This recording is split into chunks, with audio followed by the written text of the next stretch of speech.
last minute sorting to do? No. Nope, we coach McGosh. Okay, ready to get into this possible campaign? Our pilot episode, essentially? Yeah. Fuck yes. Okay. Let's get my music list up. Good luck. I'll say now I'm stressed. Yep. Okay, this will be fun. I guess okay, cool. really Go, quick, Coach. Yep, since I didn't get to message you all privately, you all are at Balmoral, and I'm going to say you all have, before we get into it, you all have been here. You've just arrived, essentially, except for one of you, if that's okay. None of you know what the town's like. None of you have spent time enough here. You've just either gotten here, or you got here, and you've immediately you haven't explored the town, you know what I'm saying? So, run with me. So when I introduce you all, I'm going to try to introduce how I think your characters would be introduced, but then after that, take the reins and go free. I'm going to try to plop you into the town how I think it makes sense for you all, since we didn't get to talk about that before. Is that okay? Yeah. I'm going to try to put you here, because I know where you all are going and why you're here, but where in the town and what's going on, I'm going to try to put you where I think makes sense. Okay. Let's get the music rolling, and I'm going to loop it. Feel free to turn that up or down or mute it, whatever, but I always like to have music playing because immersion and fun times. Yeah. Thank you. Music for is the- life. Yeah. Sorry, before you get going, is there any way to erase everything on that right hand side in Roll20 so that we start fresh? Because I've been spamming the hell out of it. I don't think so. I think right. it just Go to stays. settings. Okay, I'm in And settings. then text chat options. Text chat options. Clear current chat log. Oh my god, you're good. Perfect. You're good. Wonderful. Thank you. Did that work? Yeah. All right. We got the Roll20. All right. Any last minute things? I guess one last thing from me is because I don't have everybody's sheet in front of my eyes at all times. You just tell me your roles, and if you need help finding something, we'll help you find it. But most of the time, especially for Manners and Trey, what I will be asking 90% of the time is that skill list from acrobatics to survival. And what you'll do is just click the plus or it'll roll it for you on that. So that's most of the time what I'll be adding, like what I'll be asking for. Brilliant. And I guess something else to keep in mind, I'm testing it with Trey's. Yeah, keep an eye on down there because it says the number plus whatever. If it's a 20, let me know. Just say natural 20. Like, don't even bother about the actual finalized number. Because if you get a 24, because you got a 20 plus 4, just tell me natural 20. Don't even need to add it for me. Right, but if we got 24 because we got 19 plus 5, exactly. That's 24. Yep. Yep. Anything but 20. If it's a 20, you're good. Natural 20. If it's a 4, but you rolled a 1 plus 3, it's a natural 1. As long as you've rolled that, it's a natural 1. So that's the only other thing that you all need to tell me. So always tell you the naturals. Yeah, that's the naturals. Don't worry about even adding it if you rolled the 20 or the 1. Okay. Because I like to play by crits on skills and shit too. I think it's fun. Alrighty. Let me find a quick little music here. And hopefully it's not loud as shit.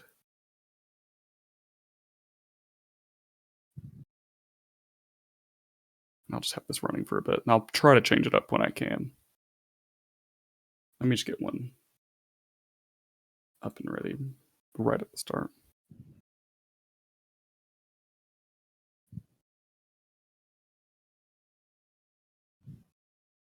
Okie dokie.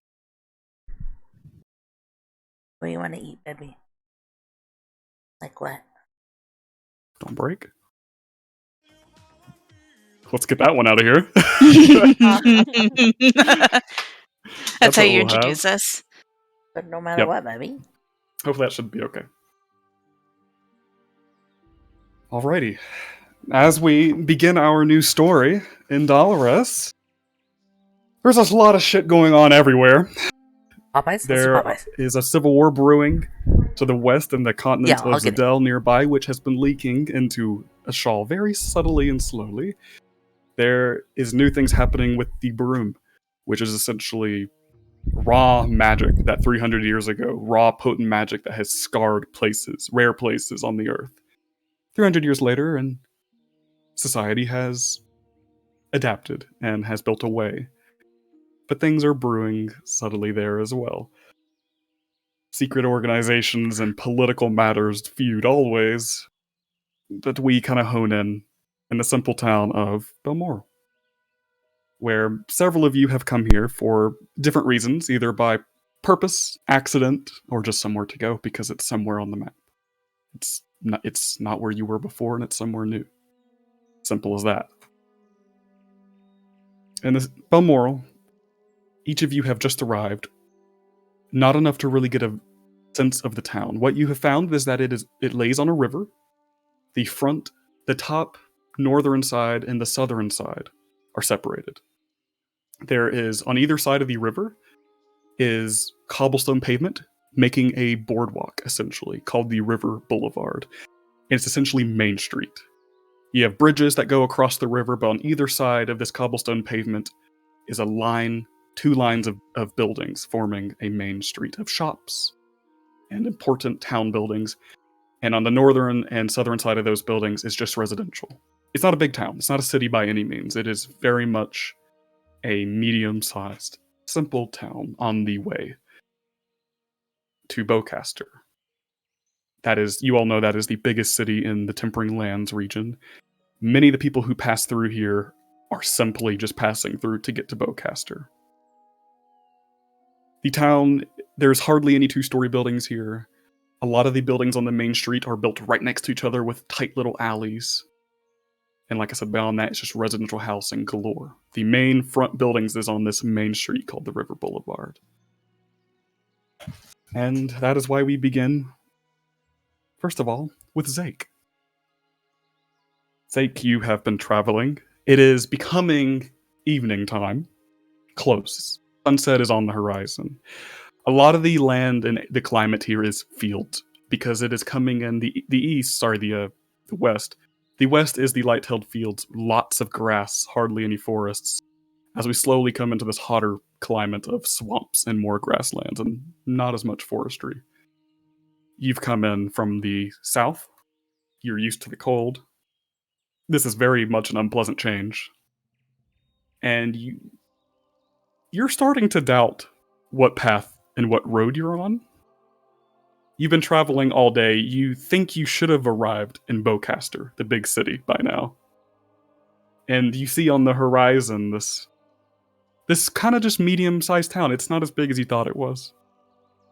You see no signs at the moment, but the dirt path is traveled with many wagons have passing you to go to this town. And you get up to the city gates to find two guards kind of sitting on there are tree stumps that have been like little logs that have been rolled over here and used as chairs. You see two guards, not really in extravagant armor. They are essentially just small towns guard, and they're here. It's like, and they see you come up. Describe what you look like, if you would. Yeah, I'm not good with descriptions, so You can get vague. here, that's What are you wearing? essentially probably way too much for the climate. I think that he would like be slowly having peeled off things. So he would be holding probably a coat while Mhm. also having a long sleeve shirt and be sweating his ass off. Yep. Look disheveled and disappointed. Just this is lackluster to the Beaucaster he had heard about. You though it's not Beaucaster. Mhm. Yeah, that's how he would look. There you are. Y- Except Yeah. his tusks are larger and mangled. There you go. I like it. You've been seeing this town in the distance for like the last 40 minutes, and you finally get here. Your feet hurt. You've been traveling by foot. And you see these two guards, guarding the city gate, which is open. There's a small wall surrounding the town. It's not very high, but it's there. And these two guards are here. And one kind of stands up, bows his head. He's kind of paler skin, medium hair gentleman with very basic leather armor, more on the joints. And he says, "Hello, welcome to Balmoral. How may I help you?" You coming to stay the night, or are you passing through?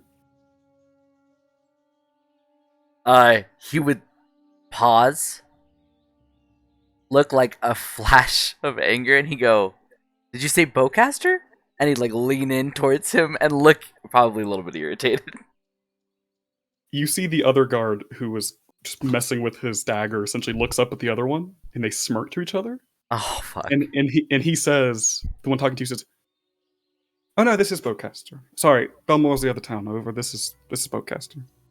Yeah, go on in. Do you need any directions or anything like that? He would look You've made it." weirdly relieved. And then Yeah. he would say, He says, "Yeah, sorry, I'm from that other town. This is Beaucaster." "Fucking assholes." He would say, he's like, "Oh, is there a reagent shop anywhere close?" He vaguely motioned to the gate. "Yeah, you're coming to the trade city of Ashal. You can find anything you want in there. Just head to the center of town." He'd bow his head, thankfully, and headed in. As you walk past, you just hear the slight the smirking of the other one to that guard Fuckers. as you head on in. And as you're heading into the town, quite small compared to what you are imagining. But we cut to Mara. Mara, you've entered Balmoral about a couple of hours ago, but you haven't gone further in. You've kind of entered and have gone a little bit in on the river boulevard. You see up ahead, near the center of town, there are, on the actual cobblestone pavement here, there's little tables set up, or stuff like that, little stands and little chairs where people have brought out a kind of very tiny bazaar of fruits and vegetables and selling their things. They're not part of the official shops, but they are coming here to set up. That's way down the way. You've kind of avoided that so far. You have found yourself on a bench looking over the railing to the river that passes through Balmoral, and you've been sitting here. Would you like to describe your character? First I'll add this.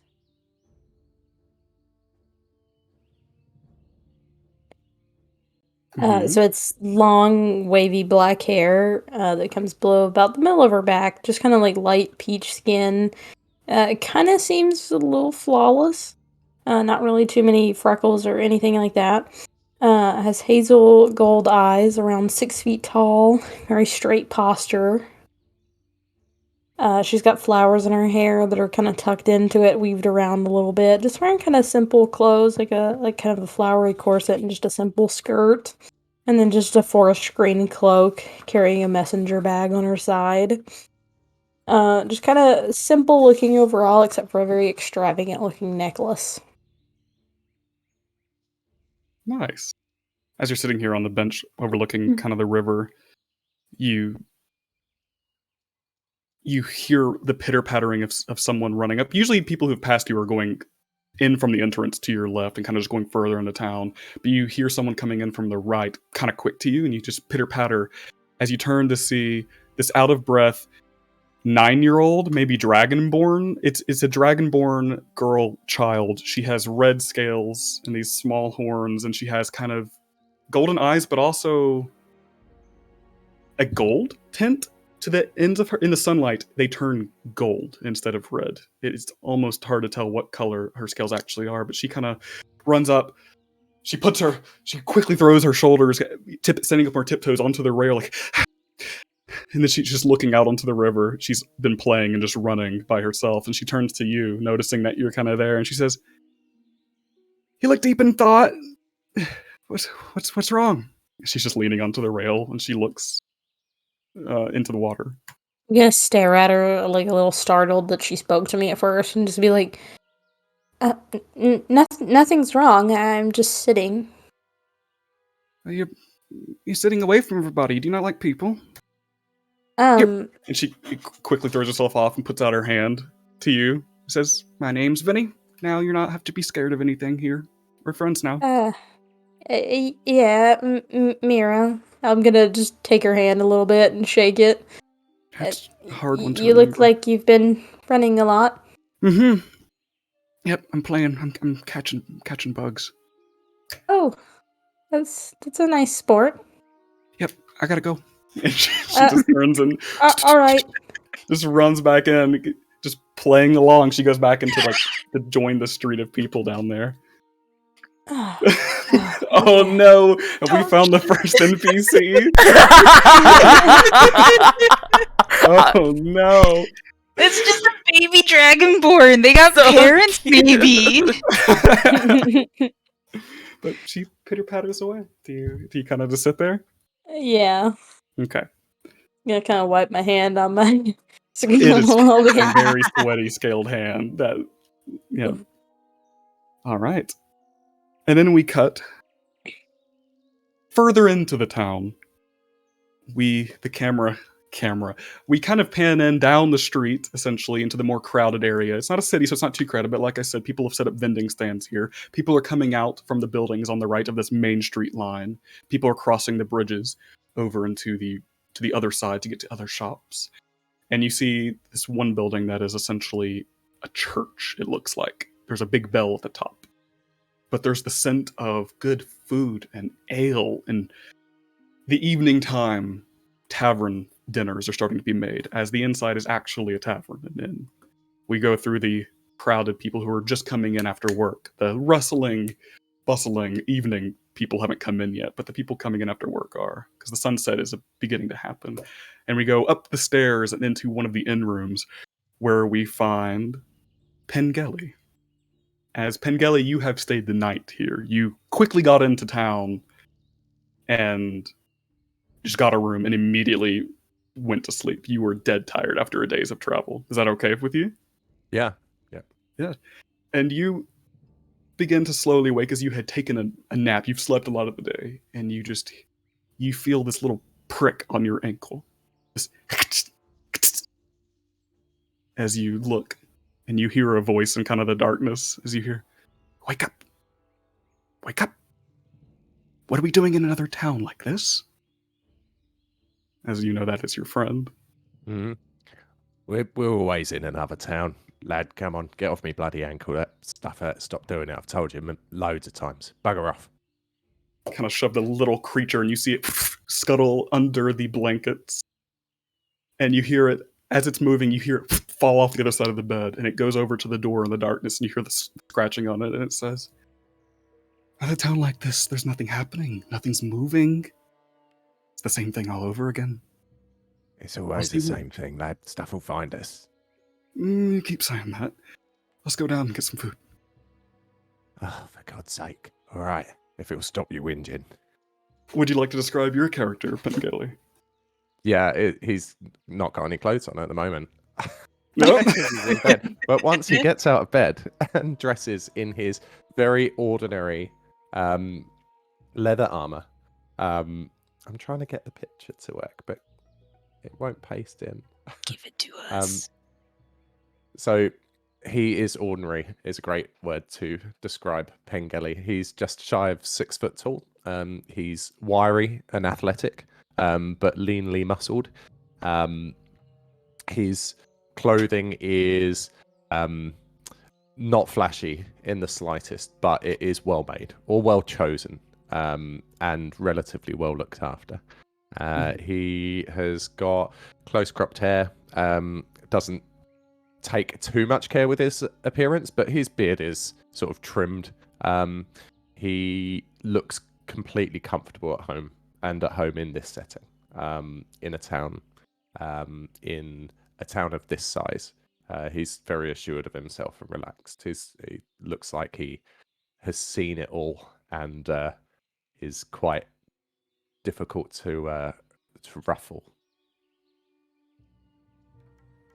And I would love to post a picture of him, but I cannot find it. Oh, hang on. My helpful secretary. I was just about to say, hold on. Here. Is it that Are one? you folks recording, by the way? Yeah, it's that one. There he is. Are you folks recording this, by the way? I am, yeah. Okay, I was making sure. I was like, because I know you all mentioned it. I was like, oh, reminder, if you all are, then it's probably best to start that. Yeah, I'm like, the screen is on my character sheet, but it's getting all your voices, so. Good. Cool. Hello, future self. Imagine! I'm recording the the Roll20 page, and Hell then yeah. dragging images into it. So I'll just leave mine on that, and then dragging like the pictures of each of us into that screen as we go. I like That's it. DM, Mhm. am I discussing the companion with me, or are we just describing Pen? It's up to you. Would you rather describe the companion when they see it, or would you rather describe it now? Sure. Yeah. No, I'll leave that for now. I left it Okay. vague because I wasn't sure what you wanted. Yeah. But the little companion, I imagine, will maybe scurry into maybe your backpack belongings and kind of. Yeah, Being he back has there? so he Penn sort of puts all of his clothes on, and it's a quick operation. He's done it hundreds of times, isn't taking too much care, but he does have this sort of leather script hanging around his chest, and the companion climbs up his leg and sort of jumps in there again, as if he's done it 1,000 times. Mhm. Isn't entirely visible, but nor does Penn appear to be particular about hiding the fact that he's there. Mhm. Yeah. You make your way downstairs, and as you do it, you hear the voice just quickly, from kind of its spot say, kind of horrible food are we going to get today? As you make your way down to the tavern setting, down the stairs, and you find essentially you saw them last night very briefly when you essentially bought your room, and that was it. And you COC flashbacks. Dude, stop your voice, but stop reading my shit. I'm too nosy. We're getting into it, man. Yeah, I'm sorry. You see behind the bar at the moment, because it's becoming sunset, so people are getting off work. The busy bunch hasn't come in, but people are bringing their families to this establishment. And in the side, you see the wooden walls, wooden floor. Is very rustic. This used to be a small church, essentially. So the back end is actually raised up where the bar is, because that was this kind of quote stage right there. And there are still some church pews still left in to be but people have turned them around so they make booths and tables in between them. So this used to be a church. And you see behind the bar the gentleman you briefly saw last night and brought your room from. It is an adult, kind of large, red scaled dragonborn man with a tint of gold to it, as he's quickly making food and shouting back into the kitchen. You see him shout, and he says, "Here, so we got another special, come on," as he's just shouting back and forth as you enter the tavern. And there we will cut to Crianza. Saying that right, correct? Yes, Granza. Yes. From what I imagined of what you maybe have done when you got into Balmoral was, you, I imagine, and correct me if I'm wrong, like I said, we didn't have time for this, you have gotten in earlier, just a little while ago, Mm. and you are currently maybe checking out the town, seeing what it's like here. I figured maybe you would, those Main Street houses, maybe you're sticking to the back and kind of just making your way through the back of those at the moment? Maybe Yeah, scouting out I'd where be you are? staying off of the main roads and everything, like Yep. cutting through backyards as much as I could. Would you like to describe what we would see now for your character? What people might see if they pass you? What people might see, like, are there like little fences that are like probably 2 feet high or so? Oh, for sure. Yeah, back here. All right, you if anybody dared to look out the back of their house, in one of their windows or whatever, like they'd see a very cloaked figure, hiding essentially all features. Um, a good 6'2" in height, about just walking over the fence, getting a little caught, using the long arms that they have to pull the cloak up a bit, and just continue on and stuff. Always shifting back and forth, looking behind them and everything. Mm-hmm. Yeah, not too many features that can be shown, but very large, cloaked figure. Whenever they move and everything, you can hear like some clanking that's happening underneath the cloaks. Mm-hmm. As you're kind of going along, making your way through, kind of getting a vibe of the town, because you can look to the left and kind of see through the small, like, kind of alleys and gaps, less alleys and more gaps in the buildings. You're maybe keeping an eye on the main street there, like seeing like what kind of people are in this town, and so you're glancing that way as well. And as you're going for a little while, you've made your way through a lot of this town, and you're getting more to the center of it through these backyards and back little streets. You look to the left and you see a door open from this larger church-like building. And what do you do when you see this door just fly open? I'm gonna freeze Okay. and wait and see what happens. You see this as soon as it opens, light shines through because it's a little darker back here. You just hear this voice. He says, "Hold on, I have to empty the fucking grease." As you see this other dragonborn, very much taller and thinner, and you didn't see the other one, but and this is for reference, more muscular. This dragonborn, older, with red scales with a tint of gold, come out holding a big pot and just takes it out to this trash can, and whoosh, you hear the grease hit, and he looks over and just looks over at you as this cloaked figure is halfway stepping over a fence, frozen, and he goes, I'm not looking at some type of... You're not doing any crime, are you, or anything like that? Is there something... He's just still shaking the pot slightly as you are... Does he seem concerned? He seems confused and not bothered enough, honestly. I'll take a few seconds and then just reply, no, everything is fine here. Okay, And then still stand there. It's a little odd to find some cloaked person in the back of our establishment. Why don't you come in through the back kitchen door and get yourself something to eat? Come on. There's no reason to hide in Balmoral. People here are friendly. He looks very friendly and smiles. Look down at everything and then just follow forth. Okay. You kind of step over and he just looks a little like, what is happening today? As he points into the kitchen. It's a very small, very hot kitchen, and there's a door that leads into this tavern from behind the bar. And he says, "Go on out there if you want and get yourself a seat, and I'll have my brother and fix you something up. What do you like?"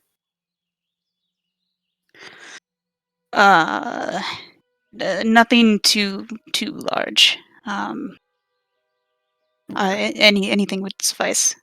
And then I'll shuffle awkwardly out to the to any table or so, or any bench. Okay. And just kind of like sit, I suppose, Yeah. questioning everything and looking around. Yeah, as you pass, you see the two Dragonborn. You see the one at the bar just look confused as this cloaked figure comes out, but then the brother that's let you in just kind of whispers like, it's fine. They're I don't know. As you come and grab a seat.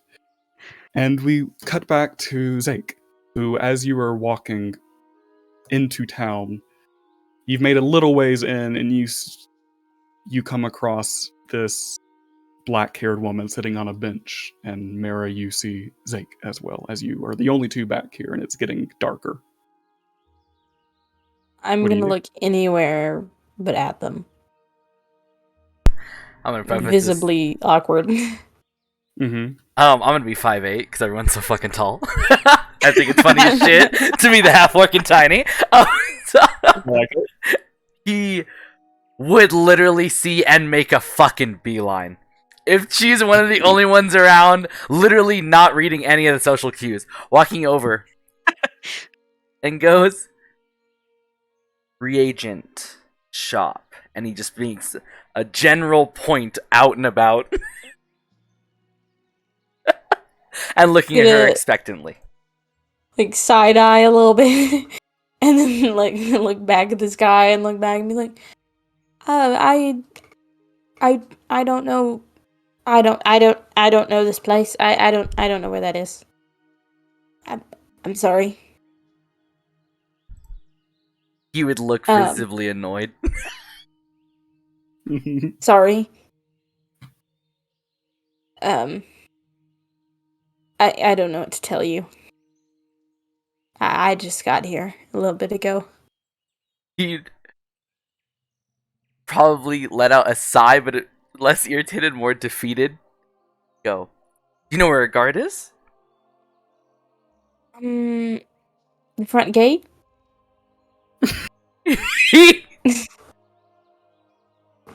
Oh my god, he would look so peeved.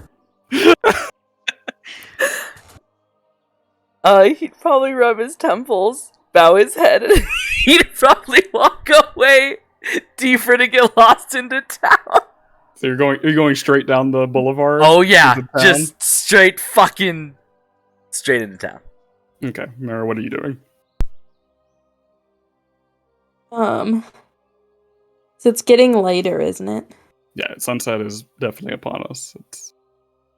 I'm gonna stand up and like wrap my cloak around myself and like awkwardly start shuffling into town and trying to be like as small as possible so no one bumps into me. Okay, so Zake literally just keeps going, and you're following up about 10 feet behind him. You're going the same Yeah. way. It's that scene in Superbad where like goodbye, and then you're walking the same way. Yeah. Great, awkward, Yeah. fantastic. Do either of you say something on the walk further into town, like down the path? Because it's only the main street. You guys are walking down the main street. I'm gonna just be staring at the ground and occasionally looking up, but if he looks at me, I'm just gonna look straight back down. Mm-hmm. Okay. Nope, Anything? he doesn't. He doesn't even know she exists. I like it. It's You're the going most along. awkward people ever. Just I love it. All right. love it. Yep. Alrighty. That's So- a great first roll, by the way. I know The one. the moment. Oh, natural one. I literally. I love that. That's the first roll of the fucking campaign. Our exciting new campaign. This is a one. And it was you who did it. Yep. Thank you. Fucking dead. That's good. Pengelly, Well as you done. made your way into the tavern, Mhm. which you know, by the way, what you saw when you came in last night was called the Bell Inn because of the big golden bell on top. But Yeah. you've heard everybody here call it the Bellin. Just shorten it to the Bellin. And you come down, and as you're coming down, you almost get cut off by this towering, cloaked figure that just walks past you and poof, sits down at a table. You see, there are a few people in here. There's a couple small families gathering to their booths, and there's a few people walking up and taking orders at the Dragonborn at the bar. What would you like to do? Okay. Go up to the bar. Yeah. And Tax has just been whinging about food. So I say, lad, it's only bad food if you're picky about it. You get what you get. And looks to the barman. Who's the Dragonborn, yeah? Yes, it's the shorter, kind of The more short- stout red Dragonborn with light Says, scale. Sorry, I didn't catch your name last night, pal.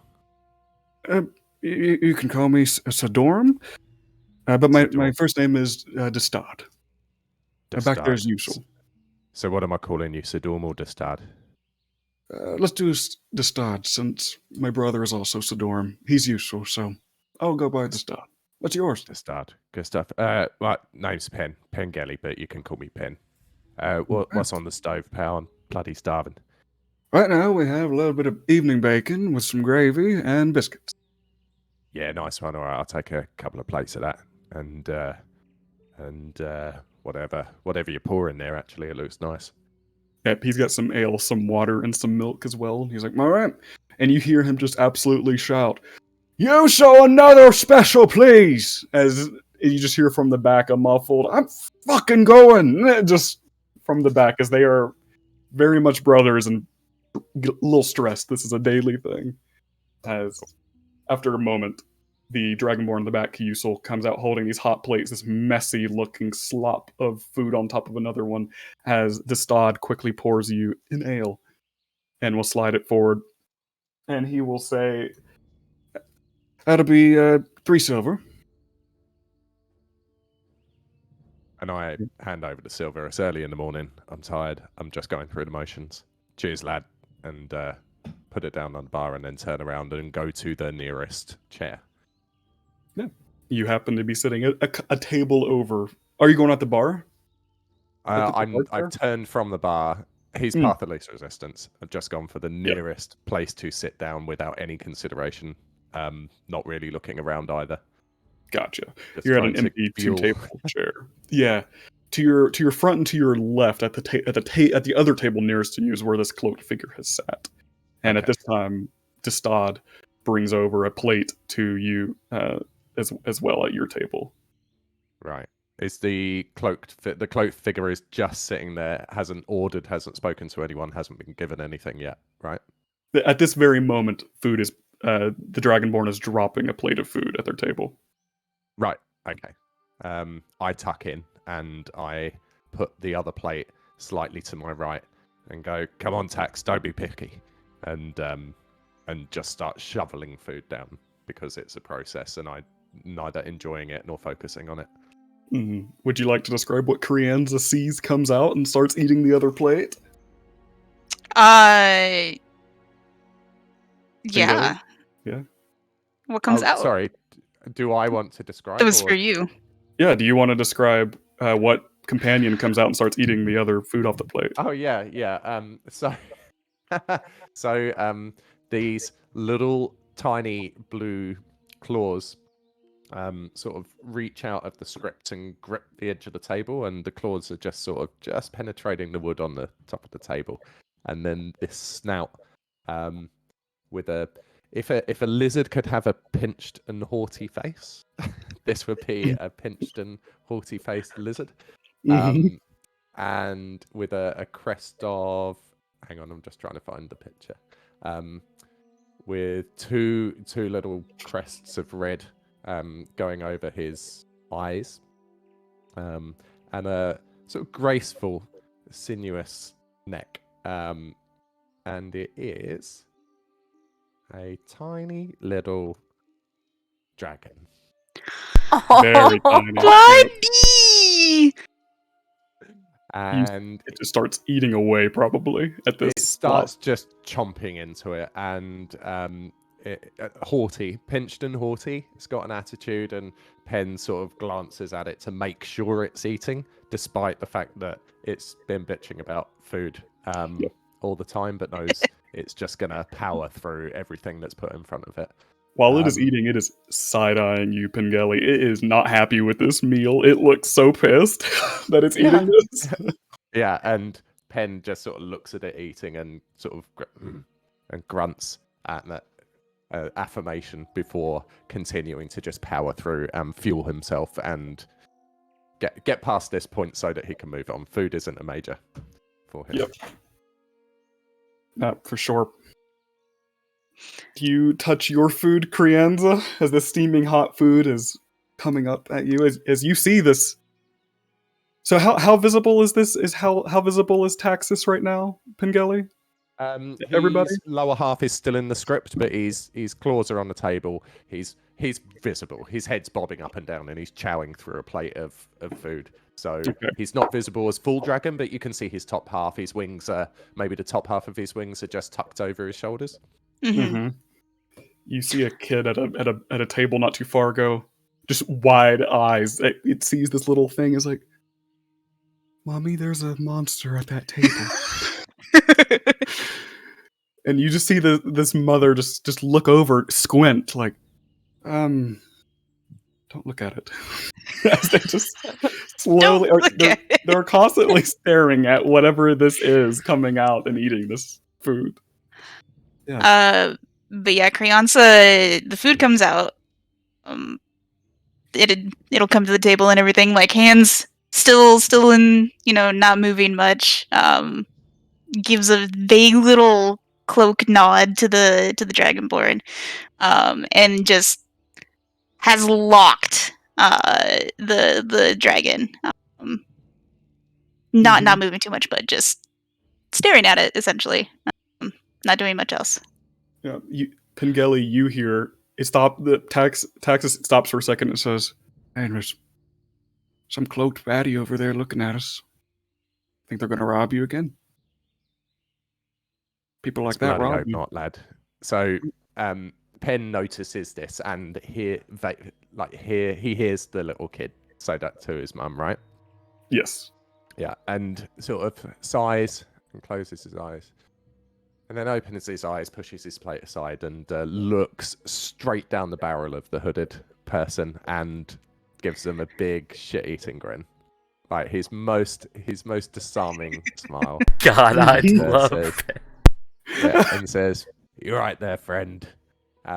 because this has happened constantly.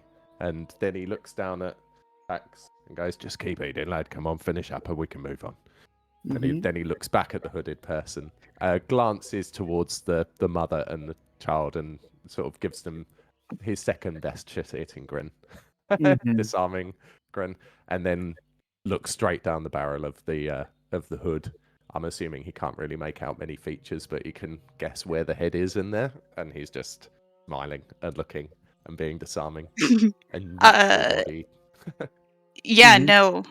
If you're staring straight at it, what you can see under the hood, it's a little strange, but there is light coming out from under there, and it seems that like these two, essentially points, where the eyes would be are glowing, a light blue color. Yeah, this is definitely odd, Pengelly. When you see this, it's a little odd. Something's up here. And Granza will stare back.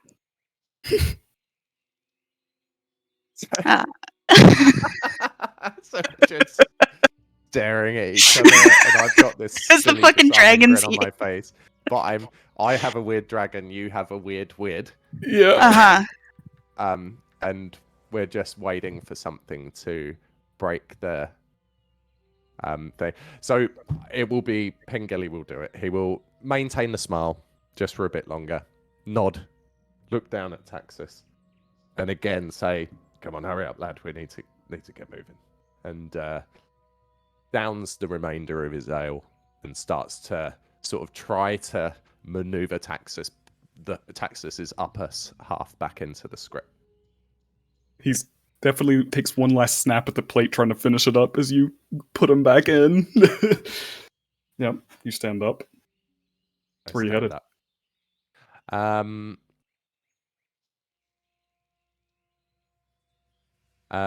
Heading out. It's early in the morning, right? Evening time. It's about to be nightfall. Oh, we've just had dinner. Sorry. Yep. But I've been asleep for ages. Yeah, as if you had been traveling a lot earlier, so you slept the day basically. Okay. You're still tired, but it's nighttime now. It's like it's nighttime. So I'm staying here. I'm assuming because I paid for the room. Yeah, no. So I decide that I'm going to simply go out for a walk. I've been cooped up in the room all day. Tax needs a bit of a stretch of his wings as well. So I give another sort of guarded but not unpleasant glance at the freaky hood with the light emitting from it, and give a cheerful nod. Pen's a pragmatist, so it's weird, but he's sim weird. So just so, and like sort of jostles Tax to a more comfortable position, and then moves casually towards the front door, and walks outside just to have a walk around the block, check out the surroundings, and let Tax out and about. Sounds good. So you're on your way to the front door. While that was happening, Zake and Mara, you are 10 feet away, kind of making your way into town. You see up ahead, as it gets to the center of town, you see a lot of these more booths, and people just set up little round tables, and some people have chairs, some people don't, and are selling fruits and vegetables here. Right outside this tavern, and there's other shops here too. There are the major shops actually have their doors open. There's all these sorts of things. There's something called Buck's General Store. You see on one of the bridges leading over the river is not a bridge at all, and it is a shack suspended about 10 feet, 15 feet above the river by just these really thin wooden poles jutting out from either side of the river, holding the shack suspended above it, and just on it says Hobart's Fishing Shack. And you see from the center of it, from the floor, there is just like 15, more like hundreds probably of fishing string going down as if there was a hole carved out in it. You see that, and you see a lot of these people gathering here. Some people are going into the tavern, some people are coming out. Same with other shops. And as you both are walking and approaching this, not quite there yet, but getting closer, you both see, once again, this very young dragonborn girl just run past you, Zake, and go, "Excuse me." And then as she's about to pass both of you, she stops and sees Mara and be like, "It's you again. You've got a friend." and points to Zake, and Zake, you see this girl point at you, calling you this woman's friend. Honestly, he would have like as she was running past, he would have turned to talk to her, so his like vision would have followed her to like pause when he looked at Mara, and he would now recognize that she was right behind him. So there would be a flash of obvious processing before he looked at Mare and then looked at her. He said, "Yes, friends, reagent shop," and he would be staring directly at the child when he said it. What shop? Reaid? Dust, flowers. Daddy tells me my room's awful dusty, and I keep flowers in there. Zake would I'm just gonna nod. Zake would stare from him and go, turn his head and just start walking for the next person. I'm glad you all got friends. I'm glad you made friends. We're friends too. Yeah. Okay. Gotta go. All right. She's so cute. And as you walk up, it's like you are finding the people here buying their daily groceries or something here, and you see this older gentleman sitting down with a bunch of like heads of like cabbage and lettuce here, and you saw the first person you were heading just to the next person to ask somebody, and you see behind them, getting ready to buy this lettuce, you see this hooded figure, not really sketchy, just to keep the sun off. Essentially, had a hood figure, and you see this person with a satchel on the side. You see them; they're talking, and you kind of go up. And are you asking these? These are like the first people you come across. Yeah, he is also being cautious now that he knows that she's behind him. Like, he is turning his body so his periphery can keep an eye on Mara.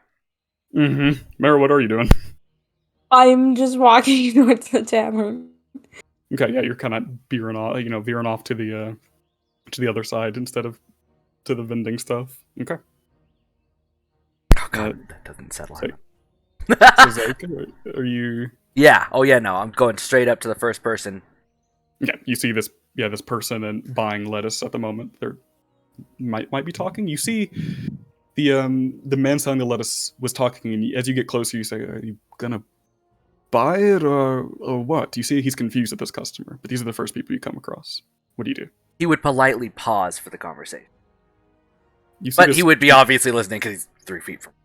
You see the gentleman kind of glance at you and glance back at this hooded figure and just say, "I don't have all day. Please buy something or don't. I don't know." And you see the cloaked figure turn to you, right? And you see this kind of warm face, kind of darker skin, kind of reach out to you and grab your wrist. Or make a dex save if you would rather them not grab your wrist. Nah, he wouldn't even fight it. Yep, they just grab your wrist and look up to you. And as they're looking up, you hear this feminine voice say, "Would you please look into my eyes and tell me if something's wrong? I need help." Oh, fuck, I hate... Yep. Wait, hold on. Yeah, no, he would. I can't even fucking... Yeah, he would... Oh, I fucking hate this. You see, like, they're shaking. They look worried, essentially. They seem worried. You can't quite see their features, but they seem like a worried stance. Yeah, his first instinct was to, like, grab the hood and pick it up so he could try to see their eyes. As you take it off, you see this kind of pulled back hair. Not well kept at the moment. And you pull it back into the evening light that's barely going away. And what you see in place of eyes are these, where the actual eyeballs are just completely stone, and the eyelids around them are stone. It kind of goes out maybe an inch around the eyes until it's gradients into skin. And you swear you're confused seeing these stone eyes in this person's head. And she just says, "Please, can you tell me if something's wrong?" Because she leans forward, and you swear you see them light up purple. I need you to make a wisdom saving throw, please. Oh my fuck, Constitution. y'all! Constitution saving throw. Wait, Constitution or Wisdom? A Constitution, sorry. And it'll be a saving throw. So over on top left in that block. What? It says saving throws in there. Hold on.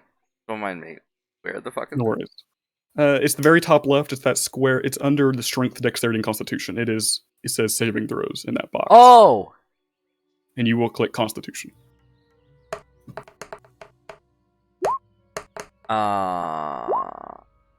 I don't know how to link it to this. Oh wait, there you go. So it's doing it Yeah. automatically. You So click yeah, it when okay. it's- So like whatever the first one was. Sorry, I just kept So clicking you it. got no worries. You got a 12. So as you see that these one lights, wasn't a save. Wait, no, yeah, the save was The second the one, second one. 16. Sorry. Saves Yeah. the second one. Mhm.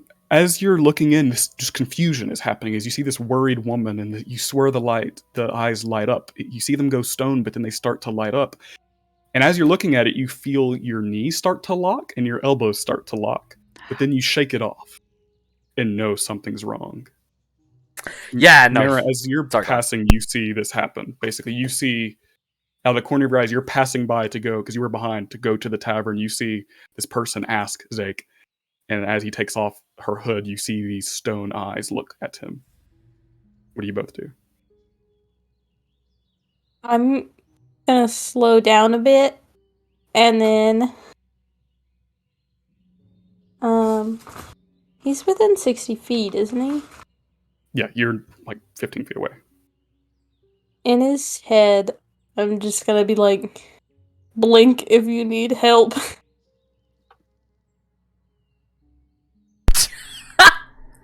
What? You hear that in your head. You don't Oh know my. who's saying this, Zake. You just hear in your head, blink if you need help.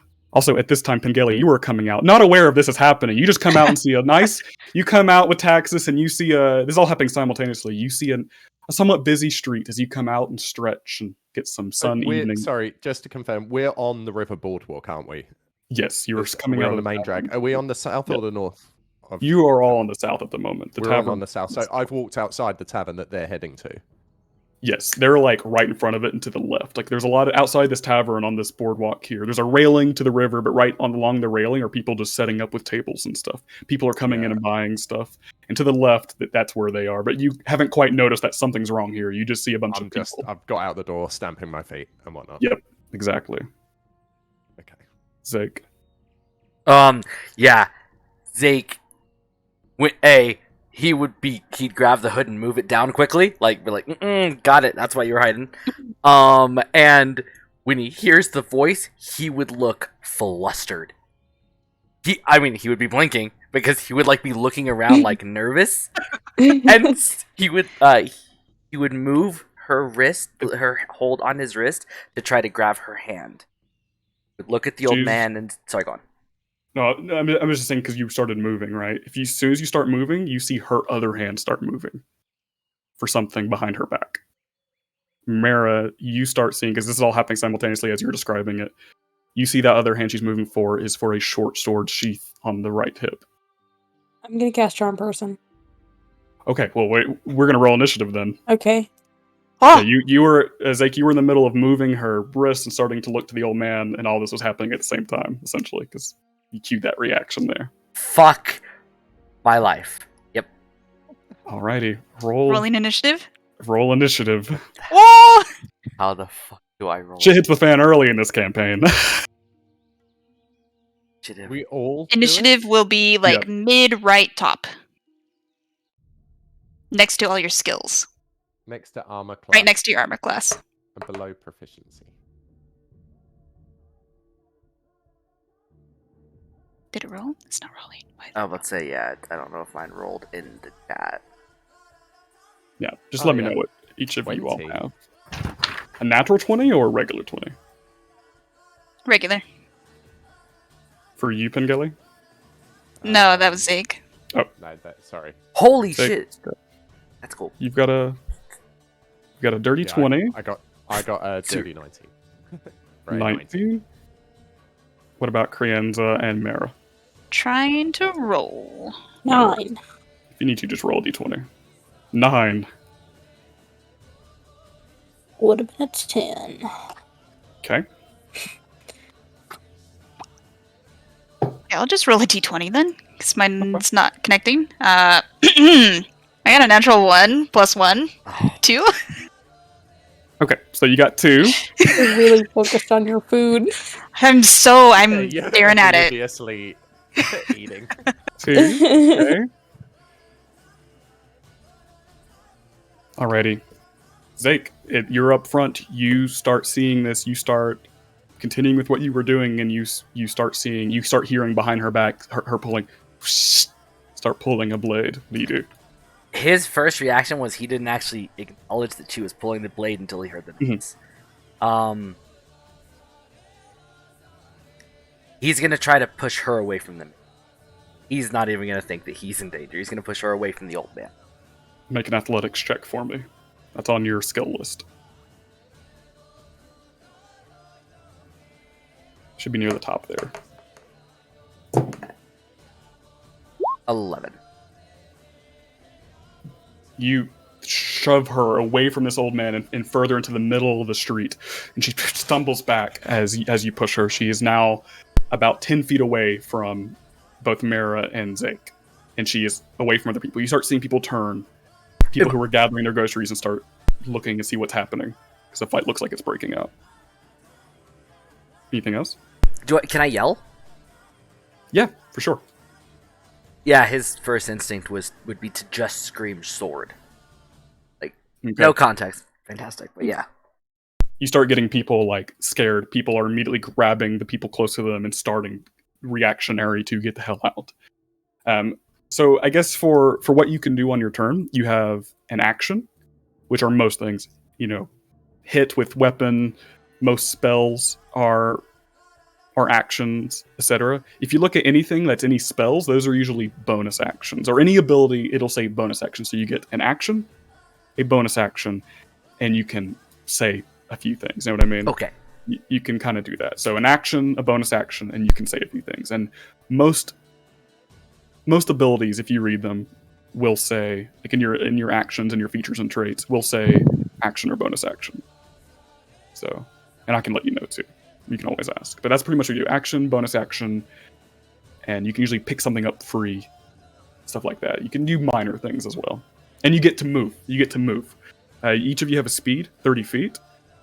This battle is theater of mind right now because it's not complicated. But one square on the battle map is 5 feet, so you all can move 30 feet. So you can move that much in a turn, essentially. But that's the very basics of it. So is that all you would like to do, Zake? That was your action. Okay. Yeah. Pengelly, you are up. You stomp your feet out and give a little stretch, and you see to the left, you just hear sword, as this half-orc looking gentleman has pushed this woman who is reaching for a blade further into the empty street, essentially, to the emptier section of it, to your left. What would you like to do, Pengelly? How far to my left? About 15-ish feet. Right, Yeah, okay. 15 feet. And I can see the woman pulling the blade. Mm-hmm. She kind of stumbles out, and you see she has now, in her stumbling, pulled a short sword out and is holding it out. Okay. And I'm standing right out the front of the door.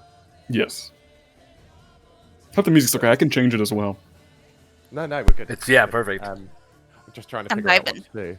I'm trying to figure out, like, sword. Mm-hmm. I think instinctively I'm not I'm going to jump into it by instinct, but I'm also not going to immediately turn to weapons. Other things you can do is try to restrain. You could try to restrain somebody if you want. That's what I'm thinking, yeah, because I'm not 100% sure who is in the wrong or the right, so who I'm jumping in for, but I'm going to go for the one who has a weapon, because Zake doesn't have a weapon, right? Zake's just pushed. Well, yeah, he doesn't have a weapon drawn.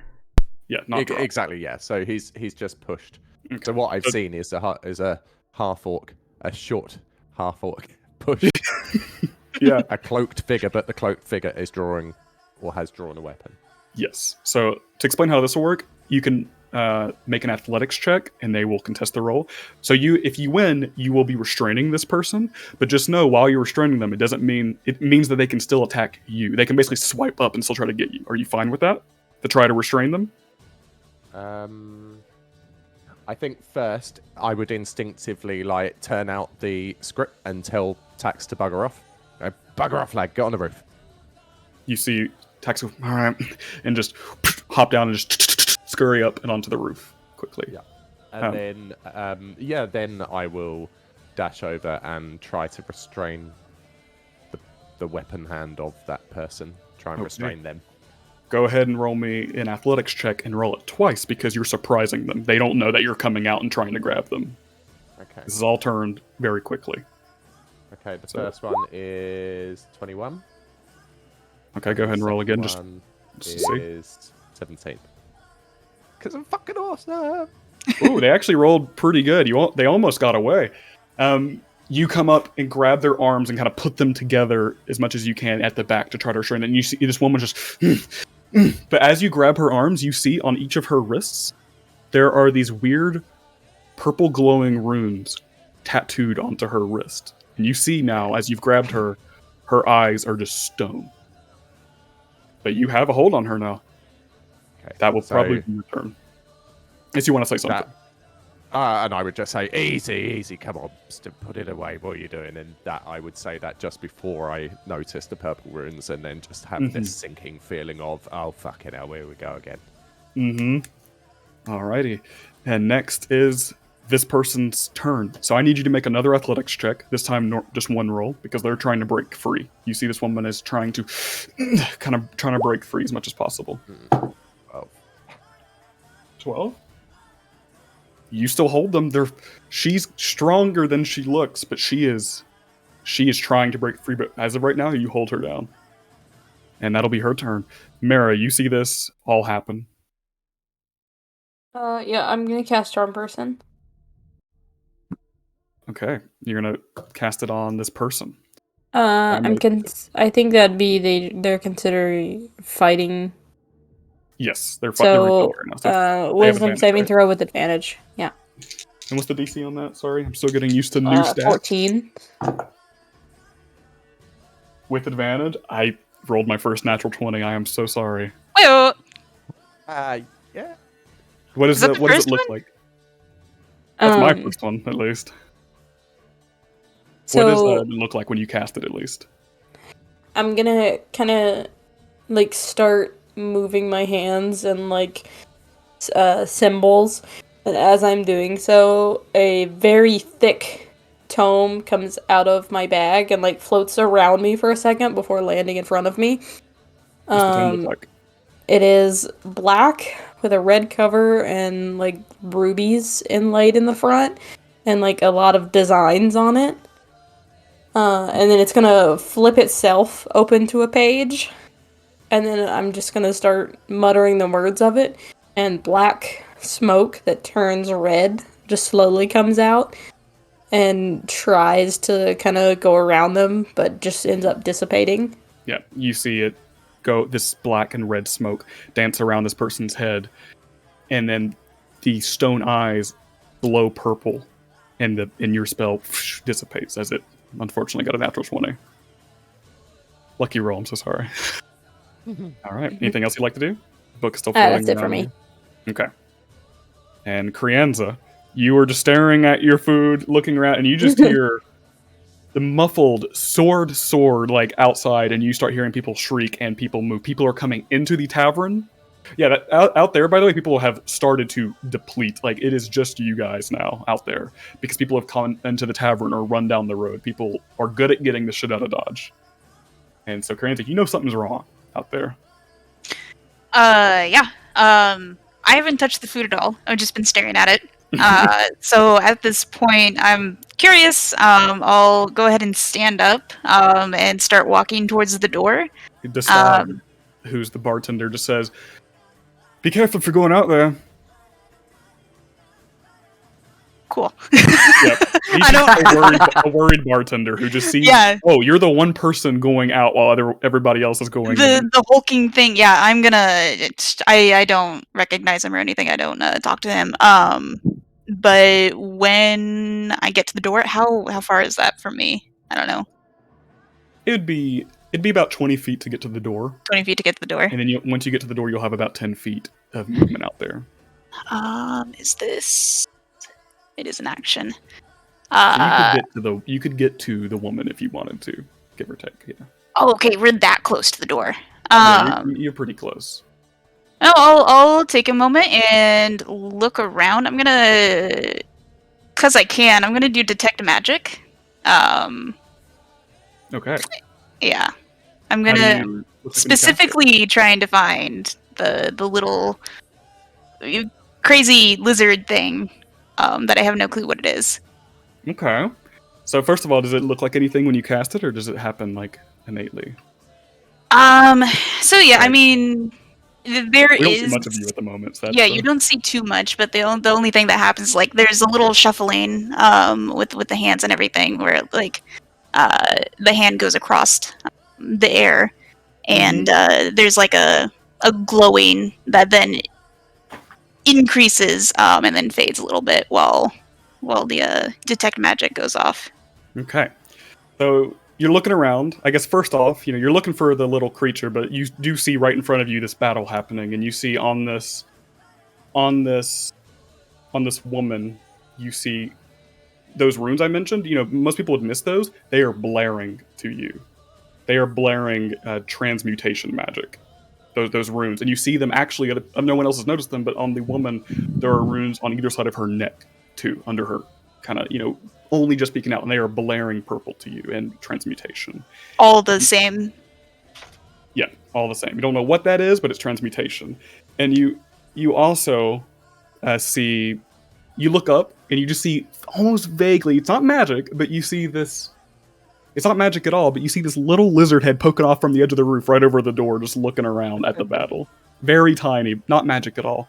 And then I need you to come to the whisper chat real quick. Yeah. First, whisper. Woo! Whisper. A whisper chat. I know, right? Whisper chat. Whisper chat. Oh, this is so much fun. He's so good at it. He's so It's good at it. right. Oh He's my god. painting the world. Like, I can see it all. This is honestly the fastest I've ever fucking see shit go down. Like, it is instantly like, hey motherfuckers, let's go. He's great though. I think it's because we all just randomly didn't engage with each other. Right? He's gone, well, fuck you guys then. It's smart as fuck. That's one way to fucking bring people together that clearly want He's to so change good the at world. it. Ugh. Yeah.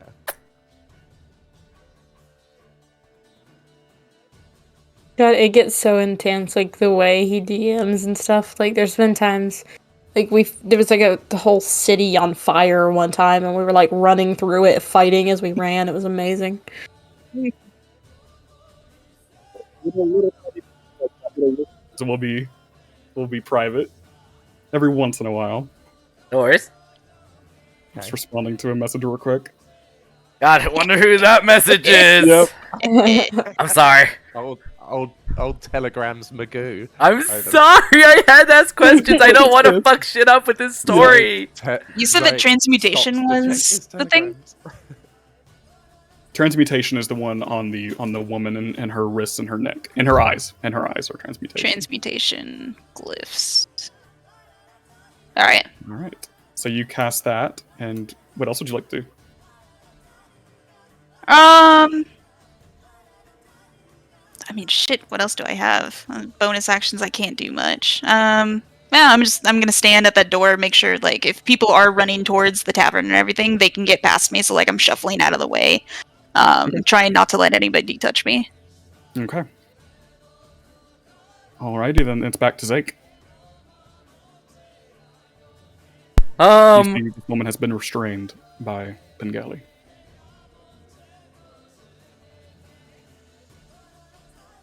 Eat it. Oh, fuck, I hate this. Hold on, I was not prepared. I was not prepared for it to be me. So he would probably... Can I say what I'd be sort of yelling, maybe? Yeah, little talking is fine between turns. Yeah, Yeah. I'd be yelling, like, looking at him, dithering, and not knowing what to do. I'd Dithering, go, knock her out, put her down. Put her down. Put her down. Zake would stare at... Oh my god. When he said put it down, Zake would be so flustered that he would be yelling for guards, but he would... honestly, he would walk forward and swing. He'd be so flustered. He'd be like, "Is this how they do it in Beaucaster? Okay." Like, very Okay, A to B. you're just like guards, yeah, when you Yeah, swing and whip. just with Yeah. my fist. Oh, using fists. Okay. Oh yeah, no, I'm Uh, trying to knock her the fuck out. Okay, go ahead and make an unarmed strike. It's in your actions over there. It's unarmed strike, and make it with advantage, so twice. You see it on there. It's under your long sword and spear. Oh wait, so hold on, I heard roll it. What did you say after that? Do it. Oh, you're It's good. advantage, Roll it so you twice. can do it again. Yep, because she's restrained right now, so she's can't really move around too much. So you have advantage. Roll it twice. Oh, I just rolled it again. I get there. Yeah. There you go. Yep, Fuck, you deck plus her in the 6? face. That's what I was thinking. Yep. And go ahead and roll damage. So click the damage button next to it. Damn! What a punch! Oh my No. god! Jesus. This is not even a weapon. This is a punch. Flustered Fucking orc! Amazing. Oh, it's because of that strength you Just have. going, Yeah! "Right, good, go on. It's Lay into her." Get her. Strength. You just guards, whop, break her nose, and when you hit her Body nose, bag. it turns to stone and flakes off and Ooh. breaks to the ground. It is just Oh. you see now is to the nostril bones left because she's missing her nose, and it's just stone there now. Oh God. And whatever blood was dripping now turns to dust and just flows into the wind as she's there. She's not okay. Punch the And- nose right off her face. Yeah. Okay. Pengelly. She's still struggling a lot, right? Despite the fact that she's just had her nose punched off. Oh yeah. Okay, and Headbutter.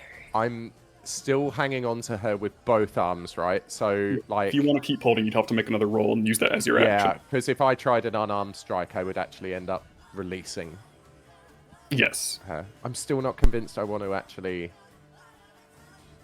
weapons. Can I like, whilst restraining with my left arm, for instance, can I reach for knife/sword and hold it at her throat to try and sort of whisper in her? Because I'm behind her, right? Or am I facing her? I must be You're behind her, yeah. I'd Yeah, say yeah. because you're still focusing on holding her. Yeah. So can I like hold the sword across the throat and go, calm the fuck down, come on. Roll an intimidation check. You take that and you have good enough grip on her that you hold it across the throat. Go ahead and roll an intimidation check. 12. 12? She hasn't said much, but now she doesn't give up, but she says under her breath, only you can hear it, Pengelly. She says, I don't mean to.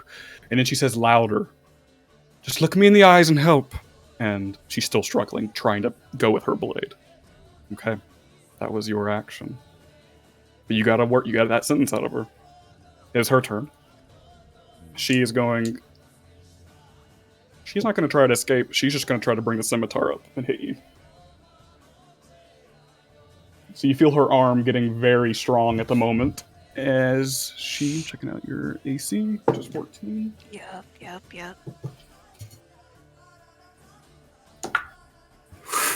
Ooh, you will take. Sorry for my reactions there. I didn't expect to roll so high. As you're doing this, you feel her arm with the blade kind of reach up and into your shoulder. It doesn't quite stab into it, but it gets the outer edge of it and scrapes past it, taking 6 damage. Mm-hmm. So on your character sheet, if you go over to your health at the top, you should have a button to add and subtract for you. Yeah, I just removed. Nice. You have 6, and it hurts. It stings. Alrighty. And she's also going to look straight at Zake in front of her and say, look me in the eyes. And Zake, I need you to make a con save, because she's still staring straight at you while she's doing this. Wait, I had to make a con save? Fuck. She's looking you right in the eyes as this is happening, and you see them flash purple again towards you. I don't know why this does it so slowly. I'm sorry. That's fine. 15. 15. For a split second, you swear you see your hand start to go gray, but then they don't. Fuck. see Oh, your fingers stiffen up a little bit, and one cracks, but it's good. It's back to normal. You succeed, but it begins to take hold of you for a moment. You feel that feeling is kind of there, and it hasn't gone away yet. So it's had some effect, even though you've succeeded. Fuck. All right, Mara. I'm gonna cast Detect Thoughts. Okay, what does this look like? I'm just gonna kind of the page again like flips itself over, and I'm just gonna kind of stare at it for a minute and close my eyes, and then just a very faint black smoke goes around their head. Okay, so it is focusing on the woman, and The this woman. is surface thoughts right now, right? Yeah. The surface thought is as you get this into your mind, as it opens up, it's like your ears pop, but it's further in, and you hear, "Look into my eyes, look into my eyes, look into my eyes, look into my eyes." You hear that over and over and over. It is maddening from this woman. Would you like to probe deeper, or yeah? I'm gonna probe deeper. Okay, and that is a wisdom saving throw. Yep. That's a fail. As you probe deeper, you get the feeling of. She failed really hard too. As you go past that maddening anxiety and enrage, you get to a feeling of entrapment, of being prisoner, of scared. You hear thoughts, not really words, but more thoughts of, and it's almost as if it overcomes you of, where's my family? What are they doing without me? What's happening? I can't believe I'm hurting someone, please. It's those feelings and those messages coming to you. That's what you receive.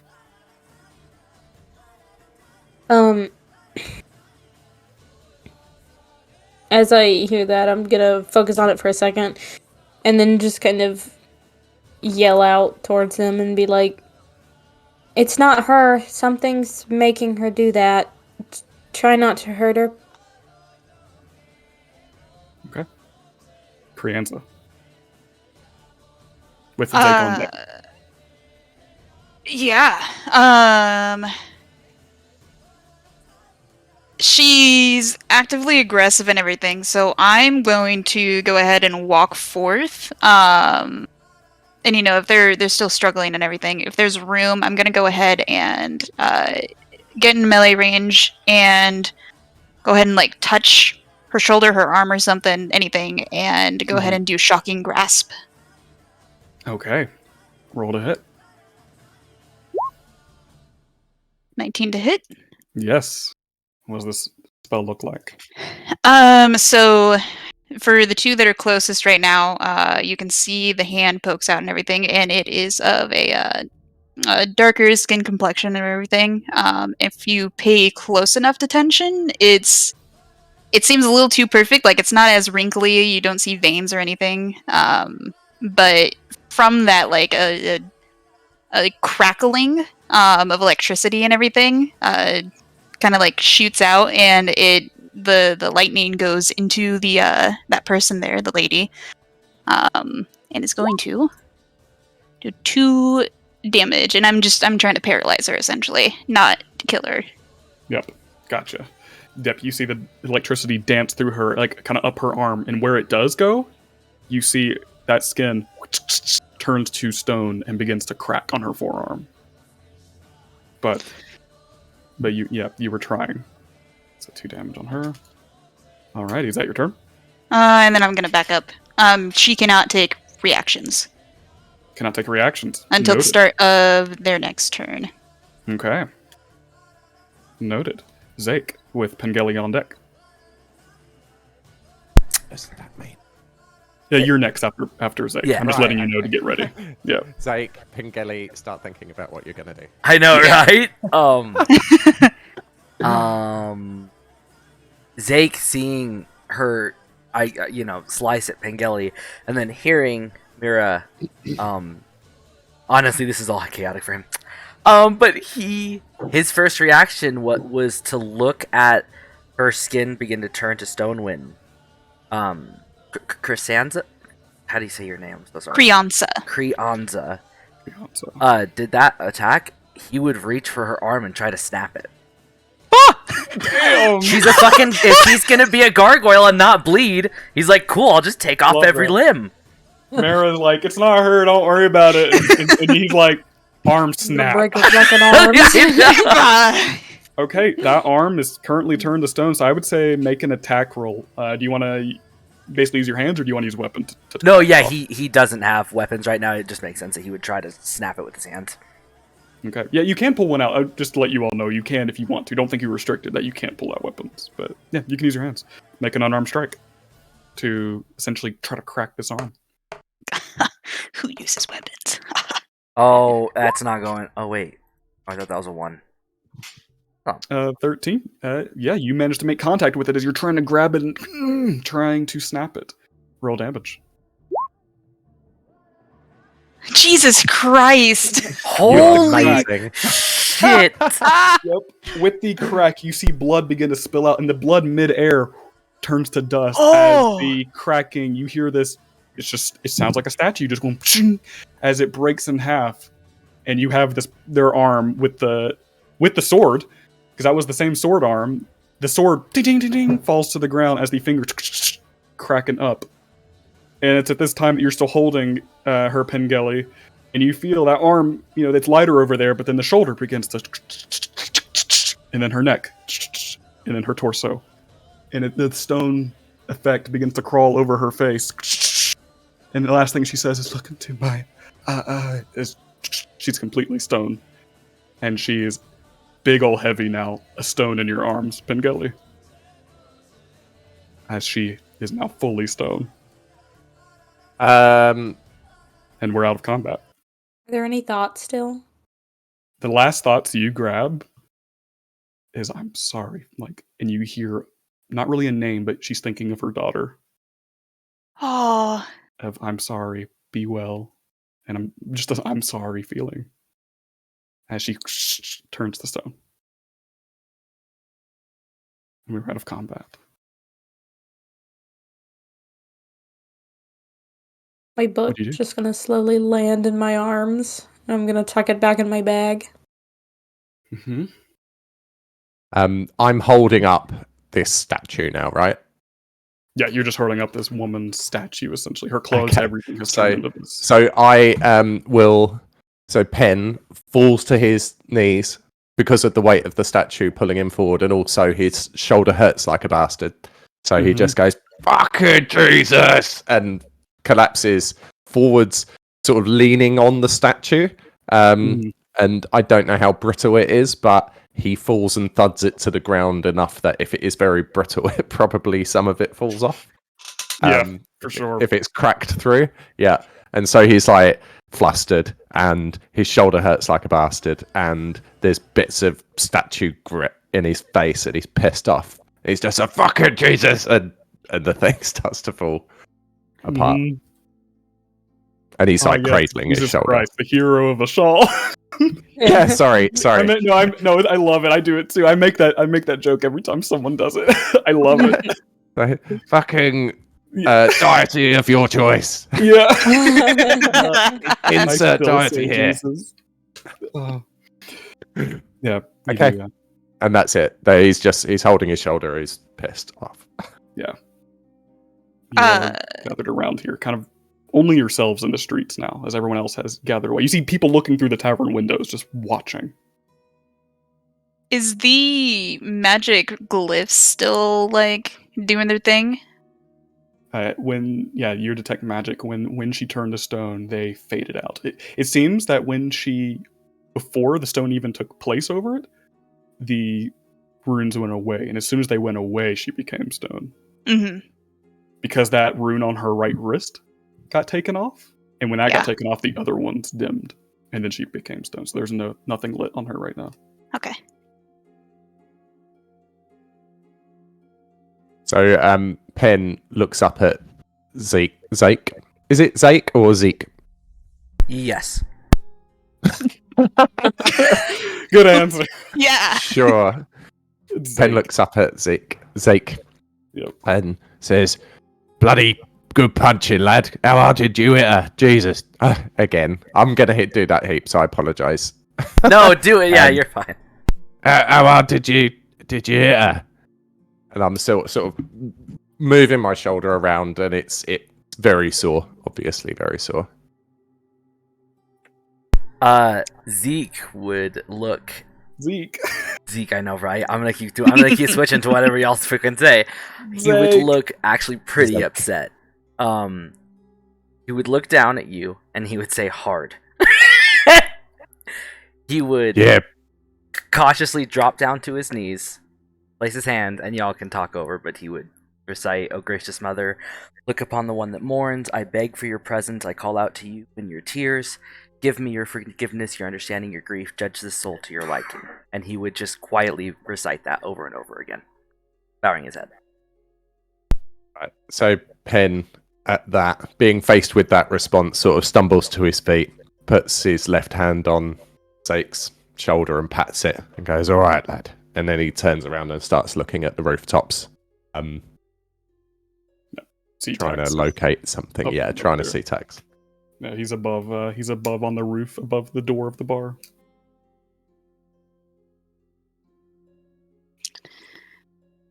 Creonce is gonna move away from the body a bit, take a look around at everybody else, and to see, like, in the immediate area, just people watching. Is anybody coming up and to, like, see us or talk to us?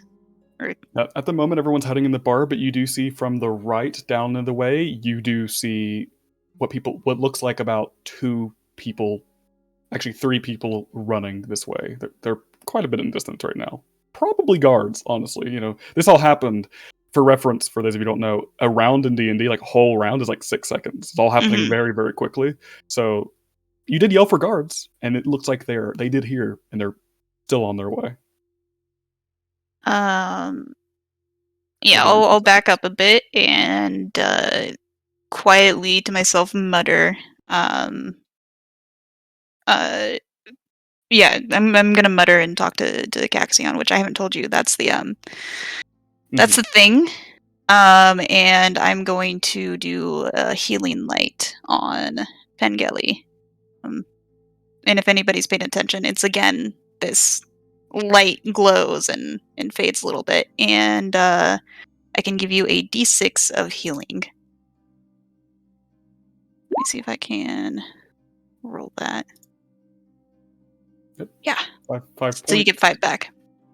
to Pengelly. Oh, thank you. Yep, you see the wounds start to stitch up. It's not going to be, perfect skin that goes back over, but the wounds start to stitch up magically. You've been experienced this magic before. Good old healing. Do you all say anything else amongst yourselves before the guards get here? I'm gonna slowly walk closer and just kind of inspect her, just looking over her. Okay. Make an investigation check. Or a medicine check.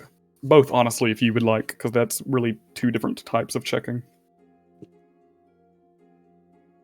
Whatever you prefer. 16 investigation. Okay. And you want to do medicine? Yeah. Okay, what you got? 6 medicine. Okay. Not sure what's going on here. This ain't natural. That's all you know. As in for the investigation, there's no belongings, anything that's here except the sword has turned to stone, including her clothes and her satchel. It looked empty anyway, but you can't really get in there. It's probably stone, whatever it is.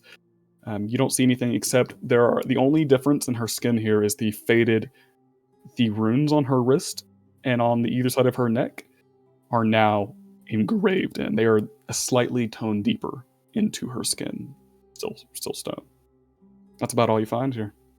I'm gonna take out some parchment. And then in my free hand, there's just gonna be a puff of black smoke, and then when it dissipates, I'm holding a quill. And I'm just gonna start drawing the symbols. Yeah, you note them down exactly. Dick would stand up, finishing it with, judge the soul to your liking, find their usefulness and worthiness as you have me. He would stand up and, did you say the clothes were stone, or no? Yes, clothes are stone. He would move to grab his jacket that he had dropped, because it's hot as fuck, and he would move to cover her, especially her eyes, but he would not want to impede Mira, so he would of course, leave that part of the neck exposed, but he would try to cover her respectfully as much as he could. Okay.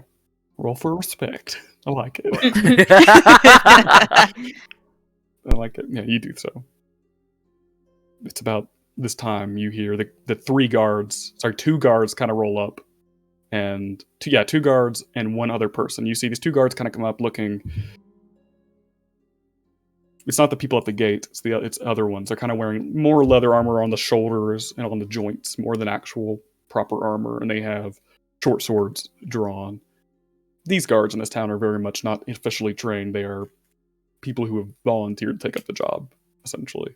In cities, you will find a lot better guards, but these are just some people who take up the job. And they were a ways away, and this all happened very quickly, so they're just not getting here. But luckily, Zeke yelled for them, or they wouldn't be here at all. And followed by them is this somewhat taller gentleman, very thin, kind of tan skin, light brown hair, that's very straight and kind of comes to the right below the collarbone. And you see kind of golden eyes, pointed thin ears on either side, elven. And he's wearing a greenish kind of brown pretty much a suit, it's it's a fancy kind of tunic outfit, very much higher class here. This town isn't, any lower, but this person is even higher up than this town, essentially. And they come carrying a cane with them, and they were jogging a little bit behind. They're a little bit older, even for an elf. Not old, but they've got some wrinkles to them, and they're older in terms of elves since they live hundreds of years. And he comes up a little out of breath, and he speaks instead of the guards, and he walks up and says, "Can anybody explain to me what happened here? Is everyone all right? What happened?" He glances at the body on the ground questioningly.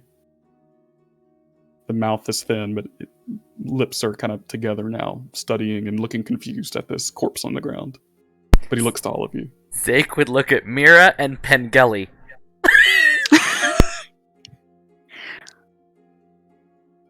Pen's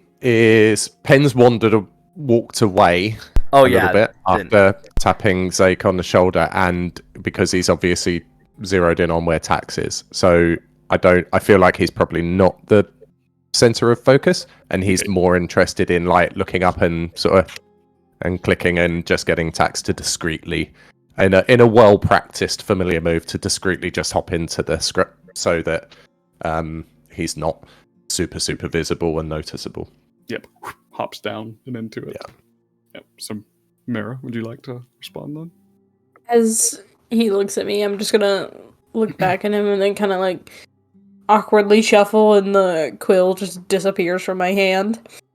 And I'm just gonna motion towards the person and be like, "Well, there was this person, and they had weird eyes, and then they started fighting, and they turned to stone. Mm-hmm. I believe this woman has a daughter somewhere." Mm-hmm. Zeke would nod affirmatively to everything Mira said, as if to totally back up the story. Yeah. No, that's what happened. For those of you who are watching this man as well, roll an insight check for me. For anybody who's looking at this man who's run up, go ahead and roll me an insight check. Yeah. To kind of get his vibe. Ain't gonna do much. Found it. 9. 9. 8. Jeez. I'll do it, because he would at least be paying attention. Yep. 14. And I'll save you all from your lousy rolls. You know. 13. What was that, 13? Yep, 13. 13, Okay. 13, 14. Yep. Mara and Pengelly, you see that this man, this noble-looking man, he as he looks at this, he listens to your story, and he hasn't really taken his eyes off of the corpse at the moment. He just looks angry. He holds himself. He doesn't look scared or anything, but he looks like he understands, to understanding. He knows. He gives a slight little look of recognition, yes. And he looks at you all and just nods and says, "Okay, hold tightly for a moment." And he looks to the windows of the tavern and kind of motions his hand out. His hands have rings on every fingers, by the way, and yeah, there's rings on every single one. He looks to the tavern and he kind of raises his voice a little bit. Someone cracks open the door to the tavern and he just shouts and says, "It's under control, thanks to these folks. It is under control, and I understand your worries, but we're going to do what we need to do in this investigation, and as of that, Belmore will be put on a lockdown for the evening and will be released in the morning. Hope you all didn't need to go anywhere." He sings to the people in the tavern. "There will be a town hall meeting in the morning to discuss where to go next with this. We understand your worries, but safe assured you will be fine for the night. We are in lockdown. Keep your doors and windows locked and wait for in the morning. Make your way home now, please." And you see people reluctantly start to gather themselves and start to leave the tavern and other buildings. Shops along the main street start to close and lock as people begin to filter through. As people are filtering, this man turns to all of you and says, "I'm the mayor here, Illican Kralin. Good to meet you. Usually under better circumstances than this. Did you kill her?" She turned completely she's petrified, yes. He's asking. This is Beaucaster. He would say that in total confidence, staring at him. One of his thin eyebrows just kind of he cocks a brow and he says, "It's Balmoral, and I'm the mayor, Illican Kralin. Do I... He would look can I help you with?" so defeated and just Beaucaster's a few become days quiet. travel. So at this point, because Penn's sort of standing watching this circus and just the tsunami of awkward happening, goes up and sort of puts a hand familiarly on Mayor Kralen's shoulder and goes, "You should have seen the lad. He put the scary broad down really well. It was a good job that we were here. Don't know what the bloody hell she was playing at, but yeah, you got the Orc lad to thank for a lot of that, pal." Did he? And he looks over at Zake, since you're talking about Zake, and says, and he looks at the body and he says, "Oh, well, it seems that you put down, the broad you put down is Miss Mary, who works at the general store over there. She had a daughter and a husband. And yes, so well done on putting her down." Zeke would look oddly relieved that it wasn't the reagent seller, but he would just kind of look confused and then nod. "We should all have a chat in my office, promptly, if you all have the time to spare. Yes?" Yeah, right, yeah. He nods to Pengelly and just starts to walk away. You see the guards start to come in and will begin to collect the body. You see one takes the jacket and holds it out. Like, "Is this one of yours?" As Zeke would reluctantly take it and stare at the body one last time before following. Yep. They carefully, these two guards, take the body down the street, but take a different route, essentially, as Kralin is walking off. He's invited you to his office. Don't follow? Oh yeah. Yeah, Well, sure. Penn does anyway. I'll take the back. Mm-hmm. I am just shuffling along, not knowing too much. So I suppose of the bunch? Yeah, Penn will walk with the mayor, and trying to be personable and say, so has Miss Mary, has it happened before, or is this new stuff from her? Definitely not from her, but this is not the first time something like this has happened. This is the first time it's happened to this extent. We've had people suffer the same fate, but we haven't had anyone attack anyone in broad daylight. So, can I just ask you a question? Did Penn see Zake's fingers turn to stone when they momentarily did? Go ahead and make a perception check, even though that would have happened then. Go ahead and make me a perception check to see if you did see that. While you're rolling, you would Zeke would Ooh. lean back to Krianza and say, "Reagent seller." He would point around, and he's talking low to not interrupt. But Karanta, do you say anything? You just ask this cloaked figure, reagent seller. You're gonna see like the hand poke out that you saw earlier. It's just like point, and then like the cloak kind of like turn a little bit. Does Karanta not say anything? No. That's hilarious. Zeke, what do you do? Zeke would try to look where she's pointing. For the right back. Oh, right back. Oh, you were pointing at you. He's like, "That's fortunate." He would just start walking normally. This party is already off to a fantastic start. Pengelly, you did not, unfortunately. It happened so quickly in that Natural moment. Yeah, you unfortunately did not see it happen.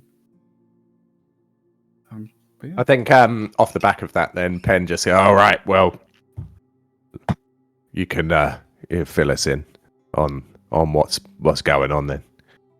Okay. If anything's if no other conversation happens on the way, feel free to always interrupt me, by the way. If I start moving the narrative on, start interrupting me and do what you want. And that's always a key thing. But if no one has any other idle conversation on the way over, you walk down the street and cross over to the northern side. You cross a bridge. I am actually going to speak to Caxion and ask, are we in trouble? I'm going to message you real quick. Okay.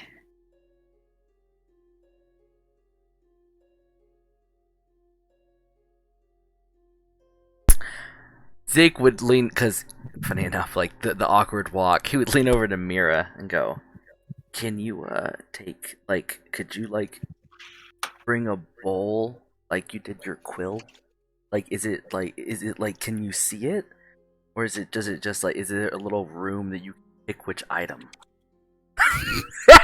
He would look fully fascinated. As soon as he starts talking, she's gonna look startled that he's even speaking to her. And then the more he speaks, the more her eyebrows just confused. And then I'm just gonna look at my hands for a second and be like, just the quill. I don't see a little room. And I'm gonna summon it again, and there's like a whole bunch of black smoke in my hand, and then just the quill. And I'm just gonna hold it up and be like, just useful for writing. Zeke would look a little defeated and go, "Okay." He just keep walking. I'm gonna slowly be writing the word hello on my hand. And then I'm gonna hold it out. And then take the feathers of the quill and brush it over it, and the words are just gone. Oh, no. Magic. Zeke, honestly, Zeke wouldn't be thinking, would probably grab your hand to look at it and touch it to see if there's wet ink. There's nothing there. Oh god, you would look fat. You'd be like, he's like, you need to, can you teach? Can I figure that out? And he would move to his hand as if he was gonna write on his hand. No. His shoulders would I slump. can't. It's the most awkward party I've ever seen. I was just thinking that. It's like practical Pengelly and a whirlwind of awkward. Love it. It's going to be weird seeing how you guys get on. Right. How do you continue that? Are you still... I don't want to interrupt you, yeah, but- nah, that's...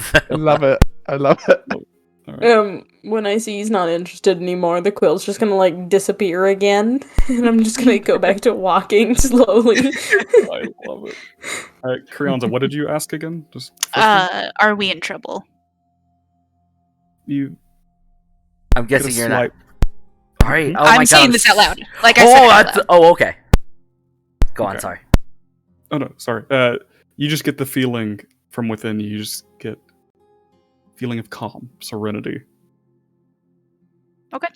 Curiosity, but no ill feelings there. Okay. Does that work there? Does that do that right? Mhm. You just let me know. Ooh. You all continue, or anything else? Just continuing. So you heard this figure say something. Oh yeah, Say no. something for first time out loud. Yeah. That's what. Oh wait, it's the first time? Oh wait, I guess they haven't. Yeah, no. Zeke would look back and pause as if like to wait for them to engage again, because I don't think he would have been paying attention enough to hear what they said. Just continues on. Silent. I love it. Makes sense. All right. You all continue. You cross the bridge and you go a little bit more to the right. You're getting more to the east side of town, to the right. And you see on this, it's strange, all this main boardwalk it's Main Street on either side. But there's a house here. It's a very nice looking house. And you just see a sign that says, Mayor Kralin.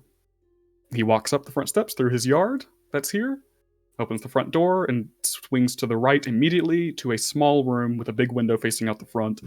There is red carpet. There is a little chandelier. And in this quite small room, this is definitely the office. It seems that looking down the hall, this was the rest of his personal home. But this on the right is his office. And you see books aligned on floating shelves up, nailed to the wall. And there's a desk here. And there's essentially a love seat with a couple other wooden chairs pulled up here. Barely enough room for all of you at the moment. And he comes around and he immediately reaches into a drawer and pulls it out and pulls out this bottle of wine that's already been opened, and he uncorks it and just says, "Do you all care for some?" Good lad. He nods, with a little slight, give a very small slight nod. smile. He smiles as well and pours you both a glass, slides it over to you. He pulls up 2 empty glasses for you both. Oh, okay. Those will be for me then. Yes, he sets 2 down for him and buddy. pours each of them slowly, full, and puts the wine away. Whew, okay, and he sits down and he says, "I don't recognize any of you. I haven't even seen your face," pointing to Crianza. "You all are fairly new. You're not residents here. Traveled by, I assume. And you've gotten yourselves into a mess. However, you have taken the initiative to stopping something that was happening on the streets, so I applaud you for that, and you shall be rewarded. In the morning." So you all know nothing of what's transpired. You haven't had a glimpse into anything that's been happening in Balmoral. Gonna shake my head no. Okay. Brilliant. 10 pounds his wine in one go and goes, "Nah, seems weird though." He just looks, kind of, tightens his lips and looks at you and cocks a brow. "Would you like another? It's about 400 year old wine." Yeah, keep him coming, lad. He gives one of his own glasses and just slides it over. Like, okay. Cheers. And cheers. And then he clinks the glass and takes a very 10 tiny sip. 10 pounds the next one. He very delicately sits And then, it like, on the table. Sits the glass down kind of clumsily, wipes his mouth with the back of his hand, and then looks thoroughly engaged in whatever this person has to say. Oh my god. He's a thoroughly gripped audience. What a party. I love it. Kralin is feeling the same way I'm feeling, is what a party. Kralin just, crosses his legs and kind of puts his hands on the table and says, "All right, well, people have been going missing for about a week, 6 days. And it was, it's hard to keep track of who goes missing. People travel a lot. Beaucaster's just a few days away. People up and leave a lot of times and will come back. But people have gone missing, and we have... It wasn't too much of a problem at first. We haven't had to call the Harbingers. And for anybody who would make sense to know, the Harbingers is essentially the Republic of Ashal's, official city guild, city guard, essentially. They are also the army and the guard. We haven't had to call any Harbingers here yet. We didn't think into it. We were having our town's guard look into it. Didn't find anything until we found a poor old man petrified in his own kitchen, reaching for a cabinet, shocked in fear. And that's when we realized we had a problem. The public think that 6 people are missing when in reality we have 15 missing. Most haven't recovered. We have 15 who are still missing. We've had around 6 who have ended up petrified in complete stone, in shock or in combat. They are readying their weapons, and we've all found them in their homes. Or Sounds running like covering up's getting harder. Yes, everybody seems to know it. It's more now letting it leak to Beaucaster. I do not want to get the Harbingers involved. I do not want to get the government of the Republic involved quite yet. Because I think I know who has done it. I think I know the culprit who is leading this terrible game, whatever they're playing at. I think I know who it is. We have a mage in town, our only proper mage. Her name is Marcella Uroth. She's always been a nasty one. I don't know how to explain her. Her political... She comes from Tavlos, the capital. She has no business in being a small town like this, and I can tell she's trying to uproot everything Balmoral has established as itself. And why she's doing this, I'm not sure, but she's the mage here, and she's been known to make statues. She's a statue salesman in her hobby time. I don't know about you, but those add to perfect coincidence. Things are getting urgent. People are getting hurt. This is the first time, however, we've had someone come back like this. This person was violent. I don't know if you noticed, but there were runes on her wrists and on her neck. That's new. That hasn't happened before. If some of these missing victims are now coming back violently, something must be done. We've been trying, and you all have seemed to have stopped it. One of them, looking at you all, you look able. And I don't know if you're interested in gold, or I don't know what you're interested in, but I come to you desperately before I have to go to the Harbingers. If it comes to the Harbingers, it's going to be a mess. They handle everything clumsily and with force. I wouldn't want that. I want to find the root of the problem and get it out. If you're willing and interested. So you're convinced that this Marcella is the core of your problem? I think so. She's a magic user, and she's a statue salesman. She has been for years, but she's always done nothing like this. So, Kraylin, what exactly are you asking us to do about Marcella? Find proof. He smiles a little bit. Maybe assuming that you were talking about maybe hurting her, but he just smiles and says proof. She is out of town, and has been. She left town 3 days ago. She just left. Her house is guarded. She said she was away on business. What business that is, I'm unsure now. Her house stands empty, except for guards. But must be something in there. If you're willing, someone needs to sneak in there and find some proof. If that doesn't work, I'm going to have to get the Harbingers involved, and that will be a major mess. So you're my last hope. Take it, not, I'm not sure, but I'm asking you as a desperate mayor trying to keep his civilians safe and under control so that a militia doesn't move in here. He just leans back. It's as simple as that.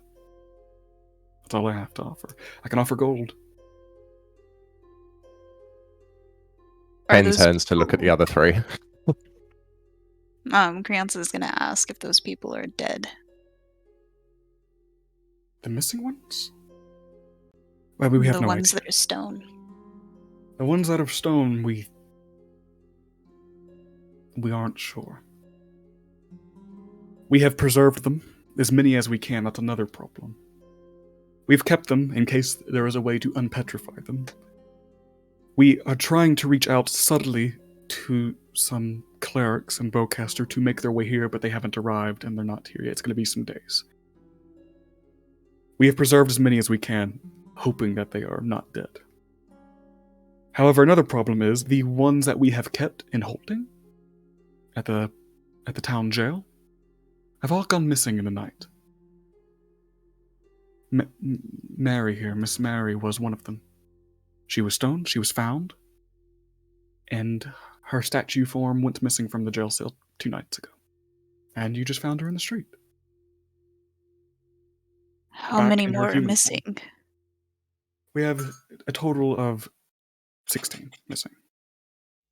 All of them. Okay. Yep, all of them are missing, gone. The only, and he says, the ones we have in holding now is Mary again. What's left of her. So what was it? You punched her face off or something like that?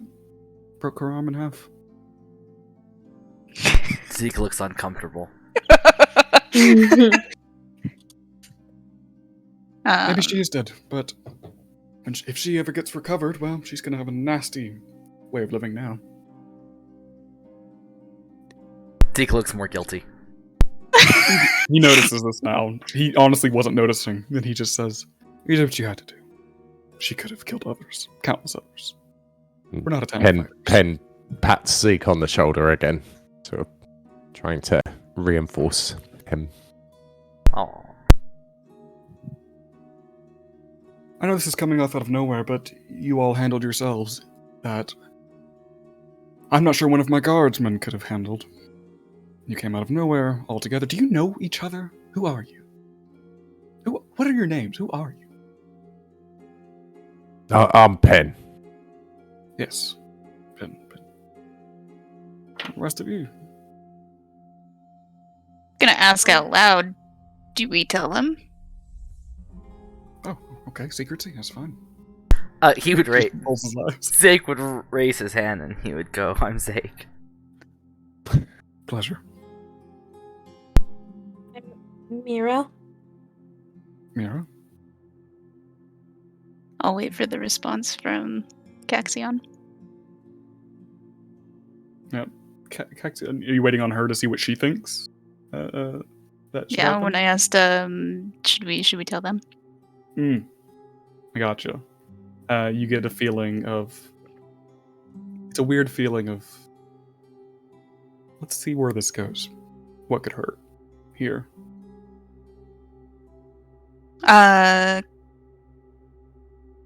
Crianza. He nods. Not a fan of the last names. Okay. We're not! Zeke would look confused when he said that. Well, I can tell you all are not from here. Now that we're all acquainted, and if you do accept, I know strangers, you all definitely do not know each other. I've figured that out. If you're interested in money, or maybe information, you're looking for Beaucaster, yes? Zeke? I can point you in the right way. I can refer you to someone you're looking for there, perhaps? I could try to offer... I'm desperate here. I'm a mayor desperate. I can try to offer whatever I can to each of you personally. Zeke would grab his clothes and shake it and say, clothes? I can Brows get you raising, clothes. he'd nod. We have a He's tailor so in town. simple. We have a tailor. You looking for a tailor in Beaucaster or here or where? I can get you clothes. I can get you clothes. He just nod. You're easy. Then the rest of You're you, easy. gold references, connections. Oh, gold's always helpful, lad. I don't mind taking a look at this house. How many guards you say? I'm not sure, maybe 3 to 4 or more. It's not too many. She's hired her own guardsmen to watch over Right. her house. I do the same as well when I'm out of town. She's one of the wealthier bunches in Belmore, so it's not odd for us to hire people to watch over. Well trained, but not the best. Right. So not likely to be able to bribe him. I'm not sure. I don't know these people. Maybe. I don't know how much she's paying them. Right. Speaking of payment, I can offer you all 100 gold for trying and going in and getting proof, and then we can see where we go from there. Zeke would look at the reactions of others to see if that's a lot. 100 gold's quite a bit.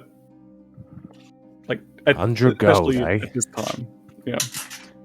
100 gold each. Yes. Sneaking What? into our mage's house by orders of the mayor, that could look really bad for me if that were to get out. I'm hoping subtlety, secrecy will go off here nicely. Well, I can't say that 100 gold wouldn't be helpful, but I mean, I saw the purple glowy stuff. Probably in a bit over my head. So, what do you three think? Looks like you know your way around that stuff, don't you? And he directs this at Mira. My eyes are just gonna get really wide, and I'm just gonna look around and just gonna look awkward for a moment and just be like, I mean, a bit, yeah.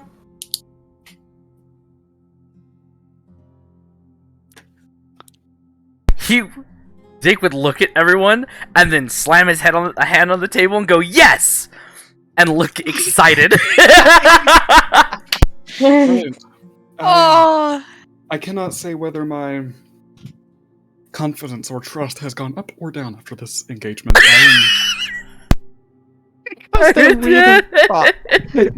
Yep, he leans forward. I'm asking as well. Please don't. What would you say? Please don't fuck this up for you or me. Yes. Okay. Yeah, noted, lad. Anytime Yeah, tomorrow. Yep.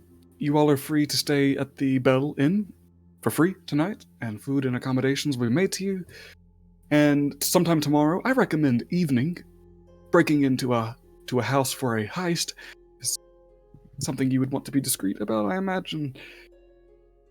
However, do it anytime tomorrow. Get your rest tonight.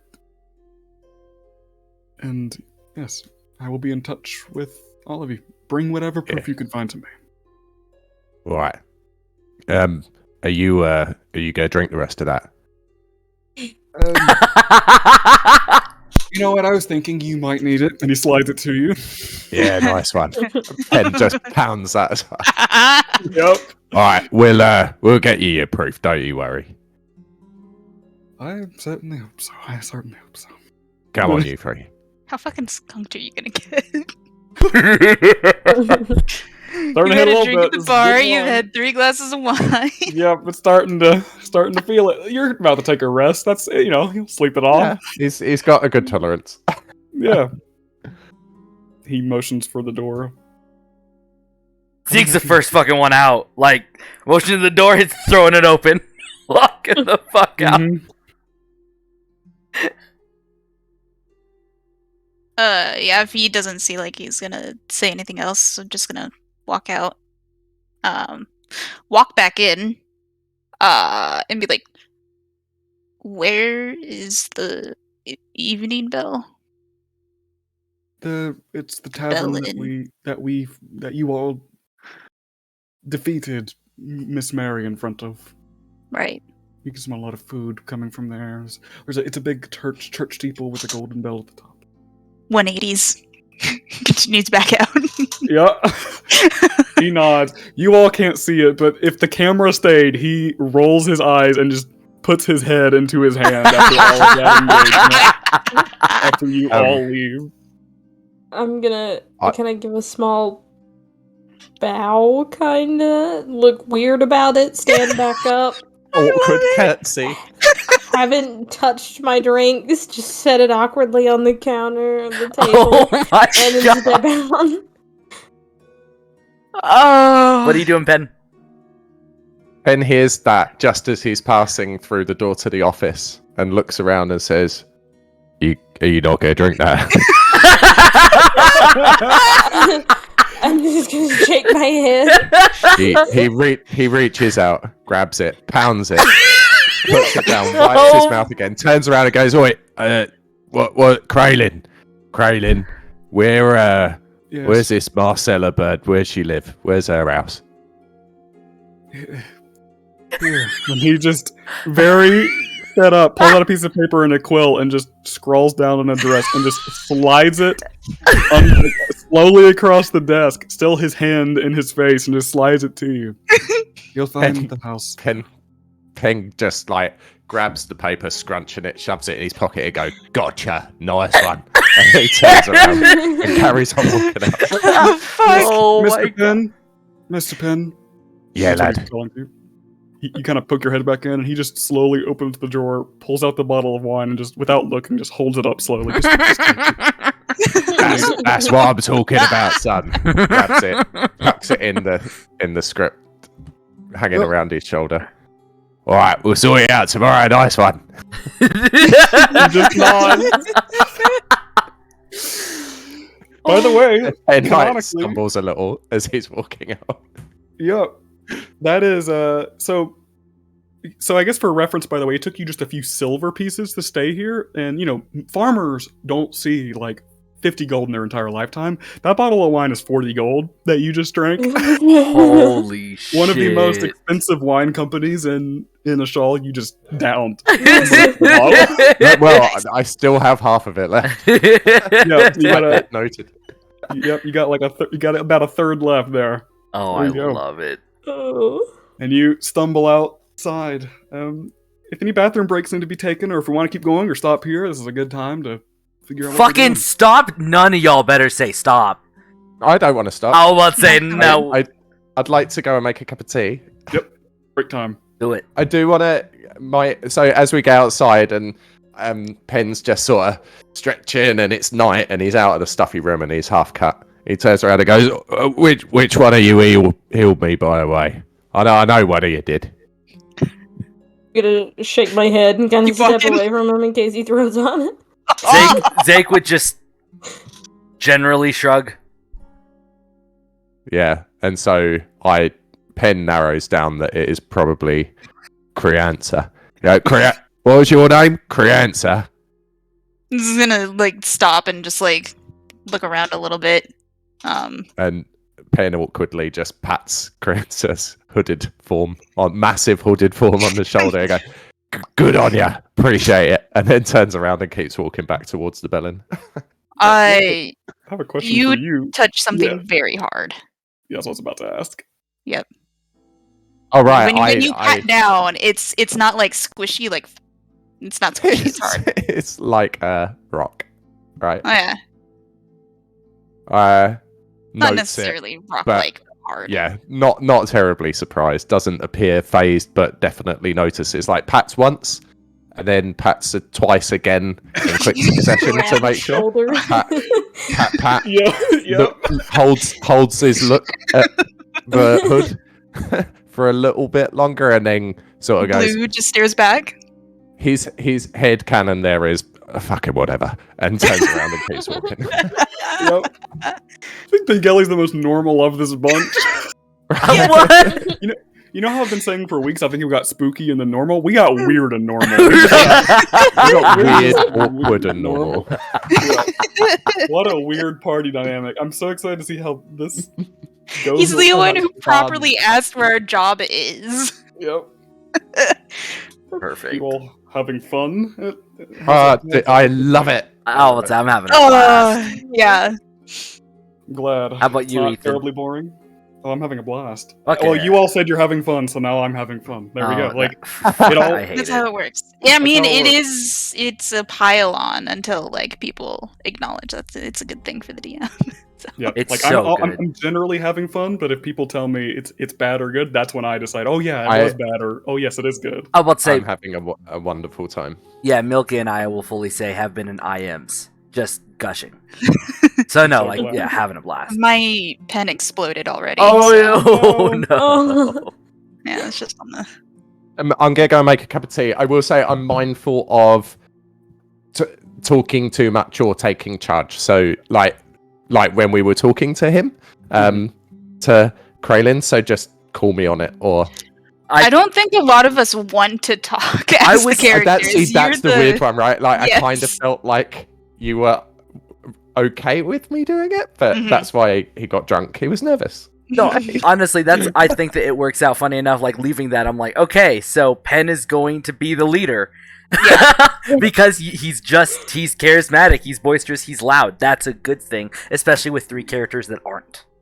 Yeah, and you also don't know each other. Like, you all get a little bit better with each other, as you all get to know each other. But your characters are just with a bunch of strangers, so it's Cool. Okay. Yeah. His character is very sort of pragmatic, realistic. Move on to the next thing. Let's just get going. That's his jam.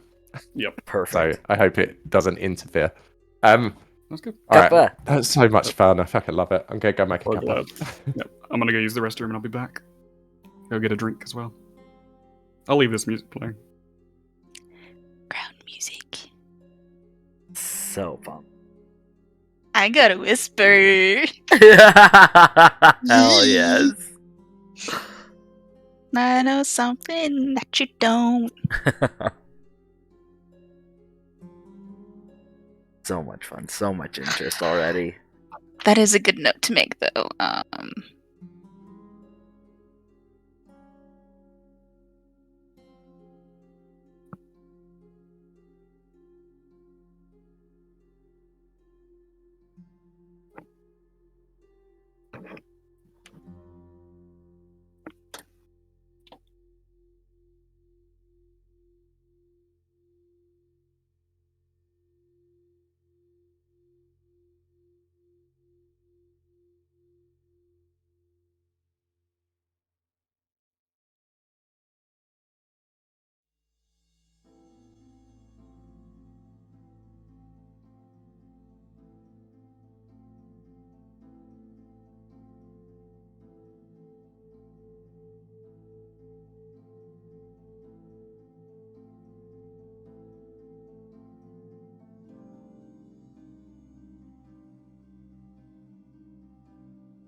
Catching up on all the Discord that's been going on. Trying to write on my fucking prayers. That's so cool, the prayer. Oh god, it was. I literally was like, I asked Ethan, I'm like, can I do this? He's like, yep, that makes total sense for your thing. I'm like, okay. I was sitting there like trying to type as I'm fucking fighting. I'm like, oh my god, not prepared.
Fucking tore the arm off of her.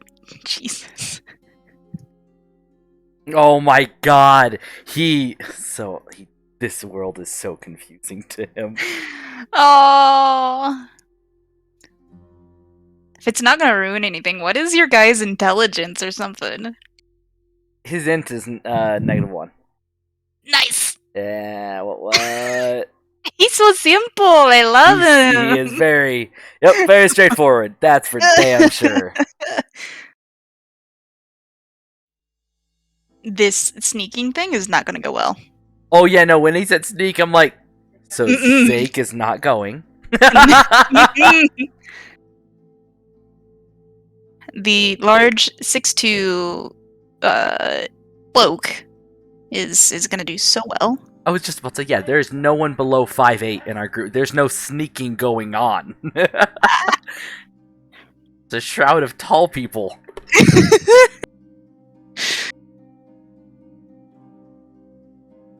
Like, Hello. What's up? We're just gushing, excited. it's so good. It's so good. Can't believe that it's taken me until age 38 to play my first game of D&D. I was about to say, You're you are doing so so good. natural. Yeah. Yes. Mental. I love it. I love that it's all of us doing it as well. Yeah. Yeah, it's comforting because like there's no one in here that I wouldn't make a fool of myself in front of. So I'm comfortable exactly being right. purely my character. Your character's hilarious. He's just such an idiot. I love it. I didn't want to go for the simple half work, so I was like, I'm just gonna go for the overly blunt one. Like he's just gonna be like A to B. Like I don't have time for shenanigans. I like What that. is I the word really that you're like using? Provisions? Or What? the thing that you're looking for Reagents. reagents. Just magic shop, right? Like with Yeah. magical bits and bobs. Yeah, but Alright. there's two ways to say it. There's reagents, and then there's another way to say it. I don't know the other way. The fuck is the other? I have it because I have it on my belt. Yeah. Components. Yeah. But he wouldn't call them that. He so- wouldn't. Yeah, exactly. Yeah. I love one of my favourite Zake moments so far was when the mayor came up and went Balmoral, and you're like, no, this is Beaucaster. No, you're wrong. You're not a mayor of Balmoral.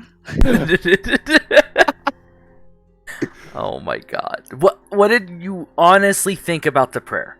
Because I'm trying. I loved it. I loved it. Keep doing it. Yes. Keep doing no, it was because great. Penn's like his whole thing isn't at all religious, but is more than happy with other people to have that, and that's why like the pat on the shoulder when you were saying it over the body of the baddie, because it was like, yeah, you do what you need to do, pal. I love it. I honestly think because they're all so awkward and whatnot I honestly think this will be one of the closest groups I've ever been a part of. Because just already, like, honestly, just because they are so quiet and whatnot, and I think that they're the introverts that will slowly get closer and closer to be a compact group, rather than extroverts trying to fight each other for this or that. Like, they just seem like the people that are like, I'm gonna go do this, you do you. And it's gonna be the group going, no, you don't. Come here. You don't fucking walk away. I like to think that because Penn's a pragmatist and will call them on their weird shit, but not cruelly. He'll just like go, well, what are you fucking doing? Aren't we doing this? And that's weird. I love it. But not, he's not cruel. He's just practical. So hopefully that will help. He also has a really fucking cute dragon. Do you like my cute dragon? Oh my god. No, that's the thing Bro. is Ethan's voice. That's at the beginning when I said it gave me cock flashbacks. It What sounds the fuck is cock? Call of Cthulhu, it's the horror I was telling you about. that was Horror one shot? yeah, Ethan was my DM for a Call of Cthulhu fucking thing, and that like raspy, breathy voice he fucking used for one of the dudes, and I'm telling you, to this day, I had to stand up out of my chair because I was like, no, I hate it. So when he said it, I'm like, I'm gonna have to get used to that voice. Oh god. Who did I do that for? You did it for Red. When For he Red? turned. Red. Red. I think his name was Red. Red was the dude that was in the basement. I mean in here. Oh yeah, it was red in that. Yeah, and you used it for the little dragon.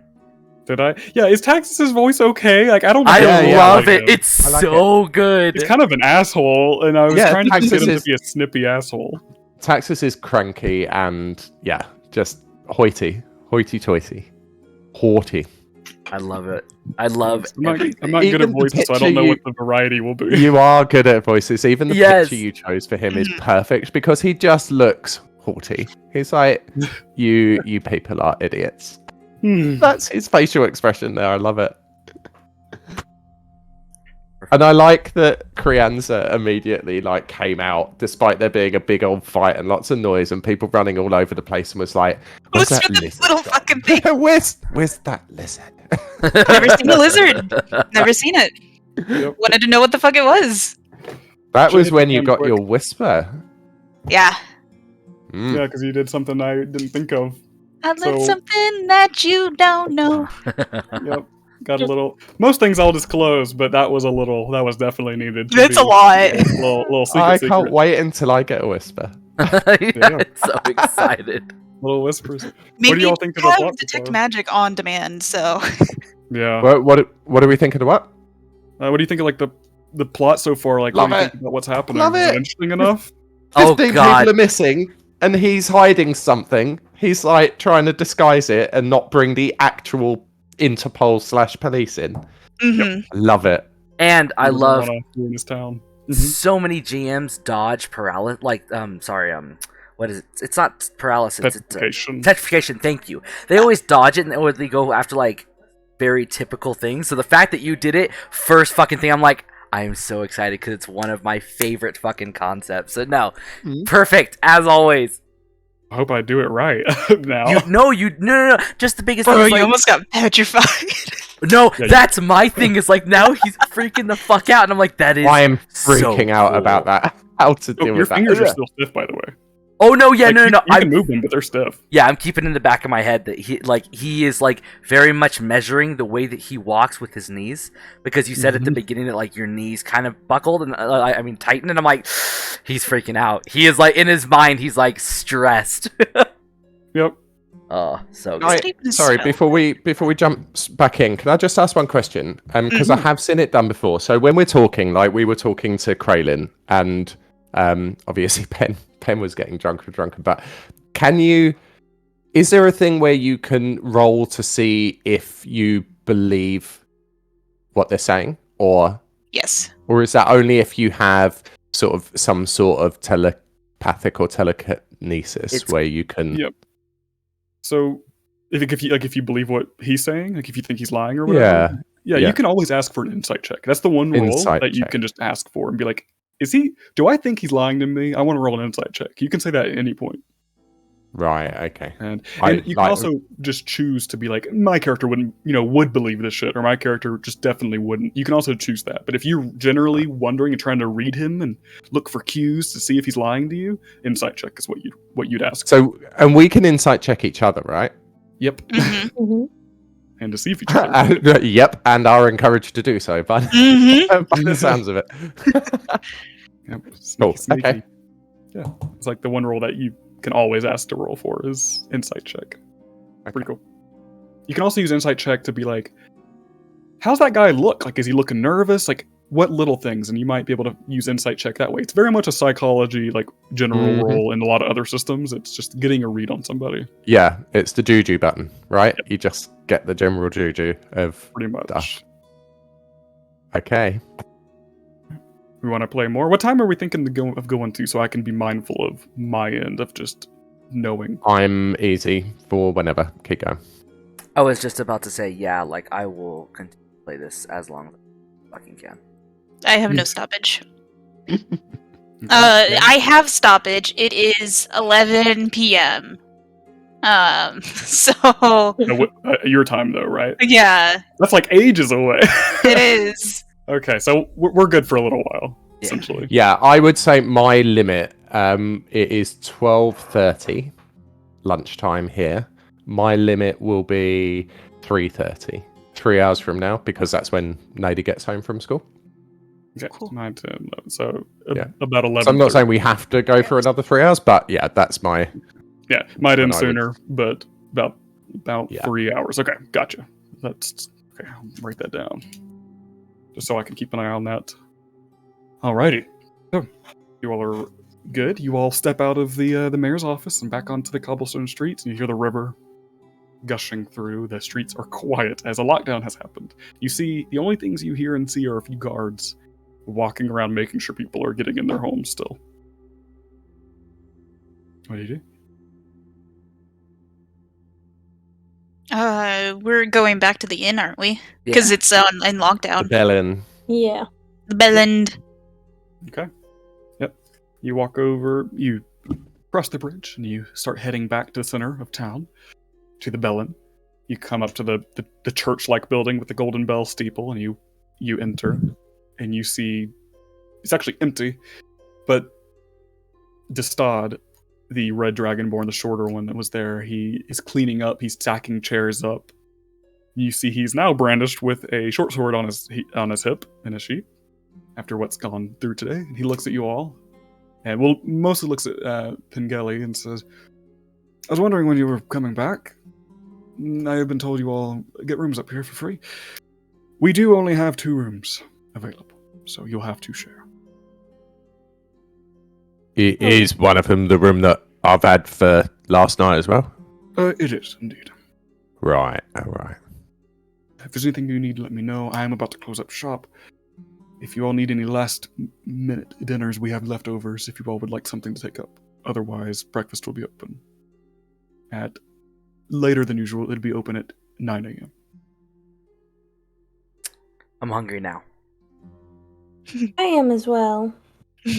Okay, I hope bacon and biscuits and gravy is fine. And he comes to the back, and he speaks, and there you can't hear, and then he looks to you all and says, "I'm heading out, but thank you. Thank you for your service. I hope everything's fine. If you need anything, tap on door number 5 upstairs. That's my brother." And he walks out the front and leaves. And he locks the door with him. It can be unlocked from inside, but he locks it on his way out. You hear clattering back there, and you hear muffled voices, a deeper voice and a very light, a soft, childlike voice in the back. And after a few moments, you hear Usul, the taller dragonborn, which is the cook. You hear him say, "Oh, go take it out there. Can you do it? Can you hold that? Can you do it? All right, no, don't drop it." And you see Vinny, the small dragonborn girl, holding 2 plates, because there was only 2 of you who asked for food, right? Mm-hmm. And you see, they aren't steaming because they're leftovers, but you see her holding out 2 plates, and she struggles. She gets on her tiptoes and puts them on the counter for you both, and says, "That'll be 200 gold." And you just hear from the back, "No, it's free. Don't listen to her."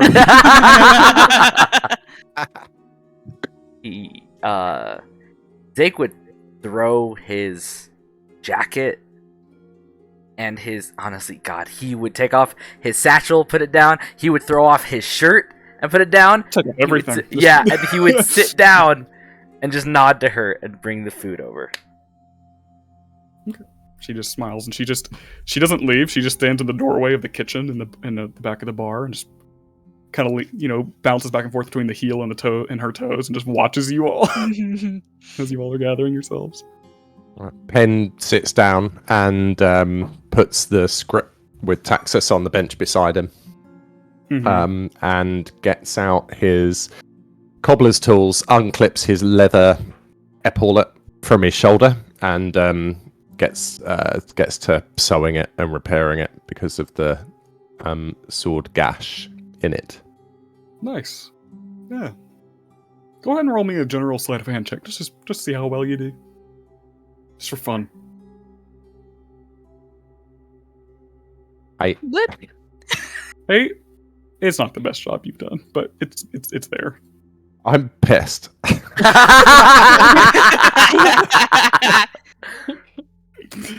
Yep. Not pissed, but definitely half cap. Yep. You see Vinny, who's bouncing, says, "I could do that for you." Oh, could you, Les? I could.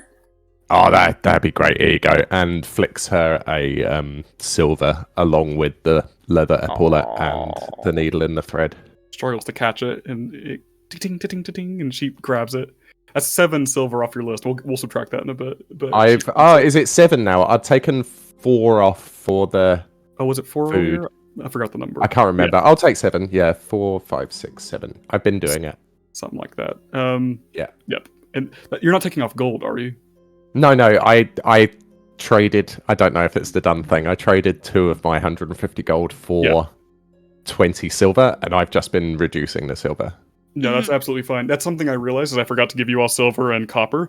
So if you guys want at some point, just transfer like 10 gold of it. Normally you have to go to a bank, but because I forgot to do that for you, just transfer 10 of that gold into silver. Because it's 10 silver to a gold. Yep. So Cool. Okay, so I've got 63 silver. Yeah, that's fine. sweet. Alrighty, and she takes it, and she will come over and take your tools and just start doing it for you. Way She's better here. job. She remains here. Yeah. If you want her, to, she's just gonna keep sewing it right now. She rolled a 19, so she is sewing it really quickly and well. Good. And after just about a minute, while you're eating whatever, she just says, "All done." She takes the coin again and puts it in her Oh, that's good work, girl. Good work. Thank you. And she just kind of goes back to watching you all very awkwardly, bunch of strangers. And after a minute, Yusul, the one in the back, locks the kitchen door, and he says, "If you need anything, I'm up on the last door. That's where both of us will be. Anything else I can get you? You can just leave your plates here. I'll have my brother clean them in the morning." Room 5. Is that the one I said?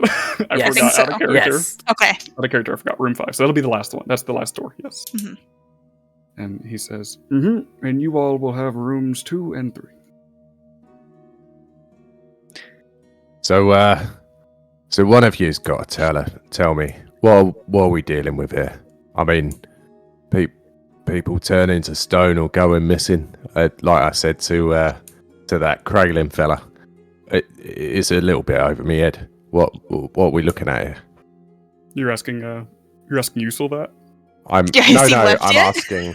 Oh, is he still there? Oh yeah. I He think was he on was. his way say up. No, he was on his way up. I didn't know if you Damn, stopped okay. him to ask. Yeah, I didn't Nah, know if you stopped he's him to gone, ask. right? Yeah. Yeah, So if you I'm have nothing to asking say, he goes my up. 3 He's gone. companions. Mhm. What was the thing that you asked? I said, what are we dealing with here? People turn into stone, purple bloody runes. You saw it, we dealt with it, and now we've got to deal with potentially 16 people who've got the same thing happening to them. So, what do you know? Tell me. I'm gonna pull the paper that I made the sketches of the symbols on and just kind of set it on the table and be like, well, I know that they weren't willingly doing any of that, and those runes were either protecting them or keeping them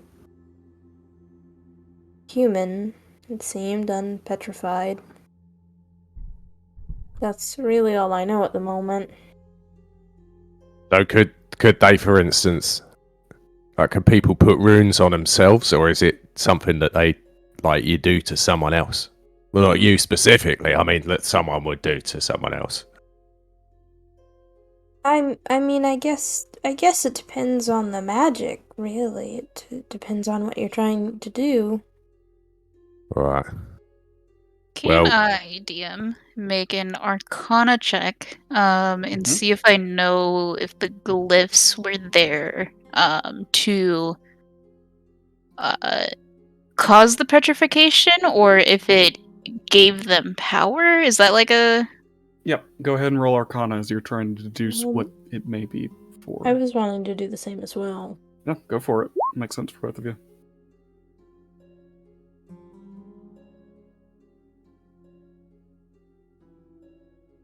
Nine. Got 11. 9 and 11. Okay. Not too good, but what you'd both kind of know is It does seem like they were there. That it does seem to have caused it. It wasn't there because when you all know when the arm broke off, it flickered out and she became completely. But it seems like it was holding it back in some form, but it was still, it was purple and it linked. It's very much linked to the eye, so it very much seems to be the cause, but also holding it back from dying at that point. It's very interesting. It's because if you remember, she was stone at the jail cell until she went missing, so she was a stone statue completely. But now she comes back at this. It seems that you can guess the runes were not there until the statue itself was taken from the jail cell. Yeah. So the runes seems to have made her have her human form again, but it still seems to not be a very good thing. You know what I mean? They're very much linked, but that's about all you glean from it with those rolls. Not too much. Definitely causing it in a way. It's kind of more like an evolved state, I guess is what you could say the runes have done, is an evolved form. I know I didn't answer that correctly, but also not great rolls. Yeah, not the greatest rolls.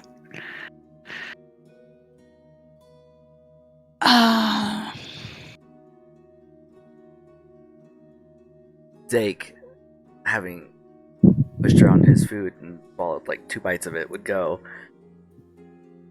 I think they, whatever is going on, don't look him in the eye. He just nod. He would just nod at his own thing? Yeah. As if Okay. agreeing with himself. Yeah. I agree, lad. I mean, that gives me the bloody willies. Are you gonna eat that?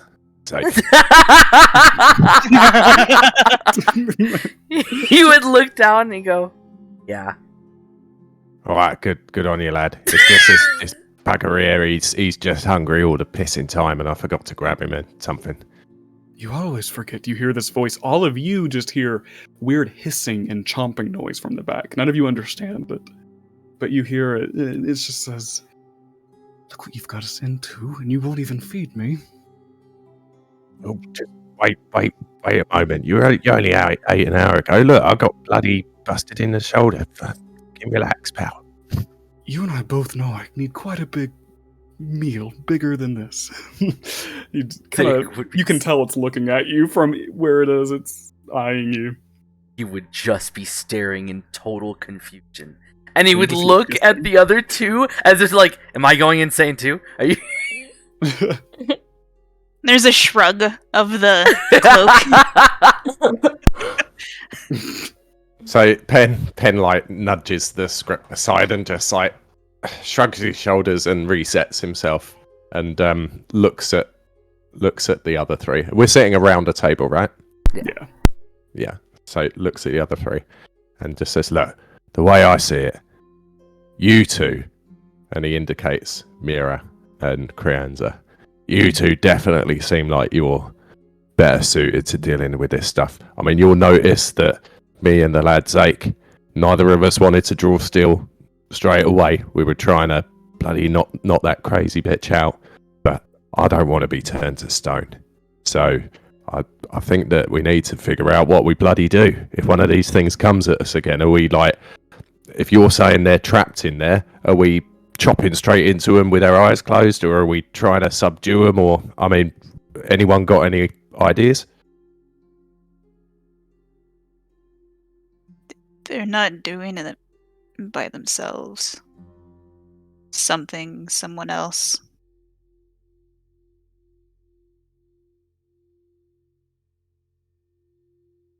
What was that? What do you mean?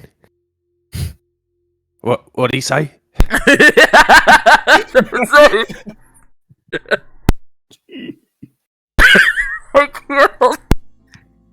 Howard, speak up, lad. Couldn't hear you properly. Are you a lad? Zake would start laughing. He would be so uncomfortable. Yeah, Penn's just like staring from one hood to another blank expression to another blank expression, like just rotating back between the three of them, waiting for something. You just hear, Pengelly, in your bag. You hear a hissing of, Who have you gotten us involved in?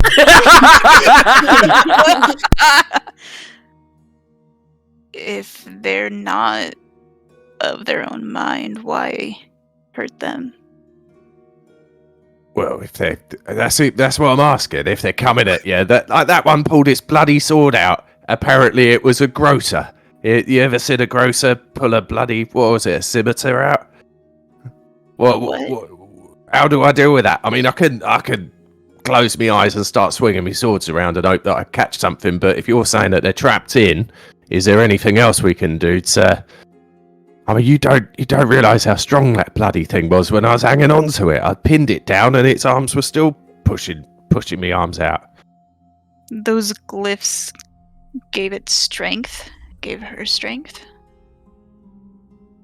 So if we tear the natural, magical strength. So, If we could disrupt the glyphs, perhaps. like tearing off flesh? He would look totally serious when he said it too. I know. I want to say no. My answer would be like, yes. I mean, or if there's a way just to wipe it off. I don't know. I Do don't we cover it up? bring a rag into battle. Mm-mm. Got a wash rag. Hand in a bag. I don't bring a rag into battle. I am going into battle. I need only your cleanest rag. Zeke would get about halfway through his food and then push it over towards Pangeli and just continue talking. Cheers, lad.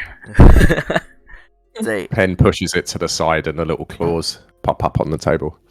It just goes crazy. Frenzy. Yep. he would pause and then say, he's like, whatever it is, if it takes over, think it infects through the eyes, or do you simply rather this one came back, right? That man, the Beaucaster mayor, said that they fuck, you would laugh, said that this one came back. So are they trying to infect others? Do you think maybe it's something trying to hurt, or maybe just make itself home?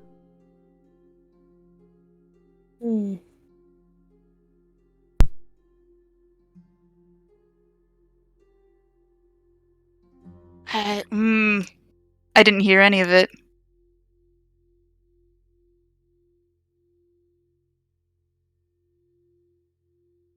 By choice, or you actually didn't hear any of it? I didn't. I was inside the tavern when she was saying, like, please help me, look in my eyes. Is anything wrong?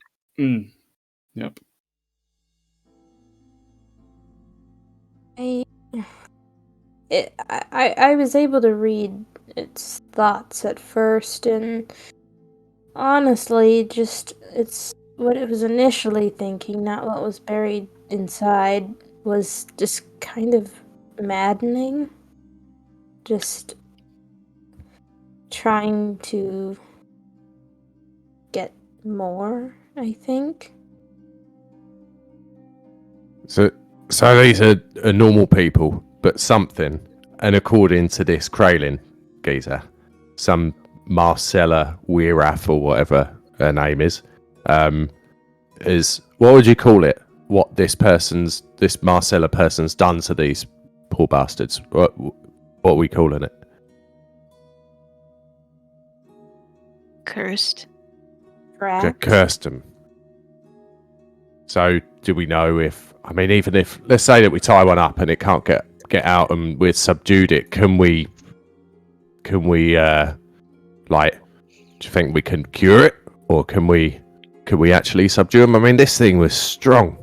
At what point do we start chopping bits off to prevent ourselves getting turned to stone? It's a hard question. Shrug from the cloak. Why? what did the town do to cause her to do? Where is it even her? Right, that's what. Yeah, well, why would? It's only assumptions, in which we'll find out more information when we go to her house, I would assume. So before we go and check out this house, do we want to do anything else? Like, do we want to ask around town? Do we want to sort of put the feelers out, see what else we can learn? I mean, do we even trust this Kraylin fella? Do we He's have the to? mayor for a reason. Well, I mean, more, do we trust that he's told us as much as he could, or do we try and dig around? I mean, 16 people is not insignificant. This place isn't fucking huge, is it? The people only know about 6 people. Oh, yeah. Oh, I That's better what be he careful said, at keeping that to least. myself.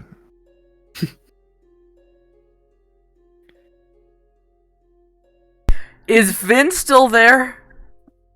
Who? The little child? kid.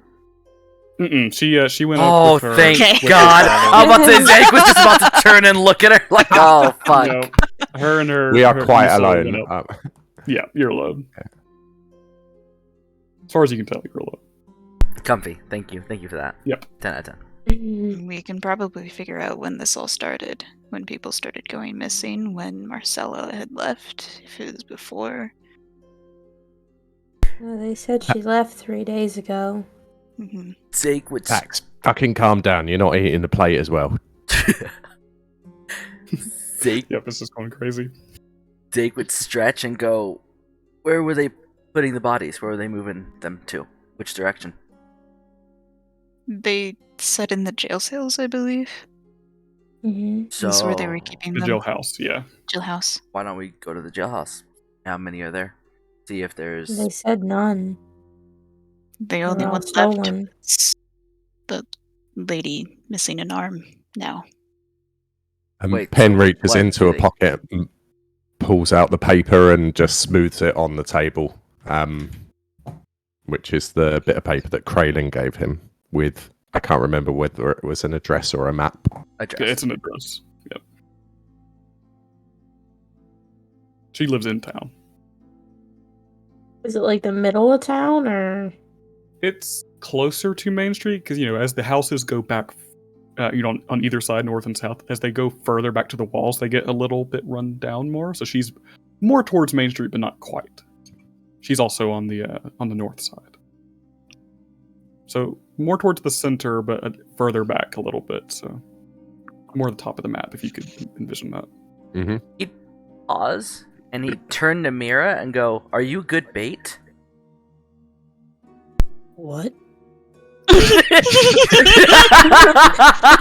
He would look at her with raised brows and go, "Are you good bait?"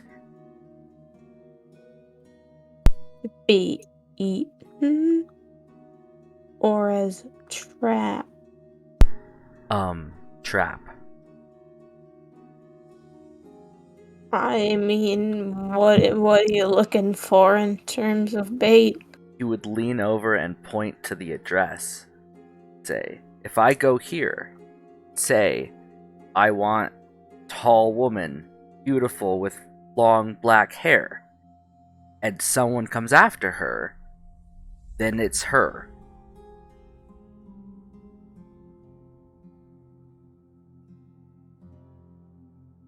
I mean, He would look around I as if like guess. his assumption is right.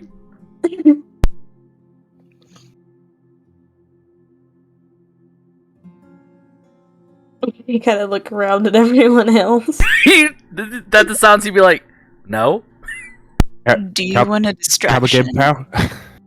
He'd say, if I go to the witch and say, I want statue of this, and he would point to Mira, and she is attacked, then it is her. He'd look around as if it makes sense. She's not in town right now. Right. And he would nod knowledgeably.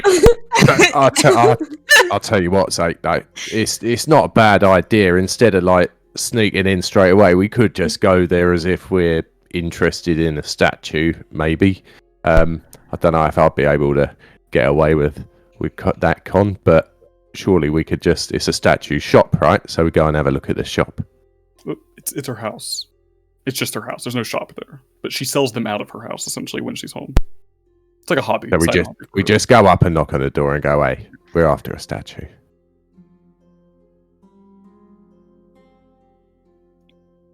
What do you reckon? Yeah. I mean, we could try. Can see who's around there. How many guards?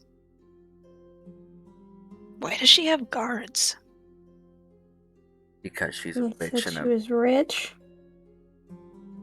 Did one of you say witch and one of you say rich? Yep. Yeah. Yeah. Love it. What a bitch! Yep.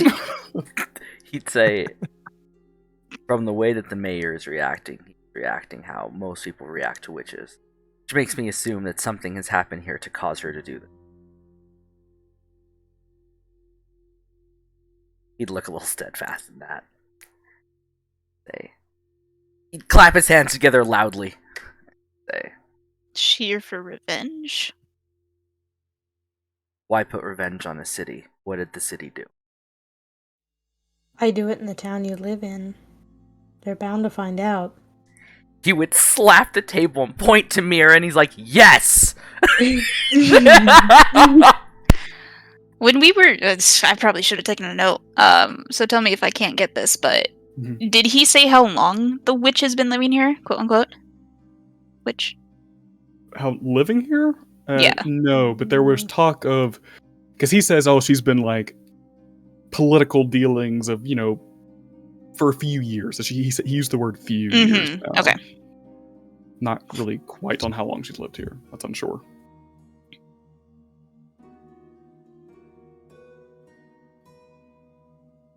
But he did say that she came from Tavalis, the capital, and why would such a rich mage come to a to small town. like this? Yeah. He's like all her political matters. She's making messes over the last few years. Mm-hmm. All right. So, I mean, it's getting late, and I probably need to have a lay down after that delicious wine. I might point out. Does anyone else want some? And he pulls the half bottle of wine out of the script and puts it on the table. Gonna have to have a lay down. But what are we doing then? Are we gonna? This bloke wants proof. Are we gonna go and have an ask around before we go and sort of see if we can ask about the statues, and what do we do with guards? I'm not against the sort of need to remove people, so to speak, but don't really want to get me blades wet just to find out some proof for a rich fella. Currently, the city's on lockdown. Mhm. We'd have I to mean, do tomorrow. whatever we need to in the morning. Yeah. I mean tomorrow.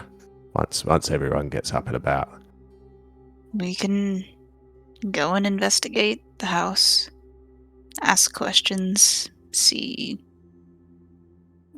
the timeline of this, whether it be people were disappearing before the witch left, when she left.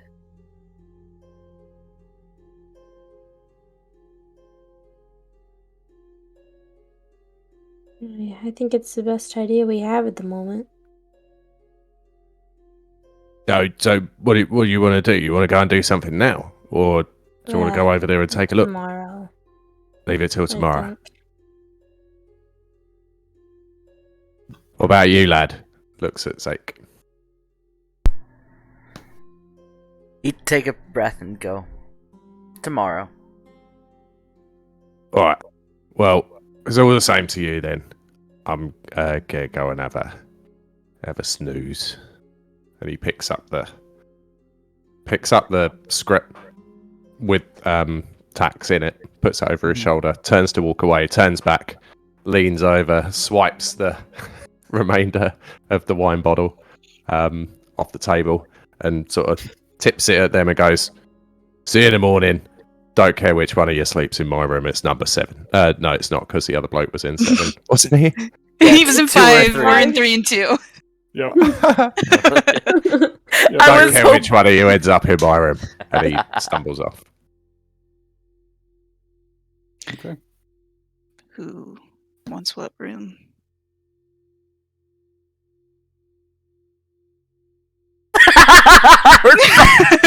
All three of you just stay there, apparently. And Jesus Team Christ. Awkward. Holy Team fuck. awkward. Just a few seconds of silence. I couldn't.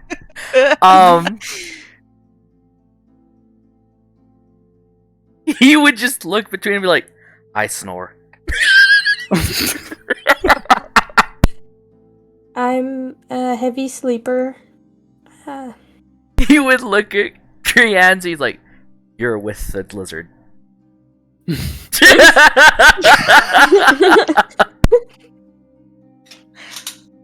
Okay. Right. Yeah. Do you all go to your respect? You know, there's 2 rooms in each, like 2 beds in each. Sorry. Oh, So okay. Yeah, he was. Do you all go to each? Mhm. Yeah. All right. On the way up, I'm gonna lag Pengelly, behind. yeah. On the way up, Pengelly, you hear. To be honest, they're a bunch of freaks. This is the Well, one that's you it. hear. We've dealt with worse tax, and they're what we've got at the moment. I mean, just keep your eyes peeled and make sure I don't get turned into stone, eh? And keep an eye on that one in the fucking hood. Did you see when I patted him on the shoulder? There's no give in it, and he keeps looking at you. Did you pick up on that? Doesn't smell human. Nah, I don't. I mean, he healed. It was definitely him that healed my shoulder. So he can't be all bad. Just keep your fucking eye on him, eh? Mm-hmm. And mind your fucking table manners, Jesus. You just met these people and you look like a hog. He just snarls at you. At you as he crawls onto the bed. Yeah, and bloody, you're supposed to be the posh one, ain't you? He just crawls down and glares at you as you get ready for bed. All right. Do you all go up to your rooms? Mhm. Nope. You're staying behind Crianza? What do you do? I am going to wait until everybody else starts walking up and everything. And you said that the front door was locked? Yes. I'm going to go to the back door in which I was let in and see if I can get out that way. Yeah, I mean, you can still get out the front. It unlocks from the inside. It was just locked, so you can go either way you want. Both same way with the back ones. You can. I'll go out through the back. Okay. Yeah, you open up the kitchen, find everything clean and ready for the night. You know, ready for the next day. And you find the back door, what you originally came into. Uh-huh. You step back into the shadows of the back of the building. And then I'm gonna stay still in the back areas. And I'm gonna try and look at the main street and start making my way towards the house. Towards Marcella's house. Towards Marcella's house, and I'm looking for torches of guards and anything. And if I do see it, I'll just stand still. Mm-hmm. Go ahead and make me stealth check as you're just making your way along, because there are a few guards out. You do see some torches. It's usually one guard at a time. Mm-hmm. But there's quite a few out scattered throughout the town.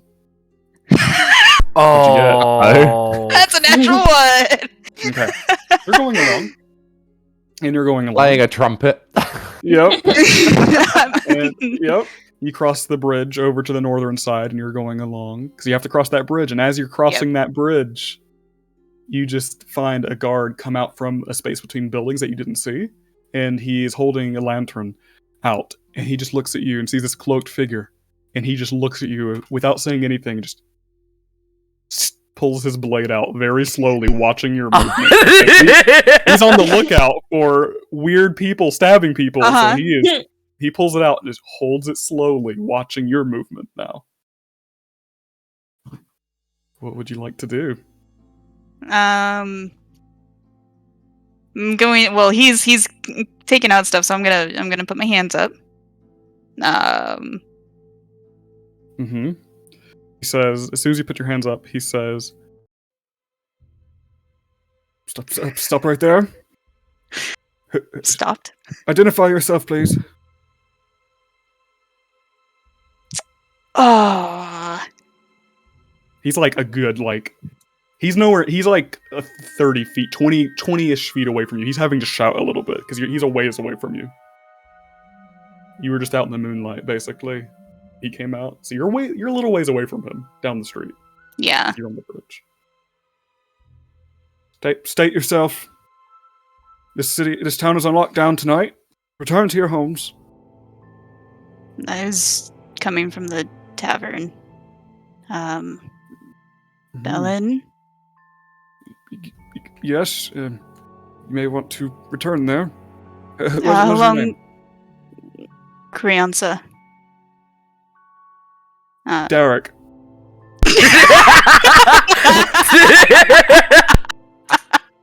No, grandson. He said his name. He's like he's introducing himself. Derek!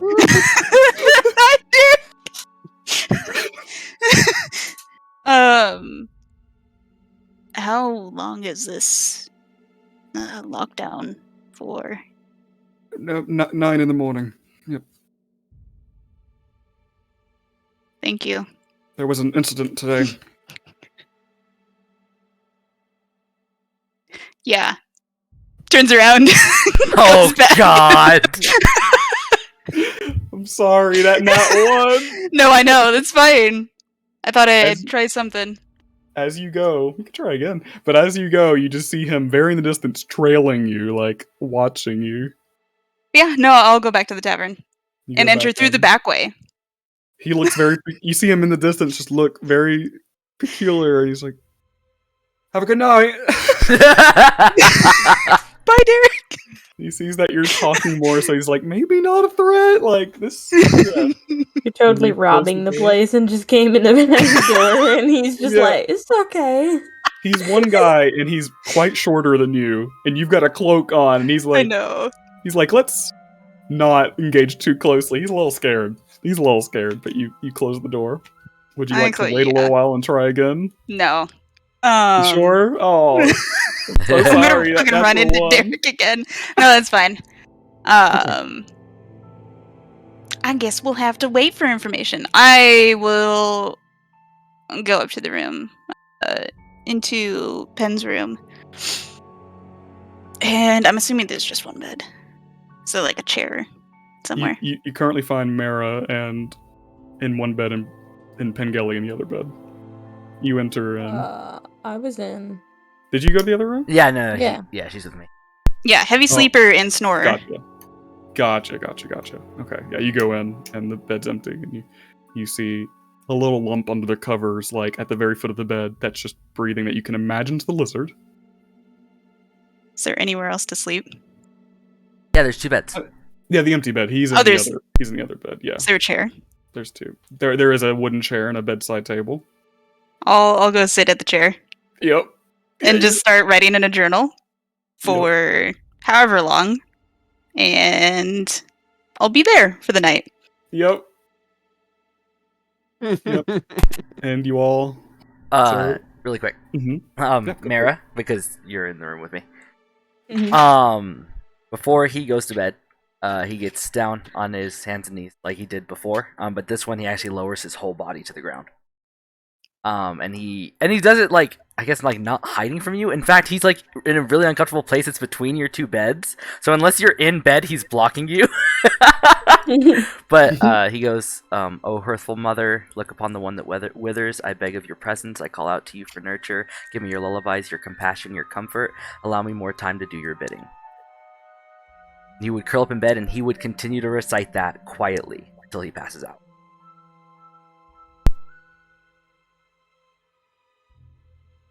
I'm gonna just lay there. Yeah. No worries. I just want to let you know. Just stock still. You just lay there, stare at the ceiling for a little while. Okay.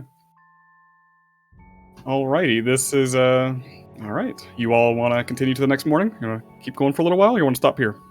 No, let's I'm go. good. Yeah. Let's go. That is a long rest. Yes.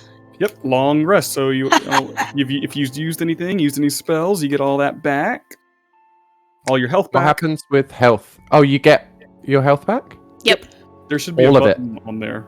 Yep. Yeah, I was going to push it. So it literally gives you It gives you all of your health, regardless of what state you're in. Yep. Always. Pretty much. Yep. Like, you're still sore, and there's that, it's still there, but you all are above I average. mean, I'm only 1 hit point down anyway, but Yeah. if I were like 80% of my health was gone, I'd just regain it all. Yep. It's up to you to Cool. really roleplay, like, how sore you are in that kind of Whether stuff. I'm wrecked. Yeah. Okay. Yeah. But mechanically, you all go back up. Bits of fiddle, man. Not even hungover. Yeah, there you go. I like how you woke up for an hour, and then you're like, you drank a bottle of wine. I was like, yep, back to sleep. That was enough for a day. And done. It was a weird hour. Yep. All right, this is what I am. You all wake up and get your long rests. This is what I imagine that Pengelly wakes up to. The hooded figure of Sharing. With big bulbous eyes. With the blue eyes lighting up the room probably. All night, Right. there's just annoying blue light. Nightlight. Pengelly. Night light. It's not so bright, but yeah, it's there. Pengelly sort of opens his eyes and does a quick mental recce of the room that he's woken up in, because it's his room. His stuff's across the place. He wiggles his toes, can feel Tax laying there. Tax is still asleep because he's lazy, and opens his eyes and sort of glances at the bed next to it and sees it empty. Right? Is the bed Yep. empty? Yes. Yeah, hasn't even been slept in. Blankets there. Yeah, and his gaze sort of goes past the end of that bed, and he looks in the chair, and he sees Just Big old- stock still, like there's probably a quill or a pen or whatever in hand over a journal, and just still. okay, and the eyes. The hood is still up, is it? Everything, yeah, the hood is still up. The hand is peeking out. You can see with the pen or quill at that point. But so the hood is up, but the eyes are glowing and visible blue. You say, yeah, Oh yeah. and it isn't moving at all. Mm-mm. Like solid. Right. Still. So Pen looks at it for a minute, studies it, remembering that he patted it and it was made of rocks, and he's got no idea what the hell Crianza is. So he casts thaumaturgy. Or am I saying that right? Thaumaturgy. Thaumaturgy, and he makes his eyes exactly the same as Crianza's eyes, casually, and goes, "You all right, pal? How's your morning? Bright blue. Sleep all right?" Blue and And bright. his eyes are suddenly exactly the same as Crianza's, and he's just trying to throw Crianza off and provoke a reaction. Yeah. Crianza will then turn, look, same eyes, detect magic. Yep, you do this, and you see what kind of magic is thaumaturgy. You see his eyes have currently been, are glowing at the moment. Yeah. I don't think anything else on you is magic. It's transmutation magic you're reading from his eyes. Okay, yeah. So long as I know that it's just some magic. Mm-hmm. And then I don't know, just staring back. He's gonna do a little Doesn't wave. react at all. No. It's a freak. Well, so Pen sits there for a minute, looking, waiting for a response, trying to detect whether there's any movement whatsoever. There is none. It breathe. takes Can he like sense a breathing? few. Can I ask for a perception check on that? I don't know. If that's that something makes that sense. you're looking for. Curtains are closed. Make a perception check. That makes sense because it is a very interesting thing. So make a perception check, Pengelly. 11. I don't think he would see any. No. any Okay. movement So he just goes, "Huh," and he shakes his head. His eyes return to normal. He gets up. He's only wearing his undies, and he starts to dress. He yanks his his sort of leather vest hard out from beneath Tax, which flips Tax over on You the just bed. hear a fucking as it gets like He a does it, hissing fucking as he gets flopped over. And he totally does it on purpose and just like yanks it and starts to dress. He's like, gonna go down and get something to eat. And he like puts the script over his shoulder and he sort of opens it and sort of stands there waiting for Tax to get in. And he's like looking at Tax. He just looks at you, hesitates, looks You at guys the figure. fucking come on. Yeah, he just glares at you, looks at Krianza, and then looks at Gets you. the journal, stuffs it back in. Yep. And then he comes over, nips your ankle very lightly, and then as he's getting into the script, he says, "It didn't sleep."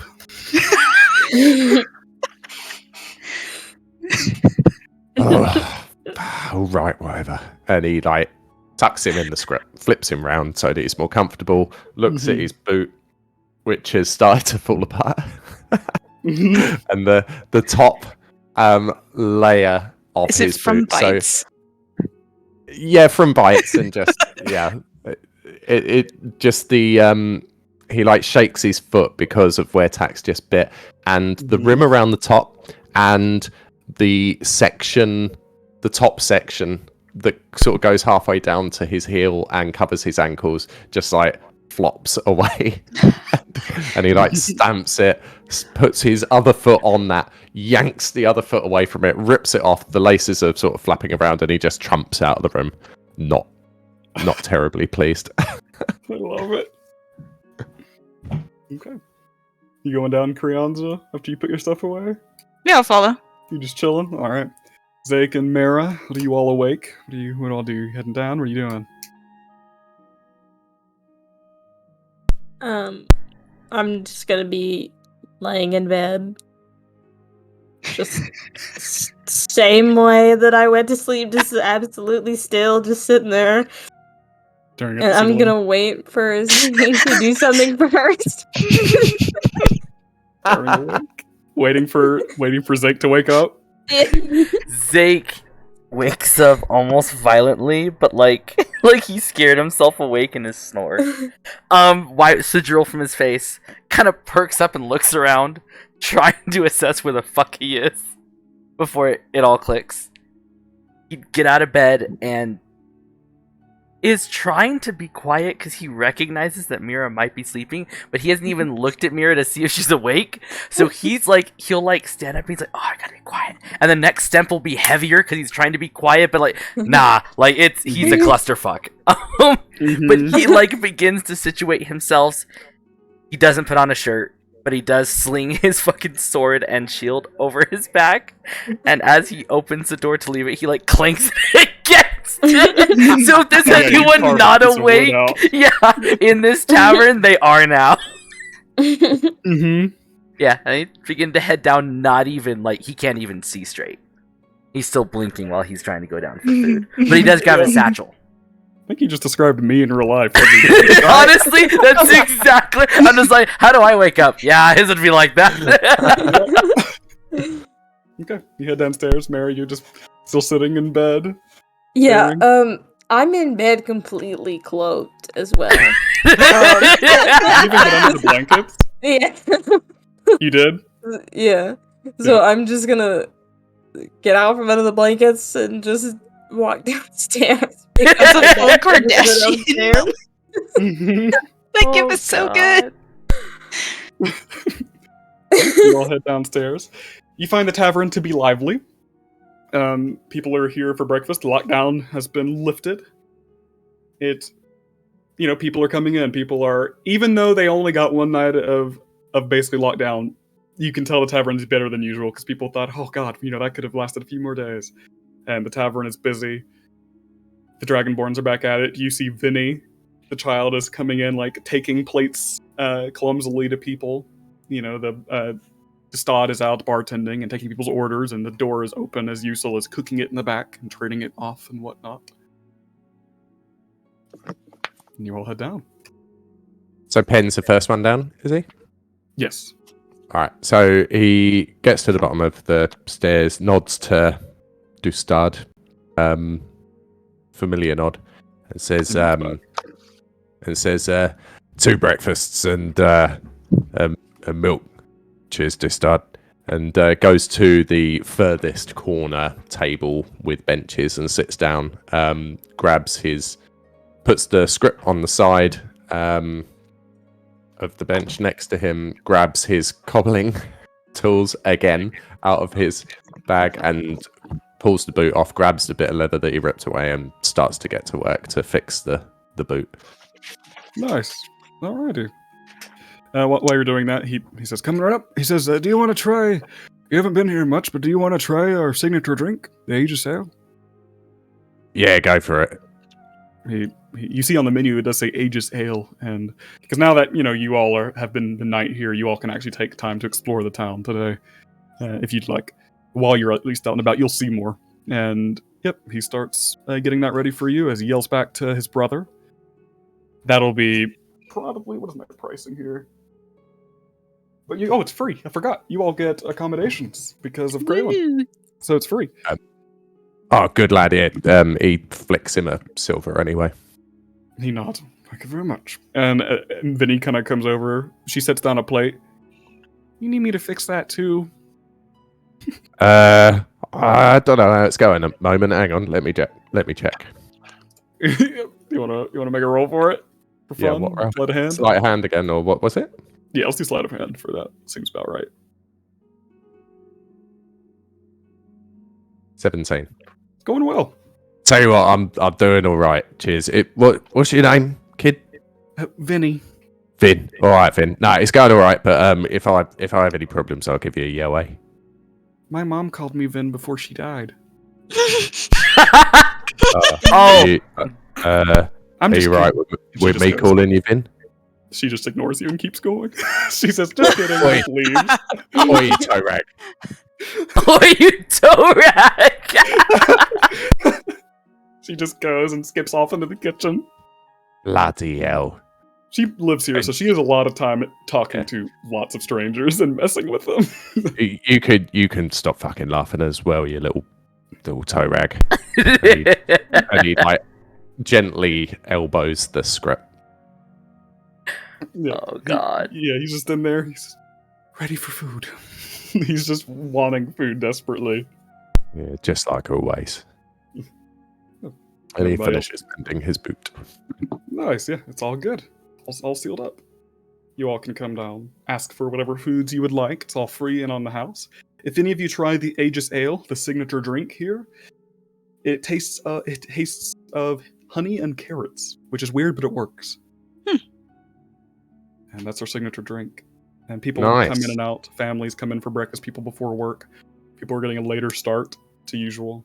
But yeah, you all can eventually come down, gather food, gather whatever you'd like. Who's next down? I was following after Okay. Yeah, go ahead. 10. Yeah, up to you all. You can come at the same time, one at a time, whatever you all want. Yeah, I'll follow Penn, and when he sits down, I'll shuffle into the bench with him and just plant, and the bench kind of creaks a little bit. It's right next to me. Right next to you. No. You're so weird. Oh, yeah. Zeke would stumble down. Once he got close to people, he would walk a little bit straighter. He would be much more aware of where his weapon was. But yeah, he would, one eye open, a fucking mess, go to the tavern, like put his hands on the bar as if like that was his only stability to the world, and just say, "Food." Yeah, it's free, so we'll get you what you need. He just smiles at you and he yells back, "You sold!" Just yells back the order again. And eventually that comes out to you. Today's breakfast is poached eggs and toast with tomato. Oh, fuck. Yeah. I would say, "Fuck, I'm hungry." Okay. Right? Yeah. And Aegis Ale and coffee and tea and whatever you'd like, basically, in that sense. Yeah, he'd probably do coffee. Yeah, he'd grab it. He'd like pause to like look at him and then nod his head, particularly to make sure he was thankful. and then he would pick up the plate. He would look around, see the two oddly cuddled together, look puzzled, and walk over, sit down, and just like, hold on. Yeah, he just like plops in a chair and says nothing and just starts to eat. Okay. Does Mara come down as well? Yeah, I'm gonna come down and just slide into the seat beside them. No food. No. Oh, Zake would look at you two and be like, "Oh, do I get it?" He would stand up and point back and looking at the two that doesn't have food. I'm good. You say that, and I won't even make you roll it. But if you think you would notice, you just see Destad, the bartender, look kind of eager, like as if he were standing up to order for them, and he just looks disappointed that no one wanted his food. So he just keeps going. Funny enough, when Mira says, "I'm good," he goes, "Yes, ma'am," and he would turn and he would walk towards the bar. Yep. Totally misinterpreted. You want to order food for them? Oh yeah, he would go. Yep. He would point to the two and say them same. He starts, process, and after a few moments, you all get delivered food that sits in front of you. Just won't get it. Thank you. We got a bunch Let of it bozos sit. in this party.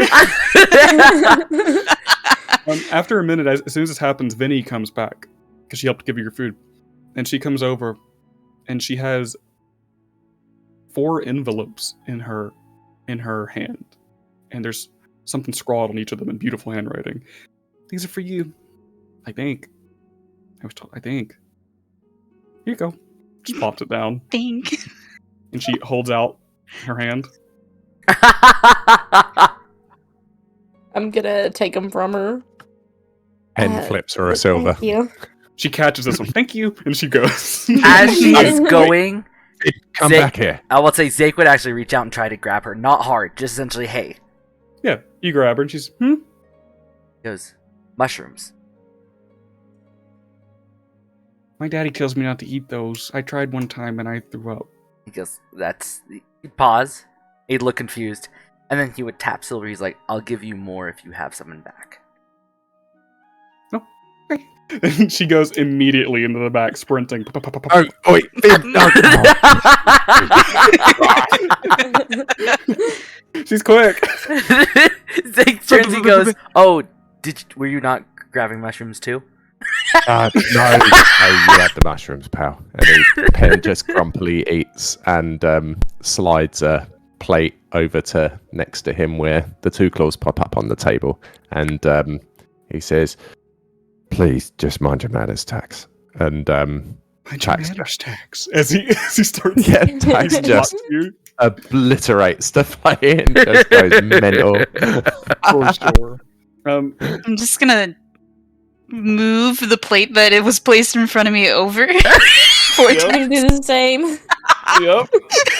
So Pen looks at them and kind of grins at both Mira and Crenza and just lines them up in front of Tax like a little conveyor belt.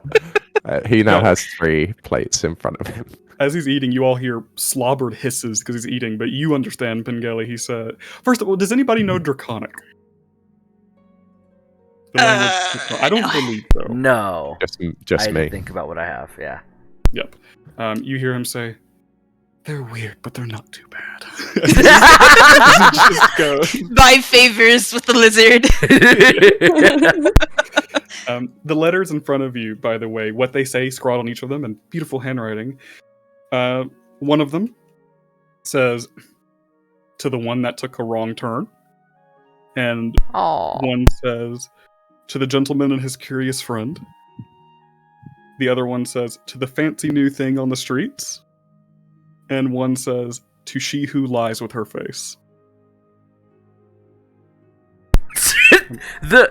He would obviously grab the one that, well,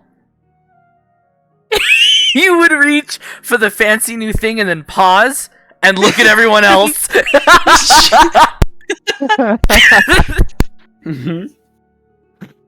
It's at this moment, mushrooms. Oh yeah. She has a whole like little sack of mushrooms. Daddy didn't know I took these. Just be quick, hide them. Have they been fresh picked? You asking that? Yeah.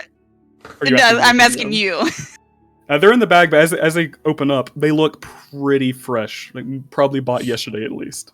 Oh, Yeah. okay. Zake would. Not like out in the back, just No, scribbled not up. that kind of. No, they were definitely from the ingredients pantry back there that she nabbed quickly. Yeah, his face, honestly, he would show the most emotion that he has, and his face would light the fuck up. And he would, like, grab 10 silver and put it in her hand.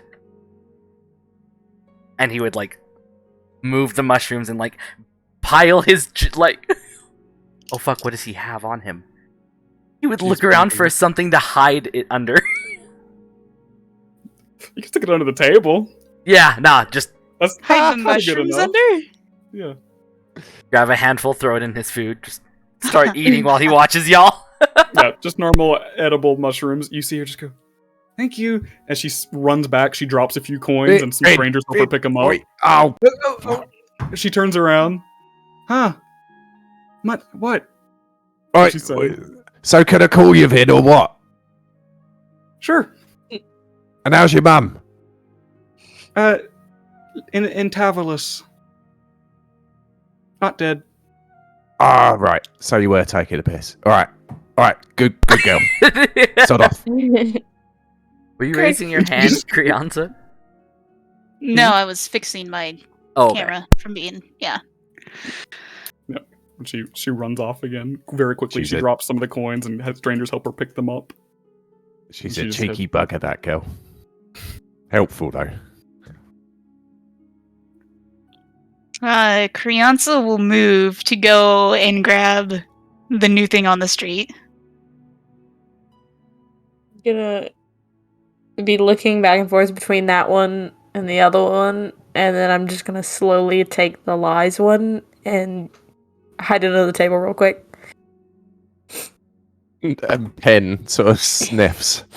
Goes, fucking gentleman. And he just like rips the envelope open, doesn't even pull the the letter out. He's just like, and like exposes whatever's inside. And on top of the table, doesn't give a crap. And just, what does he see? What's in the envelope? What you see, it reads. It's a letter. Do you want me to read it? Yeah. He just opens it up and starts to look at it in full view of everyone. Gotcha. It says, there are 3 more turned to stone as of this morning. You better hurry and find that proof the mayor wants you to find so he can save his own ass and his own job. Bring whatever you find to me first and I'll pay you double. I think there's more going on here and we should chit-chat. Get it and I'll be in touch. See you around. No sign. It's all the same script on the letters, written by the same hand. Yep. And it referenced the Mayor Kraylin, so it's not from Kraylin. appears so. I'll open mine. I would say That's the Zake. same thing. Zake sniffs his. Any. Make a perception check.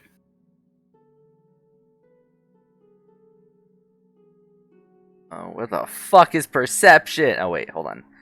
I found it. Oh There we fuck, go. I'm gonna fail this. Yep, I got a 2, my friend. That's the attitude. 0. Yeah, you can't smell anything. Oh, that smells like paper. You said it sounds like it says the same thing. Yep, everybody's says the same thing inside. Can you send it to us in our handouts? Yes. Just give me a minute to do that because I gotta go find my notes digitally. I have them printed out, You're fine. but I can do that. 3 more. Yeah, Zake would start shoveling food now. Hurry the process. Yeah. Looking like tax. Yeah, looking like tax. Mm-hmm. Okay, hold on. So we're at 18 stone people? Fuck. 16 are gone. They said. They said 16 was missing. Got one back last night. Got one back. Yeah. So And then technically, 3 yes. more. Yeah, didn't think about that. Yes. He'd pocket his letter, finish his meal, down his coffee painfully, stand up and go, shirt. He would run upstairs. Can I? You didn't get dressed? No, he was topless the whole time. Can I still see Vin?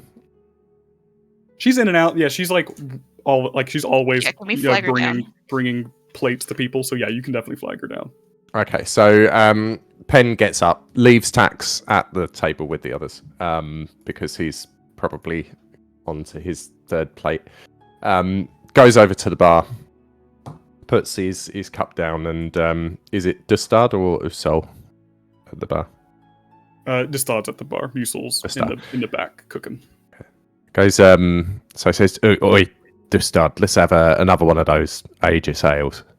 It's bloody delicious. What's in that? I can taste honey. What else is there?"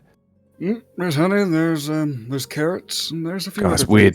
It's weird how it works, isn't it? Specially made. I don't buy any of that fancy shit from Beaucaster or any of that Jubilee or that Swift Flare wine. I make my own. I have family. Oh, you make it here, do you? Oh, good stuff. Oh, I really like it, lad. Good work. I have family who makes it out in Tavlis and sends it here for me. Nice. Hey, the little girl, Vin, is that who is she? Is she Usol's daughter? That's my niece. Oh, is this your niece? Can I have a word with her? Is she floating around back there? Oh yeah, sure. Vinny! And he calls out, and she comes out. Oh, hi. Vin, if your pockets aren't too heavy to just wander over there, I was just wondering if you could tell me who gave you those letters or where you got them from. And you see Dustard just look. His eyebrow just goes up, basically like, "What is happening?" And, No. and she says, "I don't really know. They gave me some money, and they just said deliver it.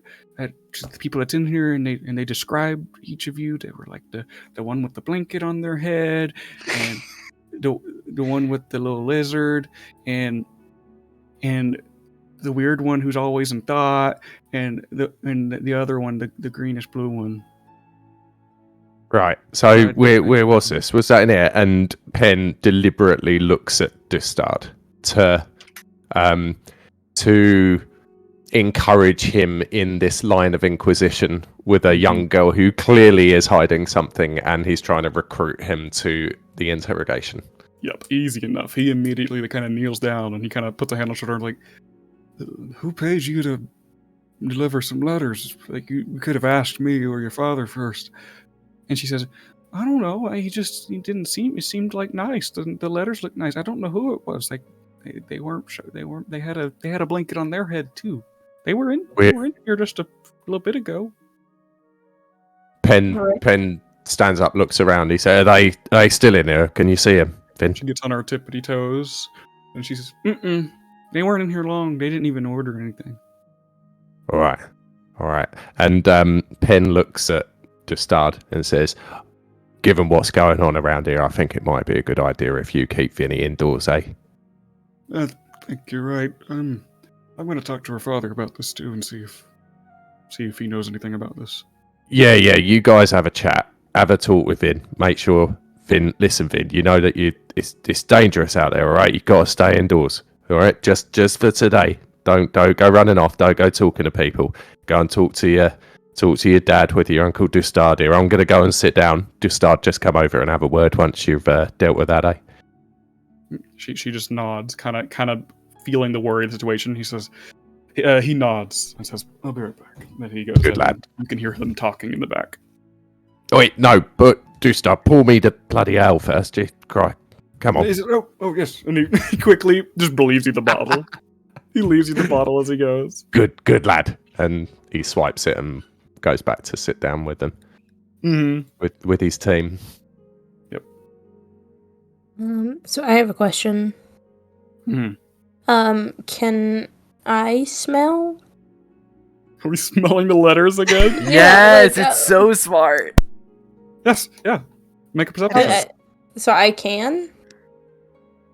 Oh, like it physically can't. Like, Oh. yeah. Oh, yeah. Yes. Okay. If you want. If you want, you Guys can. are so weird. I Thank got a you. 4. Whoa! I got a 4. A 4? Some You don't really good smell paper. anything. Yep, smells like paper and ink.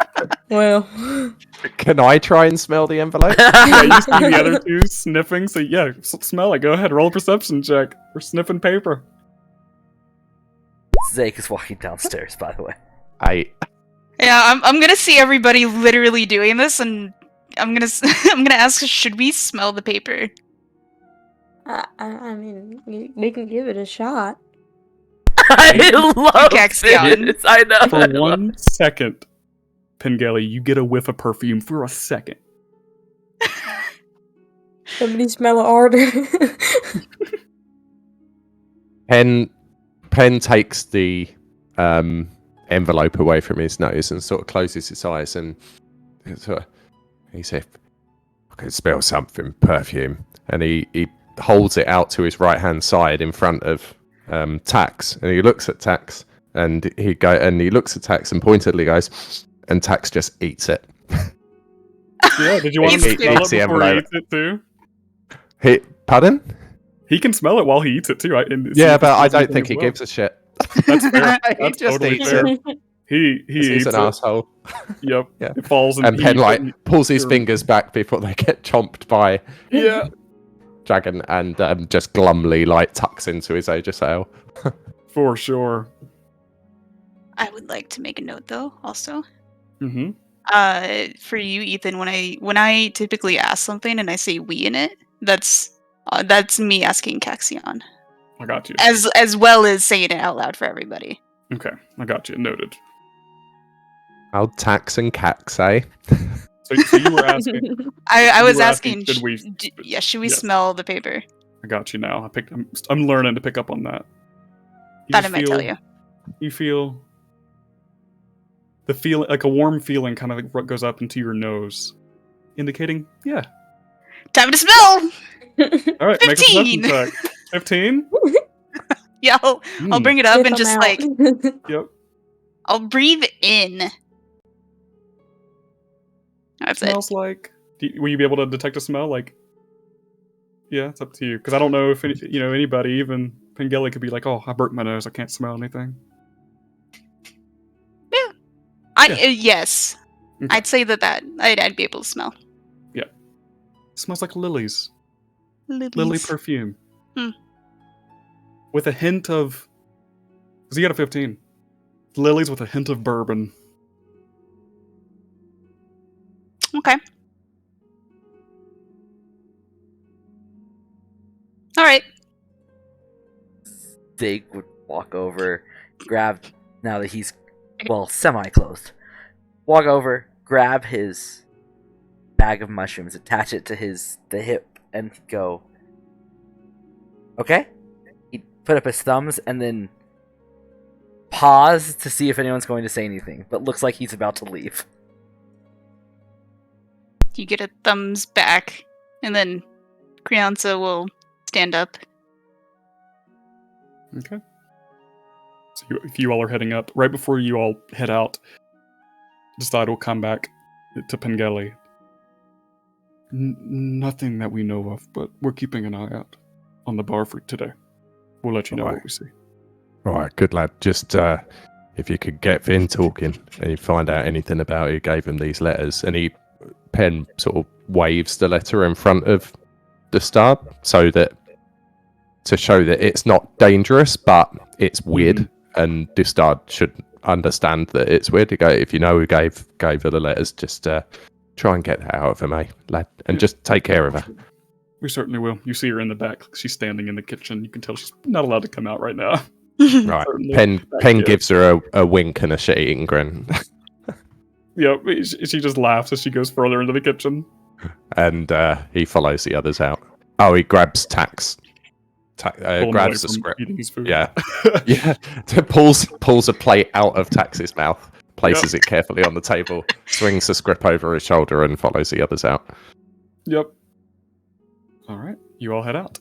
So, to tell you all as well, I don't know where you all are heading immediately, but now that you do have, I guess, more time and whatever, depending on, you all have seen more places around here. So to give you all just a little quick list of places around Balmoral, in case you so desire to go to one of these, you have, of course, the Bell Inn, or shortened to the Bellin, which of course you're familiar with.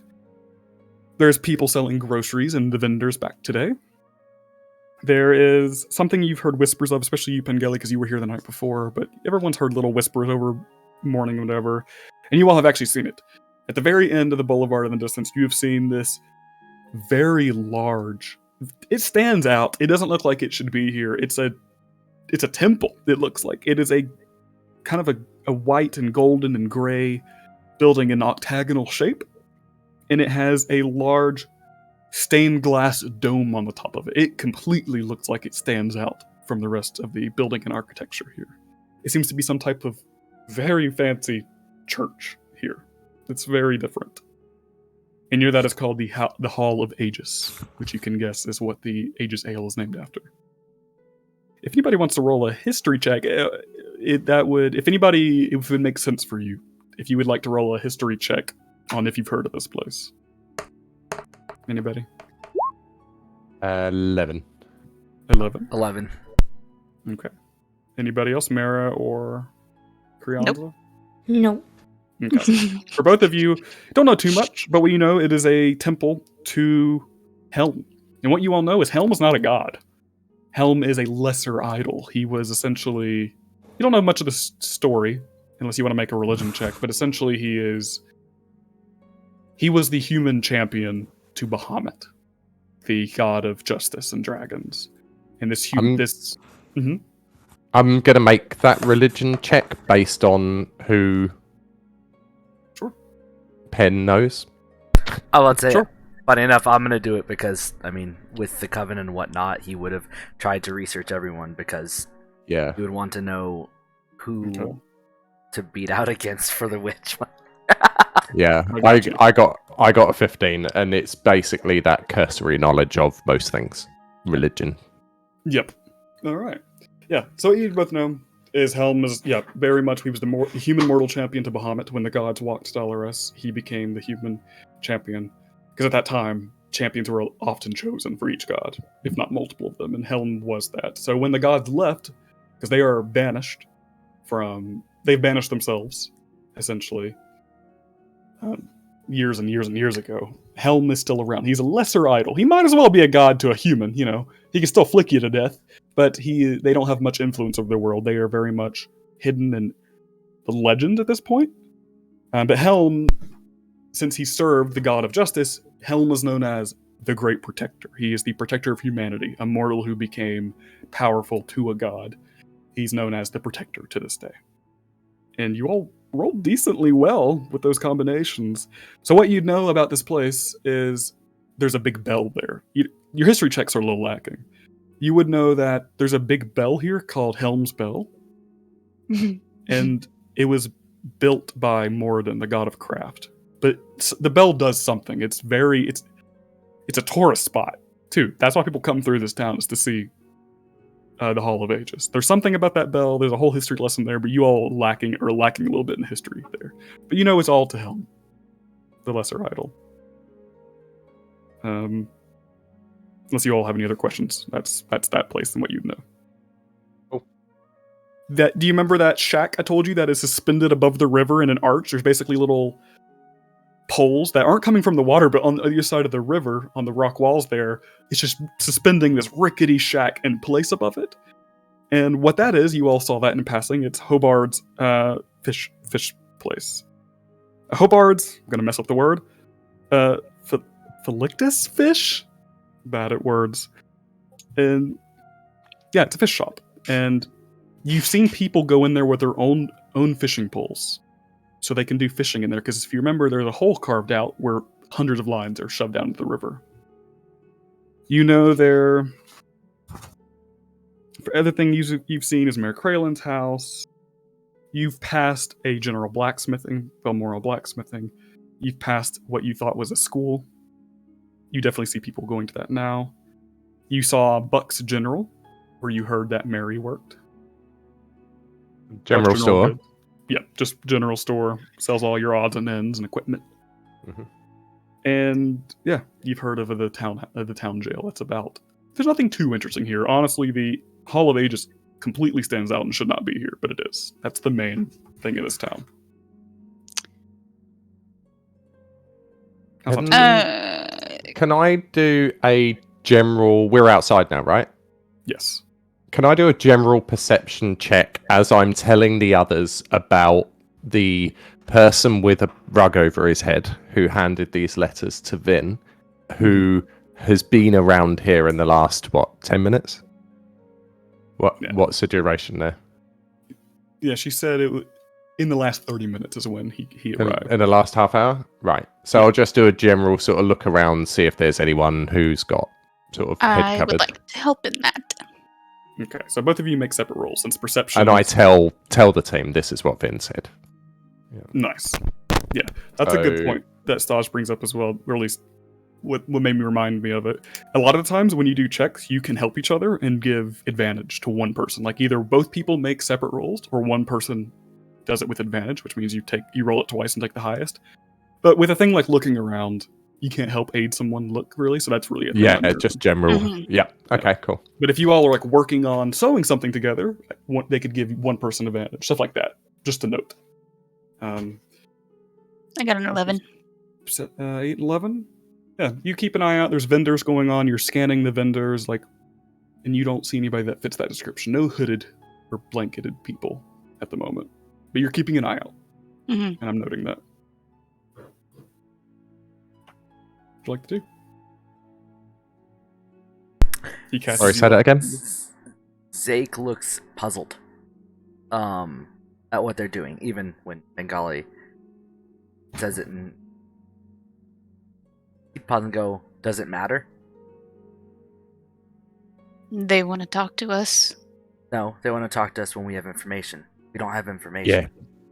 Yeah, but it's someone else who wants information, isn't it? It's not Kraylin. He mentions Kraylin and then says he can pay double. So this is someone else asking us for exactly the same thing, warning us about the same thing, but a different.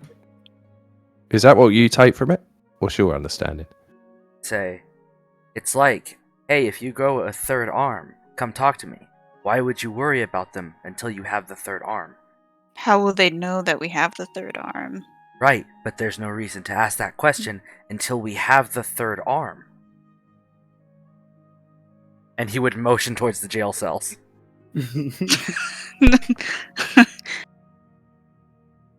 to the jail? Or to her work? To the witches' home? We have plenty of places to go.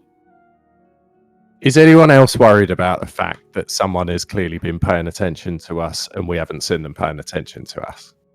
Yes. Look I'm at gonna what's written nod. on those bloody envelopes. I mean, someone is watching us. Yeah, so if they knew us enough to watch us and write something down, they could kill us. Why worry? They're not. He would look at everyone puzzled and then start walking towards the jail cells. Fair enough, Zake. And he just shakes his head and wanders after him. What a functional group we have. People being smart and cautious, and Zake's like, look, third arm.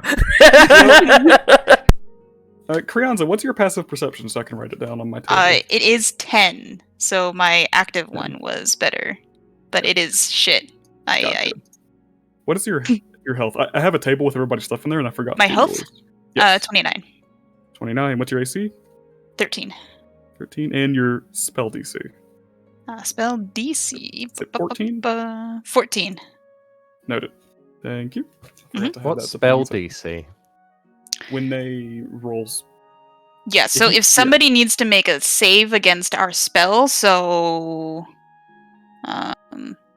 like Mara earlier with detect thoughts, the woman had to make a save so that she couldn't read her mind. Mm-hmm. You have to, right? Yeah, you have to beat that so that her spell doesn't go off. Do I have that? The only reason I ask is I can't see it. You do. It's in your spell section, and you have a 13. Oh, right, safety. Whenever you cast spells, all my enemies will have to roll a 13 or more to avoid them. Right, good stuff. Okay, cool. Yeah. Alrighty. So to the town jail. Are you two coming? That's to Trotting Mira along. and Yeah. Crianza. I'm gonna give an awkward nod, kind of seeming preoccupied, just kind of looking at the letter. Mm-hmm. You all head on to the other end of town. Yeah, Zake would walk Mhm. confidently towards the jail cells. Yep. You find the place. It is quite small. It is very much just an old building that has been refurbished into this. You come in, the door is open, and you find a guard here. It is Derek. And Derek is here behind a desk, twiddling with a dagger. We'll Yep. give a little a hand up, a little tiny wave. Yep. He sees you and he looks at you and then he points at you and then points at me himself and then he points at you. I'll point at him. Point at me. Point at him. Crianza? Was that it? Derek. Crianza? Derek, yeah. Yeah. And you all, I'm Derek. That's Crianza.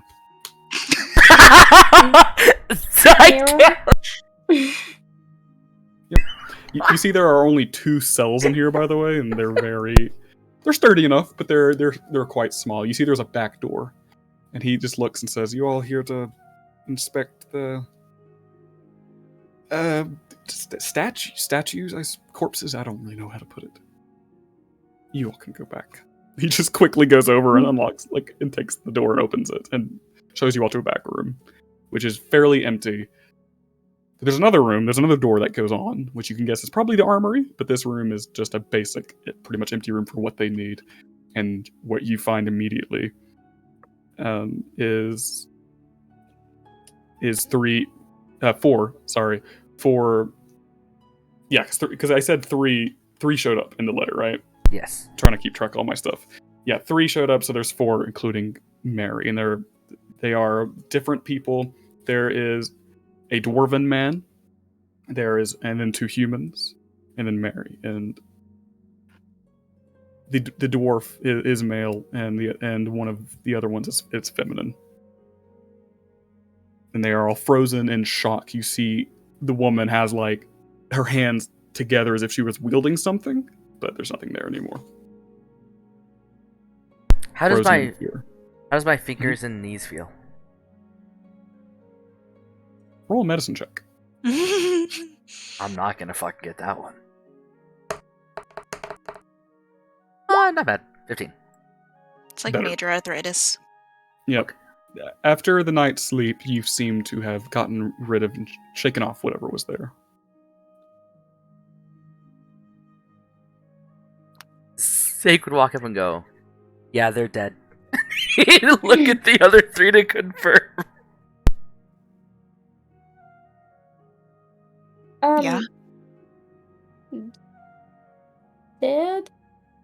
I don't know about that.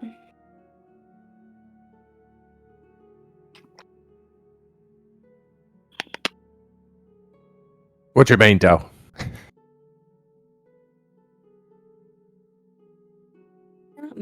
No, I'm not gonna do it. Well, I mean, I think there's a chance that they can be brought back. Sake would look interested. Yeah, tell us more. I mean, Do I you don't know about much. this? I've only read it in books.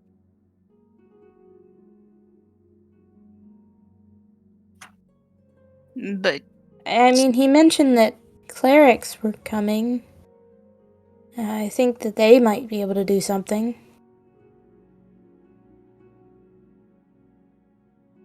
I mean, that's beyond what I can do, but Zeke would motion and go, "This is the first time he's tried clerics?"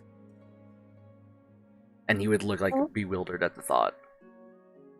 well, I mean, he said they were far away, so maybe he tried them at the beginning, but they just haven't been able to get here. is Derek in the room with us? He's hanging back, but you can hear everything you're saying. He's in the front room, but it's just a Oh. doorway.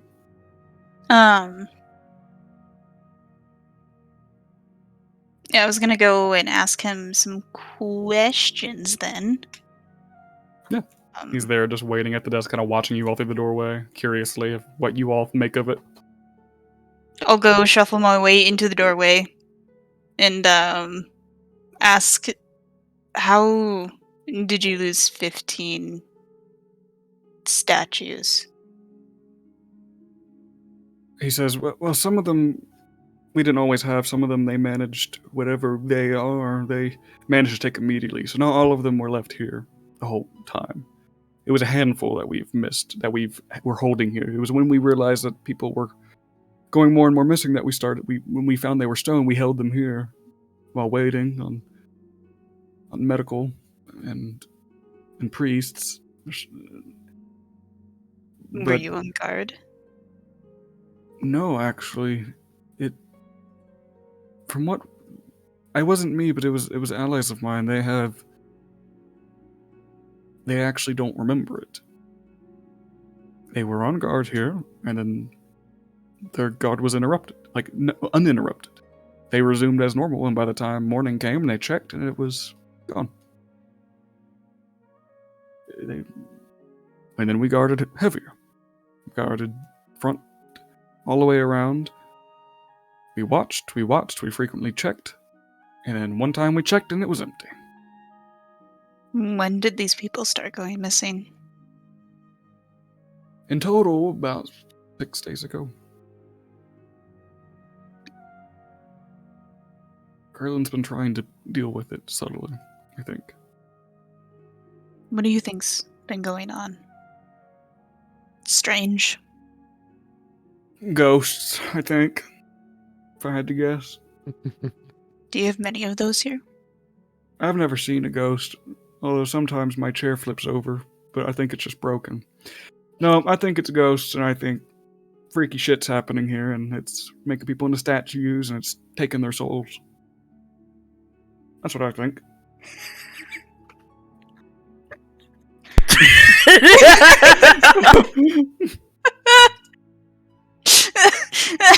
I'll continue.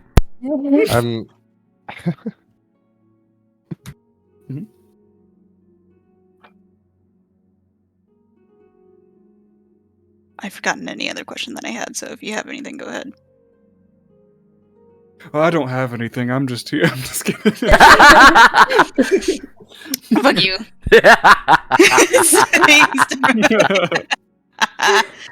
Good job, Hudson. Okay.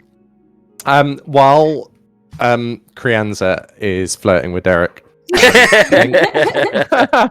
Pengelly's actually going to very abruptly just leave, just walk out, because they're all standing in the back room, right, where the statues are.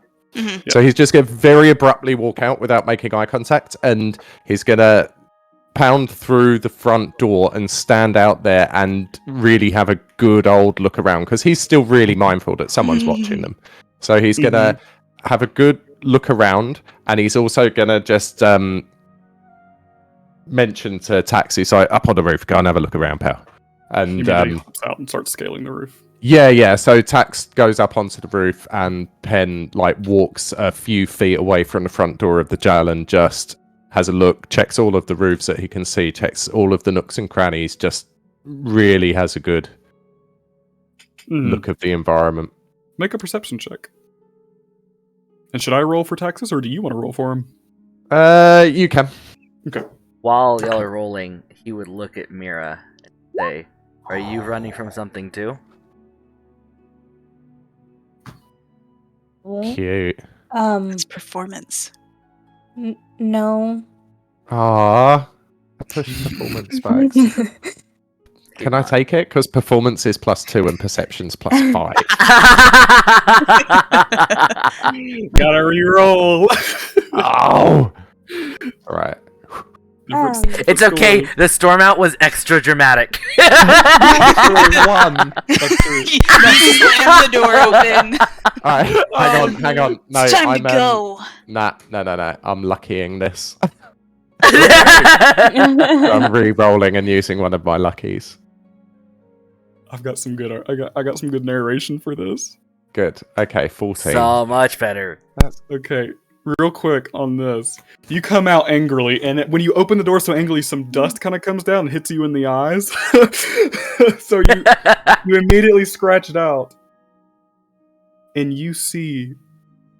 You maybe wouldn't have seen it otherwise, because you weren't looking up kind of that way, but you were trying to get the dust out of your eyes. But with that luck, you see a bird just not moving. It is. You just get a gut feeling. That thing is Bird's looking fake, at me. guys. It's Alright, like a I'm bird gonna- on a different roof. I'm gonna cast Hunter's Mark on it.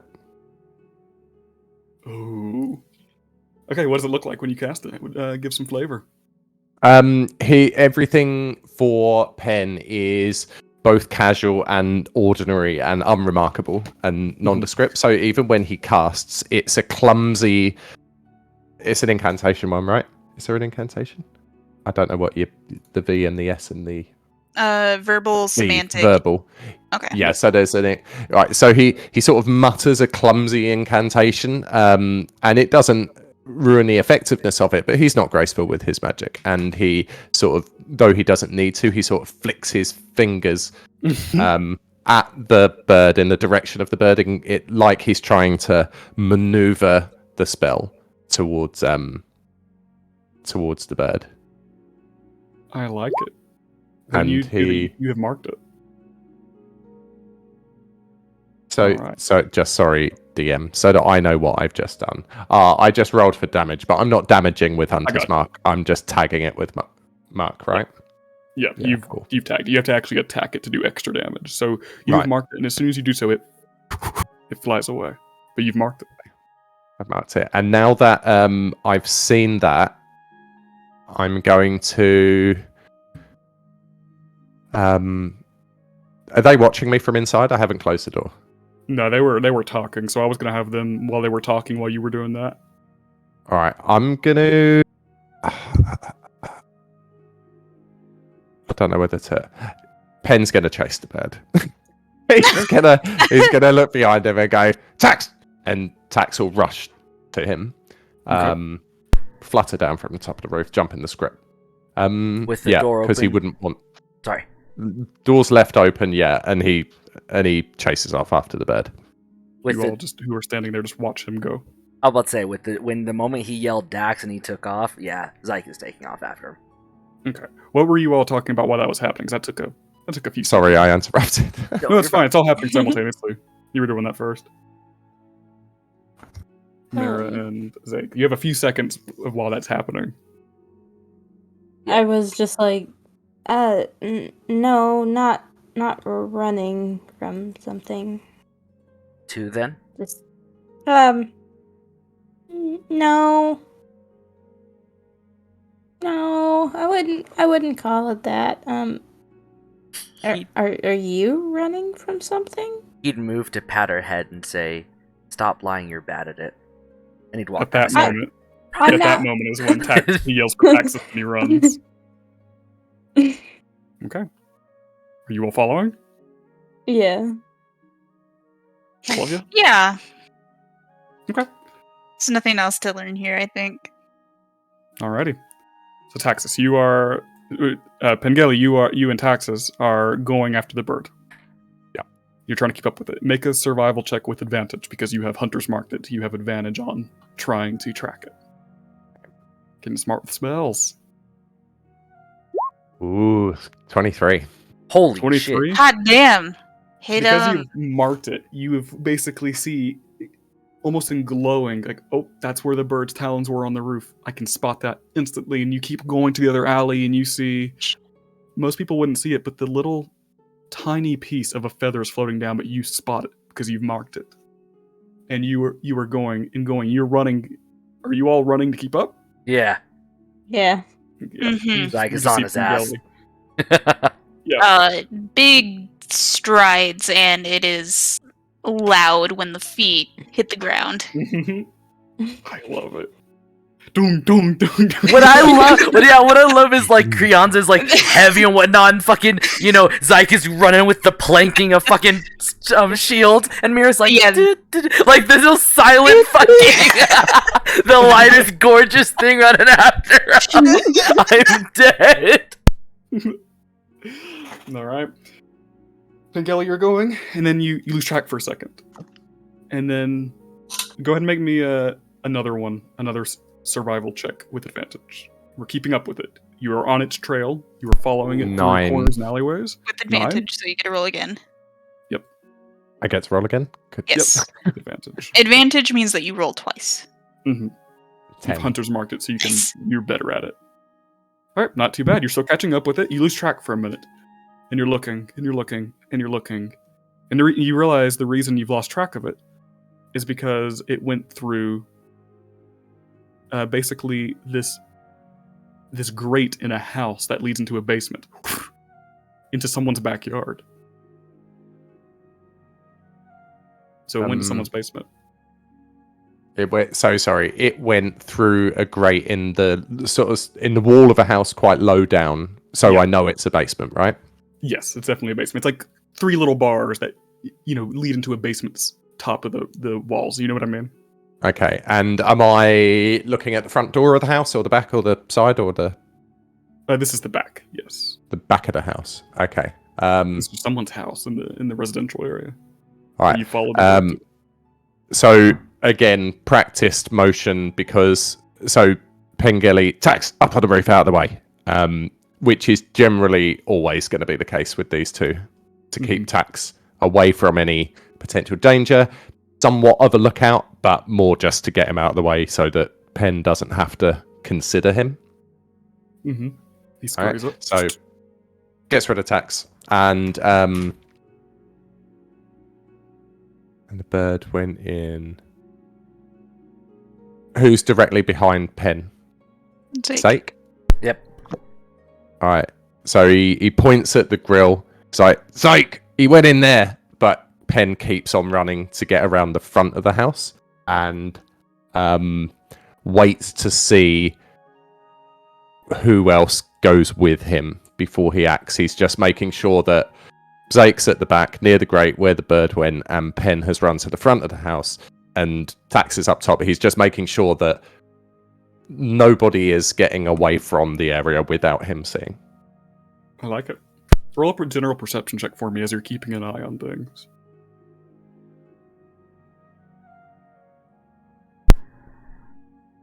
23. Damn. Okay, you were scouting the lay of the land. Okay. What did I do? Zake takes his shield from his back and puts it up against the grate. So if anything tries to fly back through, it won't get through. Okay. I'll go around the rest of the house and see if there's any holes or anything. Make an investigation check for me. Where are we at? Investigation. Definitely 16. no holes. There's a couple of windows here that lead into, and from what you can see in there, it looks like a finely furnished home with quite small furniture, but no holes, no nothing. There's a front door and a back door, and you don't see any holes. You've got everything else covered. Cool. You're Stay at the back. Okay, back of the house. Because I saw Crayanza go around the house, so I'm going to stay at the back. Okay. And wait there. Gotcha. Zake would look at Mira while all of this drama is happening and whatnot and go, so what is it you're not running from or to? And as if nothing is happening, would continue the conversation. Yeah, go for it. I think you're missing it. I asked if you were running for something. Yes, no. And he said it was just blank honesty. What? Why did you say running from something too then? He would point in motion to Pengeli. He's like, he's running from something. Oh. I didn't. Huh. What do you think he's running from? He would shrug and go, probably debt looking at him.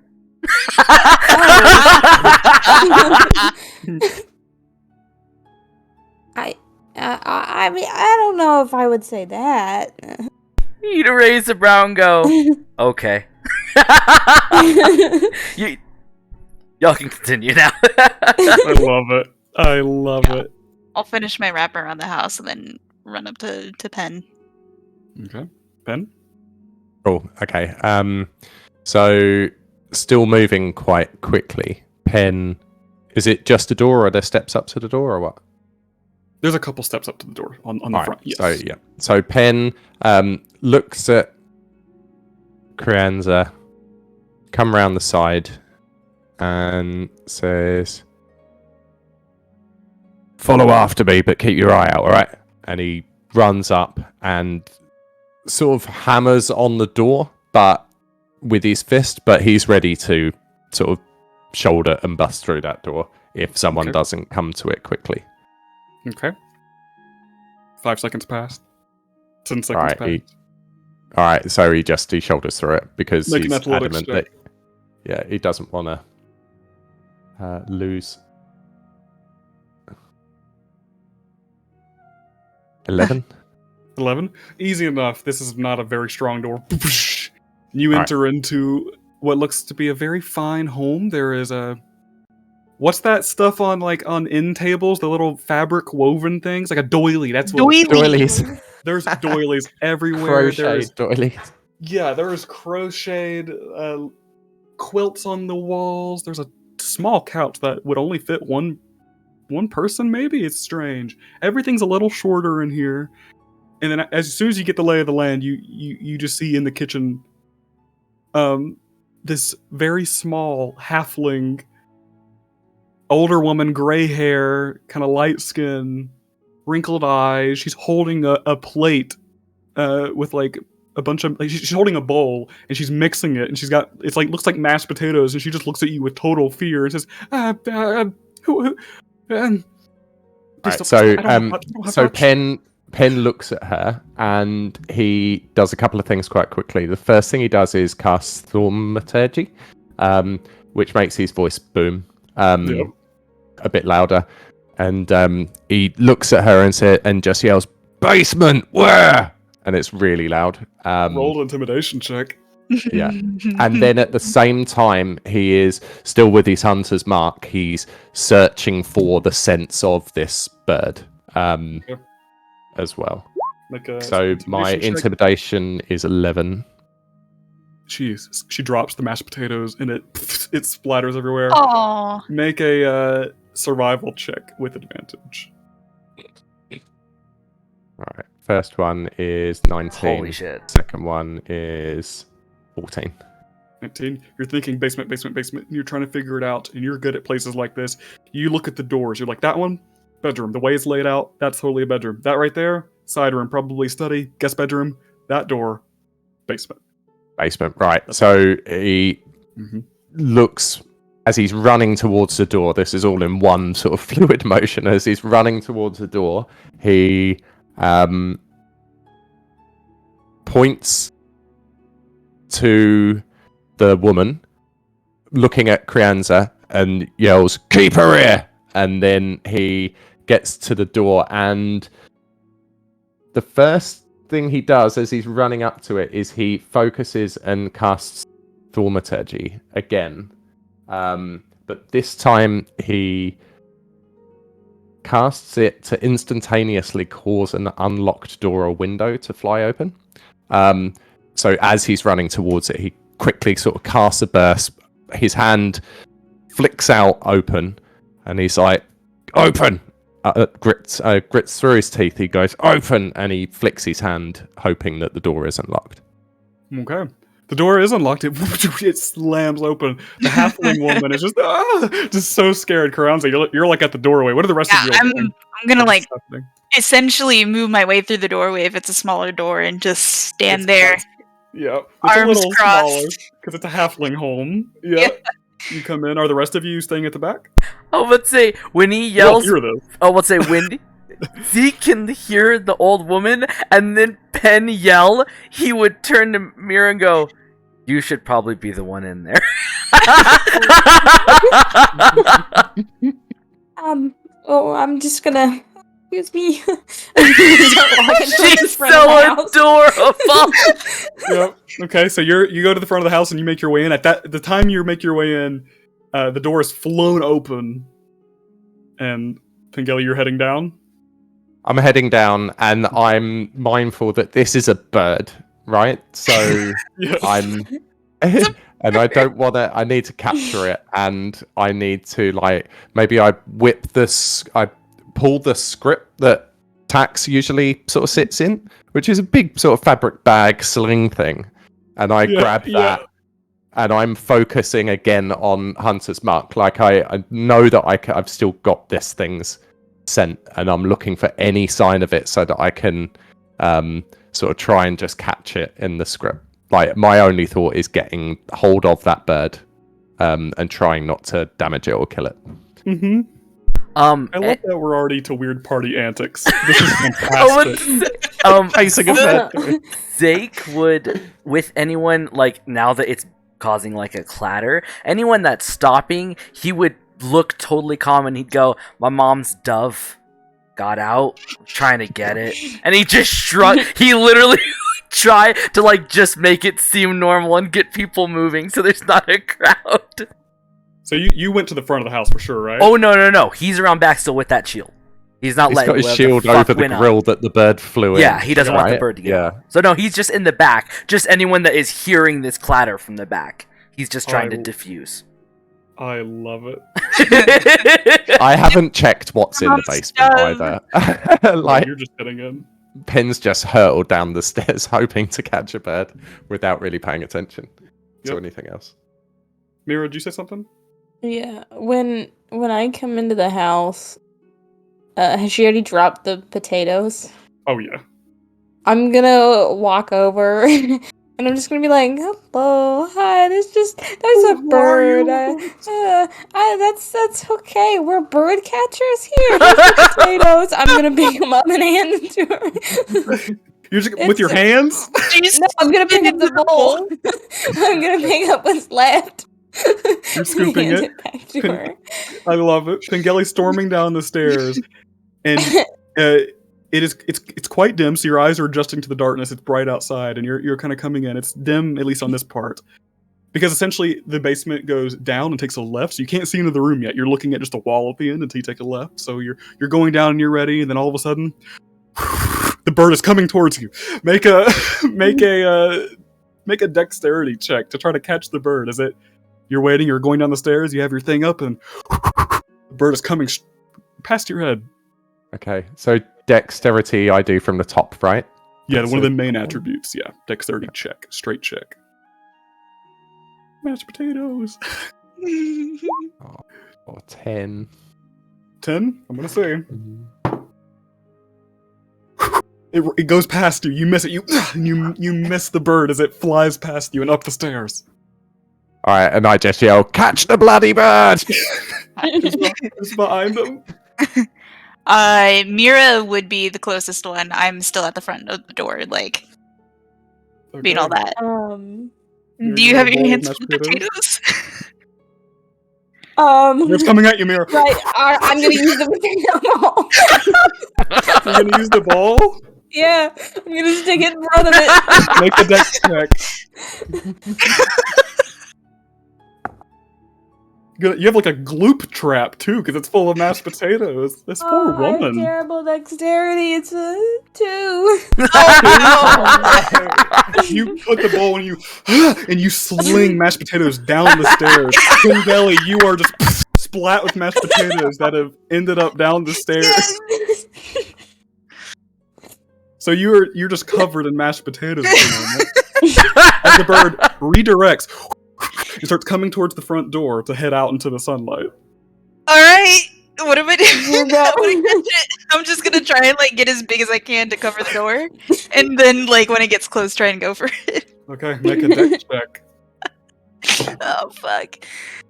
This bird's rolling good, y'all. This is... Get back into the house. 11? He just flies into the sky. Yeah. It gets away. Yep, you're still halfway on the stairs, Pengeli, covered in potatoes, and you just hear violin music down here, and you just hear a voice go, "That's a lot of trouble you're causing up there.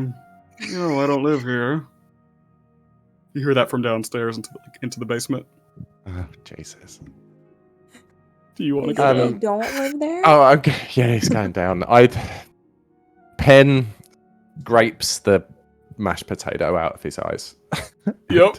Like throws it on the floor, and sort of looks up to where he can. He knows that Crienza was the closest to him at the top of the stairs, right? Mira was. Oh, Mira was. Oh yeah, because Mira's just thrown the. So he goes, Mira, down you come, and as he's walking into the Can I? into. Can. Oh boy. So you know he's in the target's location this month. I want to cast a spell after I miss. I have a 60-foot range on Mind Spike. Holy shit! You're gonna mind spike the bird. I'm gonna Mind Spike. Yes. Holy fuck! What do you roll to hit for that, or do I roll to save for the bird? You need to save on a Wisdom 14, a Wisdom check. This bird's about to get a big headache. Okay, go ahead and describe what this looks like as you're doing this. What does your spell look like? Oh fuck. This is one that I just picked recently. I didn't think about it. Essentially, it goes past me. I turn around and I will just reach out. And when I reach out, do I say anything? Hold on. Where do I see my components and stuff? It should just be on the spell. If you click the spell, imagine. I have clicked the spell. Oh, it's just semantic. Yeah, so Very good. I will just fling my arm and it will shoot out a bolt of like energy. Kind of looks like a lightning bolt, and it will see. It'll see if it hits or not. Okay. So I rolled a save on that. Yeah. You do this. Go Target ahead and must roll be damage. Taking How much damage does it take? Just tell me the die roll. on a failed save, it takes 3d8. It's gone. You see, as soon as you do this, in blue, purple energy, dissipates. It doesn't even drop a body, feathers, anything. Curious. It appears as though the bird was made of magic, and it is just gone. Poof. Immediately. That's brilliant. Fucking bird. He did it. The woman, the halfling, is just crying in the corner. Yeah, I'm just gonna look down at my hand and I don't. Okay.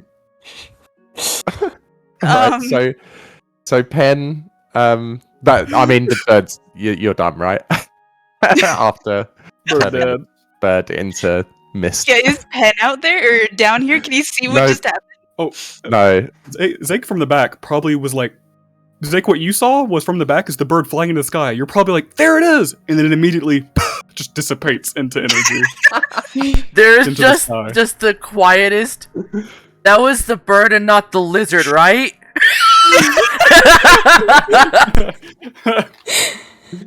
And just waits for a confirmation. Yeah, I'm gonna turn back and look at Mira and be like, I missed. It's gone. Roll a deception check.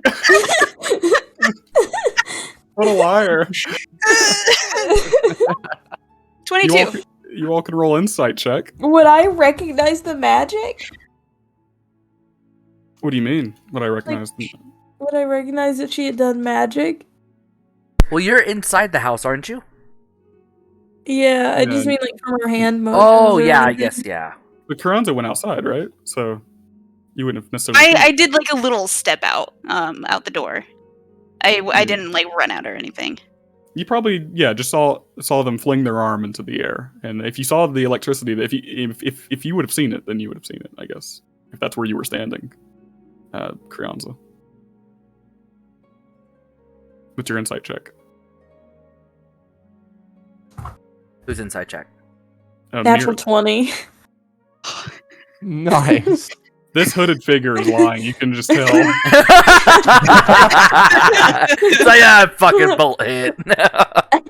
I'm just gonna stare and be like, okay. Good job. And then I'm gonna turn and follow down the stairs. I'm gonna motion for her to come with me.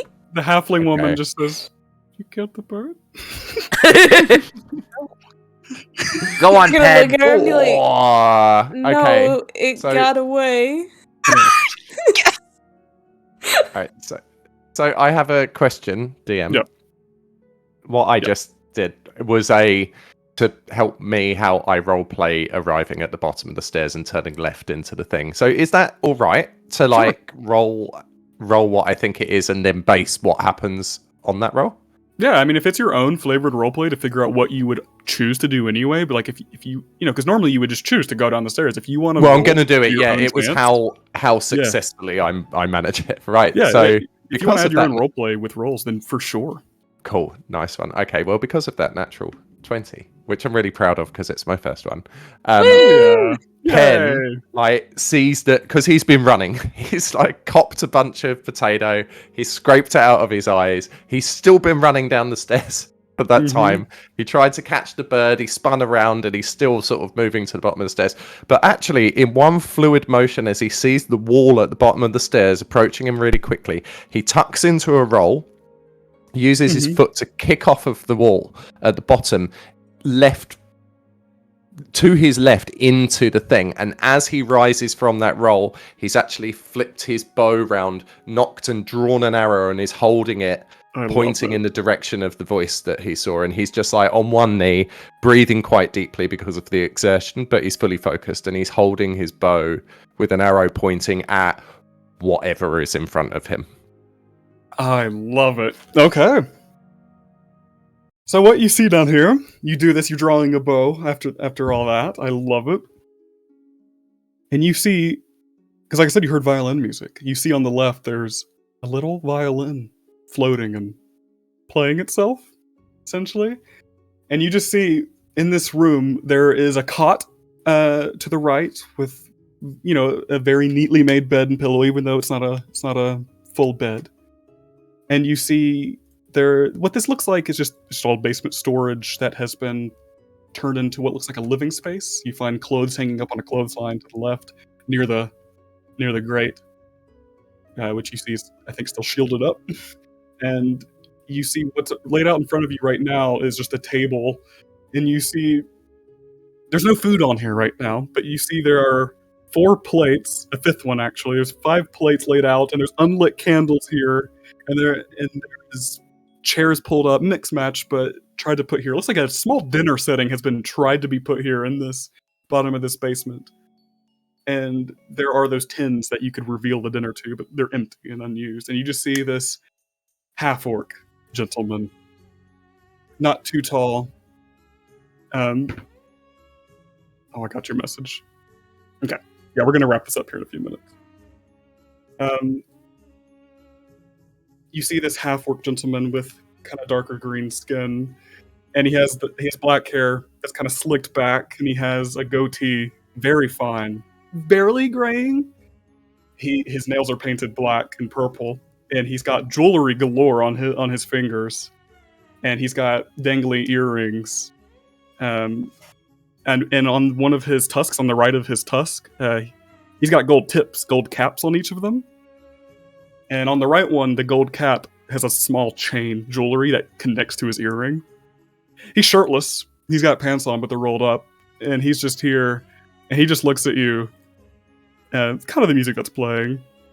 Enchanted here. You see a couple books are floating open too, and he just looks at you. Still taking silverware and putting it. And he just looks at you. Is he worried that I've got the bow, or is he sort of that I'm pointing it right at him, or is he just sort of nonchalant? You can tell he's trying to be nonchalant. He is still trying to appear that way, but he is unnerved, you can tell, and keeping a direct eye on you, but he's trying to play it off of, I'm just going to keep doing what I'm doing and see what this person with the bow is going to do. You can tell he's probably ready to react if he needs to. So through gritted teeth, because Pen's all keyed up, He just looks at him and goes, "All right then, Poppet. Let's have a little chat about birdies, shall we?" And he just kind of smiles. This half-orc man smiles. Very handsome, by the way. And he just... Well, yeah, this complicates things. This really, really does complicate things. I thought you all were going to come to me after you got the proof. I was making this dinner. Patty upstairs was helping me cook. I'm a bad cook, and I was going to have this dinner for you once you brought the proof, but you're hours early. This is awkward. This is awkward. Okay, well, what do you want to know? He just sits down. He puts the chair up and sits down and offers you a seat.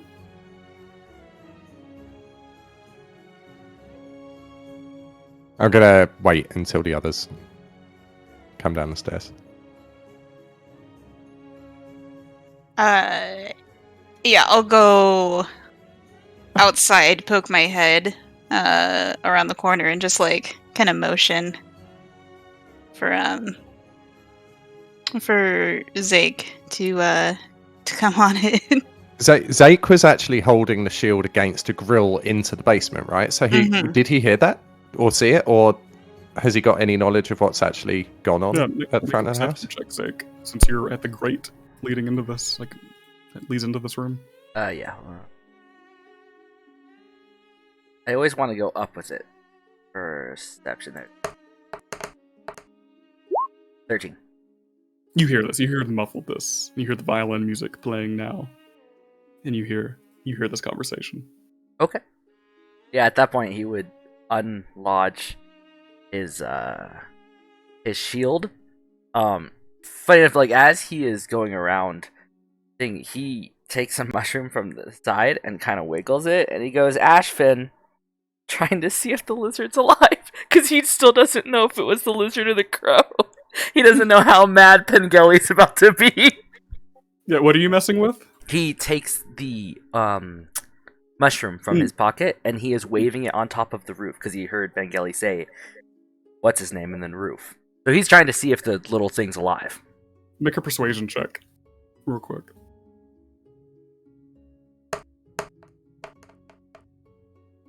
19. It kind of comes over. You see it peek over the edge of the roof. Just hisses at you like with a draconic snarl. It has no interest in the mushroom. No interest in the mushroom. Just doesn't want it. I love it. Got it to come Such to an the arsehole. Yeah. Love it. Cool. Yeah, no, that's fine. He just he pops the mushroom in his mouth and walk inside. I love it. Yeah, you walk inside, and when this man hears footsteps, he calls up and says, "Are the rest of you coming to what was supposed to be your dinner, but nothing now? Bring Patty down with you." He'd look at the woman and go, "Patty?" to the crying woman in the corner. Crying. She's, "I'm Patty, and this is my house, and you were supposed to find him. He's staying here, and I was helping him make dinner for you." She just walks down the stairs. Yeah. Wait, if you all going as well? Uh-huh. As she comes down the stairs, Alvor just says to Patty, "Well, darling, did they scare you? Come here." And she goes and stands next to him.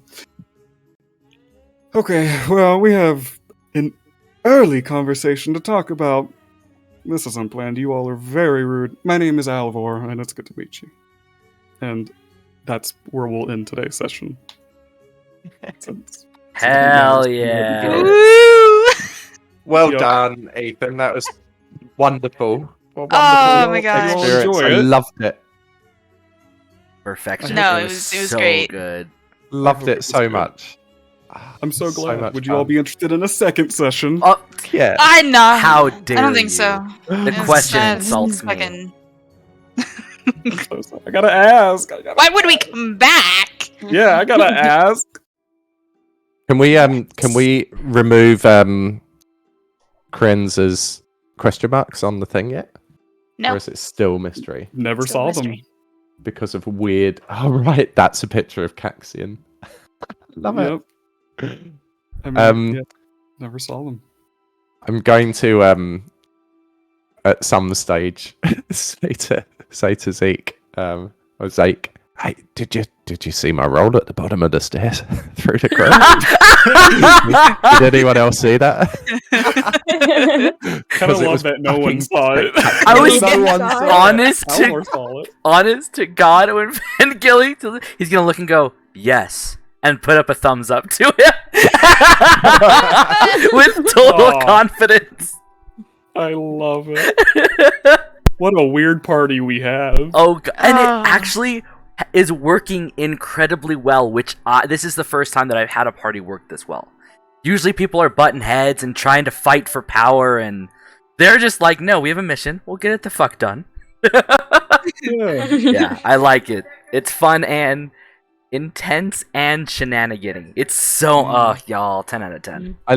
I just like because the biggest call I made was whether to chase the bird or not, and it was just awesome how everyone just went, "He's running, go, Let's go." follow. Something interesting is, I thought that you all would meet with this guy if you did. This was supposed to be way later, but you've just come and stormed his house, toward his hiding spot, and just He knows introduced all him of way us. earlier. That's fucking dangerous. I didn't think you all would be able to Those find things. them until you did the hunter's mark. You weren't supposed to see the bird or be able to find them, but Oh, you did. Nice. I love Got him throwing a there. wrench. D&D is so fucking cool. God damn it. Yep. And we I thought you would be we way still later. get to go and try and sneak around this house with the 4 least sneaky people ever. Yep, that's probably what we'll do next session is the heist on the house if that's what you if that's the route you guys take. Oh, I feel can't like we're going there, yeah. fucking wait. I'm gonna got say one. right I'm now. looking forward to Days. finding out more about Mira. Yeah. Yeah, Mira is definitely funny Mira's enough. the Go on. No, I was gonna say like Kranza and whatever Caxian is weird, and it's at least I know a little bit about it weird. I don't know anything about Mira's weird. I was about to say that, yeah, Yeah. both Creonza and Mira are so unbelievably stoic and secret, which is funny because Pengelly and fucking Zeke are odd, but so obviously this is who we are, what the fuck ever. So it's just, it's fascinating to watch. Such good dynamics, y'all. Yeah. We're like bog standard, straightforward weird. Whereas you guys are weird, turn it up to 11 weird. Oh, I love Yep. it. Very weird. I love the scene in the bedroom because I'm like the entire time, like when you were going to sleep and waking up, she was just laying in bed, eyes open, just watching, fully dressed, just laying there. What I love is that Creonza knows that they are not normal and like just skirts by being vague. And Mira seems like they're trying to be normal, but it's so odd that they obviously aren't not normal. normal. It's so fucking funny. This is why there were lots of secrets leading up to Yes. this, is because they're the most secretive. I Sure. love It's so it. cool. I like learning how our characters react to them as well. Like, because Pengelly sharing a room and having Tax sort of just go, it didn't move and it didn't sleep. And with Kranza, he's just like, that's really fucking weird. Let's pay attention. With Mira, he's just like, I'm not even going there yet. we'll One get at a to time. you. Figure out one then the other. After this secret is gone, we'll figure out the next. I Oh, love wow. it. Ugh. What I love the most, and I know you have to go, Pen, I'm sorry. But it feels like that this is gonna be, with how diverse all of our characters are, and how obviously like our goals are so pulled away from each other, but yet like moving in, it's going to be cool as if we continue this for years, how much our characters knowing each other's secrets will adjust them. Oh my god, y'all, I'm so excited. Like literally, That's the long play, right? That they actually get fond of each other and invested in each other's weirdness. not to be Mhm. sappy, but I literally teared up at one part of this because Wild West can pull me out and make me like literally like it can be taxing. This literally recharged my battery. Like literally, this whole thing good. recharged it. Oh So my thank you God. all. Like, oh my god, I'm so glad. 10 out of 10. Oh, well done, team. Well done, Ethan. Great Thank job. you. You're brilliant I at hope it was this, okay pal. from my end. I hope I didn't blow it. You did You were amazing. fantastic. Amazing. Oh Thank my you. gosh. God, as and we well. get to You do all it are 2 creative. days. Yeah, 2 double days. feature. Yep. Double Everybody's feature. still good God, for we are Saturday, going to though. be like hanging out for Saturday afternoons, right? Yeah. Pretty Weekly's much. going to be hard. Yeah, if our schedules are good, then Saturday afternoons will be D&D times. You know what's going to happen. We're all going to be like, so reckon we can fit another one in? That's the Right, best totally. part is when we start doing like, we got 4 hours, y'all. What are you doing? In the last Is anybody campaign, else we called here? it. Yeah, last campaign we called it the legendary bonus days, and I like how we're Yeah, starting this bonus campaign days. off with a bonus day already. Oh my gosh. That was meant to go on. All right, I have to go, but I will be around in a few hours if people are playing games and stuff like that. It's getting on Mhm. for you guys, though, right? It's nighttime now. Yeah, it's almost 11 p.m. here. Is it? Crikey. Okay, well, I'll see you Just tomorrow. want to say you did good, manners. Like really, for both of you, like the green one, like everybody did good, but learning D&D is always hard. But you both, the green ones here who've never played, catching on super duper Yes. super duper Yeah. duper quick. Thank you for playing cock with me. That Yep. helped a Love playing lot cock. of no. Oh god, that does sound so bad. But Playing no, the like cock? that helped so much knowing what to hit and whatnot. So 10 out of 10, y'all. Yeah. Well done. Woo. So All much right. love. See you soon. Love you. You're wonderful. Bye. Bye. Bye. God damn. So good. Where do Was we it go good? from here? It was so good. It's so good. Glad you guys are really, you guys are so fucking creative. It's really good. Oh, but say, how do you feel as a DM? Do you feel like we're Yes. doing too much of the playfulness? Do you feel like we're moving too quick? Do you feel like what do you need from No. us players? I think we got a good balance of everything. We've got some good, we've got the serious, we've got the playful, we've got the fun. Like I think you guys are fit the vibe that I like to play with, which is really good. Badass. I love that. You guys fit the vibe. I love that you all are already making creative, divergent decisions, like chasing the bird and introducing an NPC who I thought would not be introduced for possibly sessions. Love it. That's always fun. I love when you guys take, you all are role playing amongst yourselves as well. I love it. I would It's say, good. Mira, you were incredibly quiet. Are you just playing your character? Are you not feeling like you're vibing? Like, how are you feeling about everything? No, I was just kind of playing my character. I'm also just trying to get a feel of them. Okay. For the first session, they're just trying to get like. Getting the I feel groove. like towards the end, I was kind of getting it better than at the beginning. Well, I dug it. Like, I love Zake and Mira's odd honesty. Like, I'm so excited. I'm so excited, y'all. Okay. I'm so excited. Are you all liking the plot? Yes. Like of what's Yeah. happening in the Seeds place? Is that okay or is that interesting? Oh, it's It is. fascinating. Yeah. I'm calling bullshit immediately, though. Oh, is But it? you know, What is it? What'd you say? I'm calling bullshit on the mayor's part. Oh yeah, how so? In which part? Like you think he's involved? I think that he's being rude, and that the witch is not a part of it. Yeah. But I also have no other leads. I'm fascinated. I'm excited for the. Oh, go ahead. No, go on. I was just saying I'm excited for the talk with Alvor because you all found Yeah. somebody who wasn't supposed to be introduced for a while. And he's been watching you. And Obviously, if he knows all this shit. if you read his Yeah. letter, he said, "Oh, I think there's more going on here, so don't take it to Kraylin." So it's interesting how this is going to change shit going to him early. Oh, Uh-huh. honestly, once you said perfume, because like Zake was like, I'm smelling it because if it smells like reagents, it's the witch. And so the fact that you said perfume out of character, I was like, it's not the witch. I was like, hold on. Like, I was so fucking confused. What I hate the most is I'm refusing to take notes because Zake wouldn't. This is my first time I'm playing a character that wouldn't. Ooh. And it is, I literally will turn to take a note and I have to pull myself back and I'm like, I don't know names. I literally don't even remember the mayor's name, and that eats at me in the back of my head. I'm like, nope, you're playing a different type of character. Focus. It's so fucking hard, Take out y'all. character notes. I can't because then I'll remember it as Zake. Yeah. Oh fuck, it's so hard. But nah, 10 out of 10. It's so good. How do you like the NPCs so far? The few that you've met. we want Vinny. I was about to say, Vin's about to lose some parents. Oh no. Poor Already Vinny's- kidnapped we a found the child. first one. I would say I even Good. said if Vin dies, like if Vin gets fucking turned to stone, I'm Oh like, my nah, God. Zake is going dark. Zake's like, "Okay, goddess, I'm your vessel. Let's kill some peeps." Yeah. Time to go. Oh fuck. I don't like that Ethan's quiet at that. Oh. I'm just He's writing listening. I'm just down. listening. Yeah, okay, I listening. don't know what's gonna happen. I don't have any plans. If you all get her killed, you get her killed. I Hopefully swear you to don't. God, I'm gonna hurt you. Wow.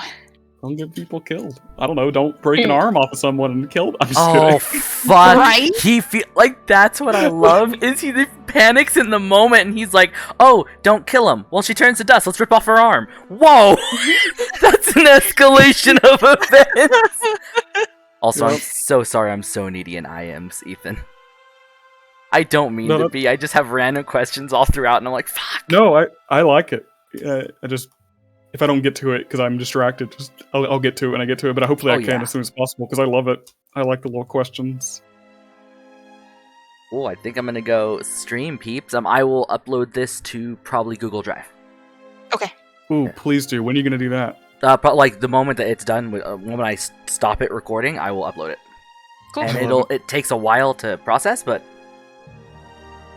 Hell yeah! Thank you for recording that. yeah, it's Mhm. almost 5 hours, so it's a beefy file.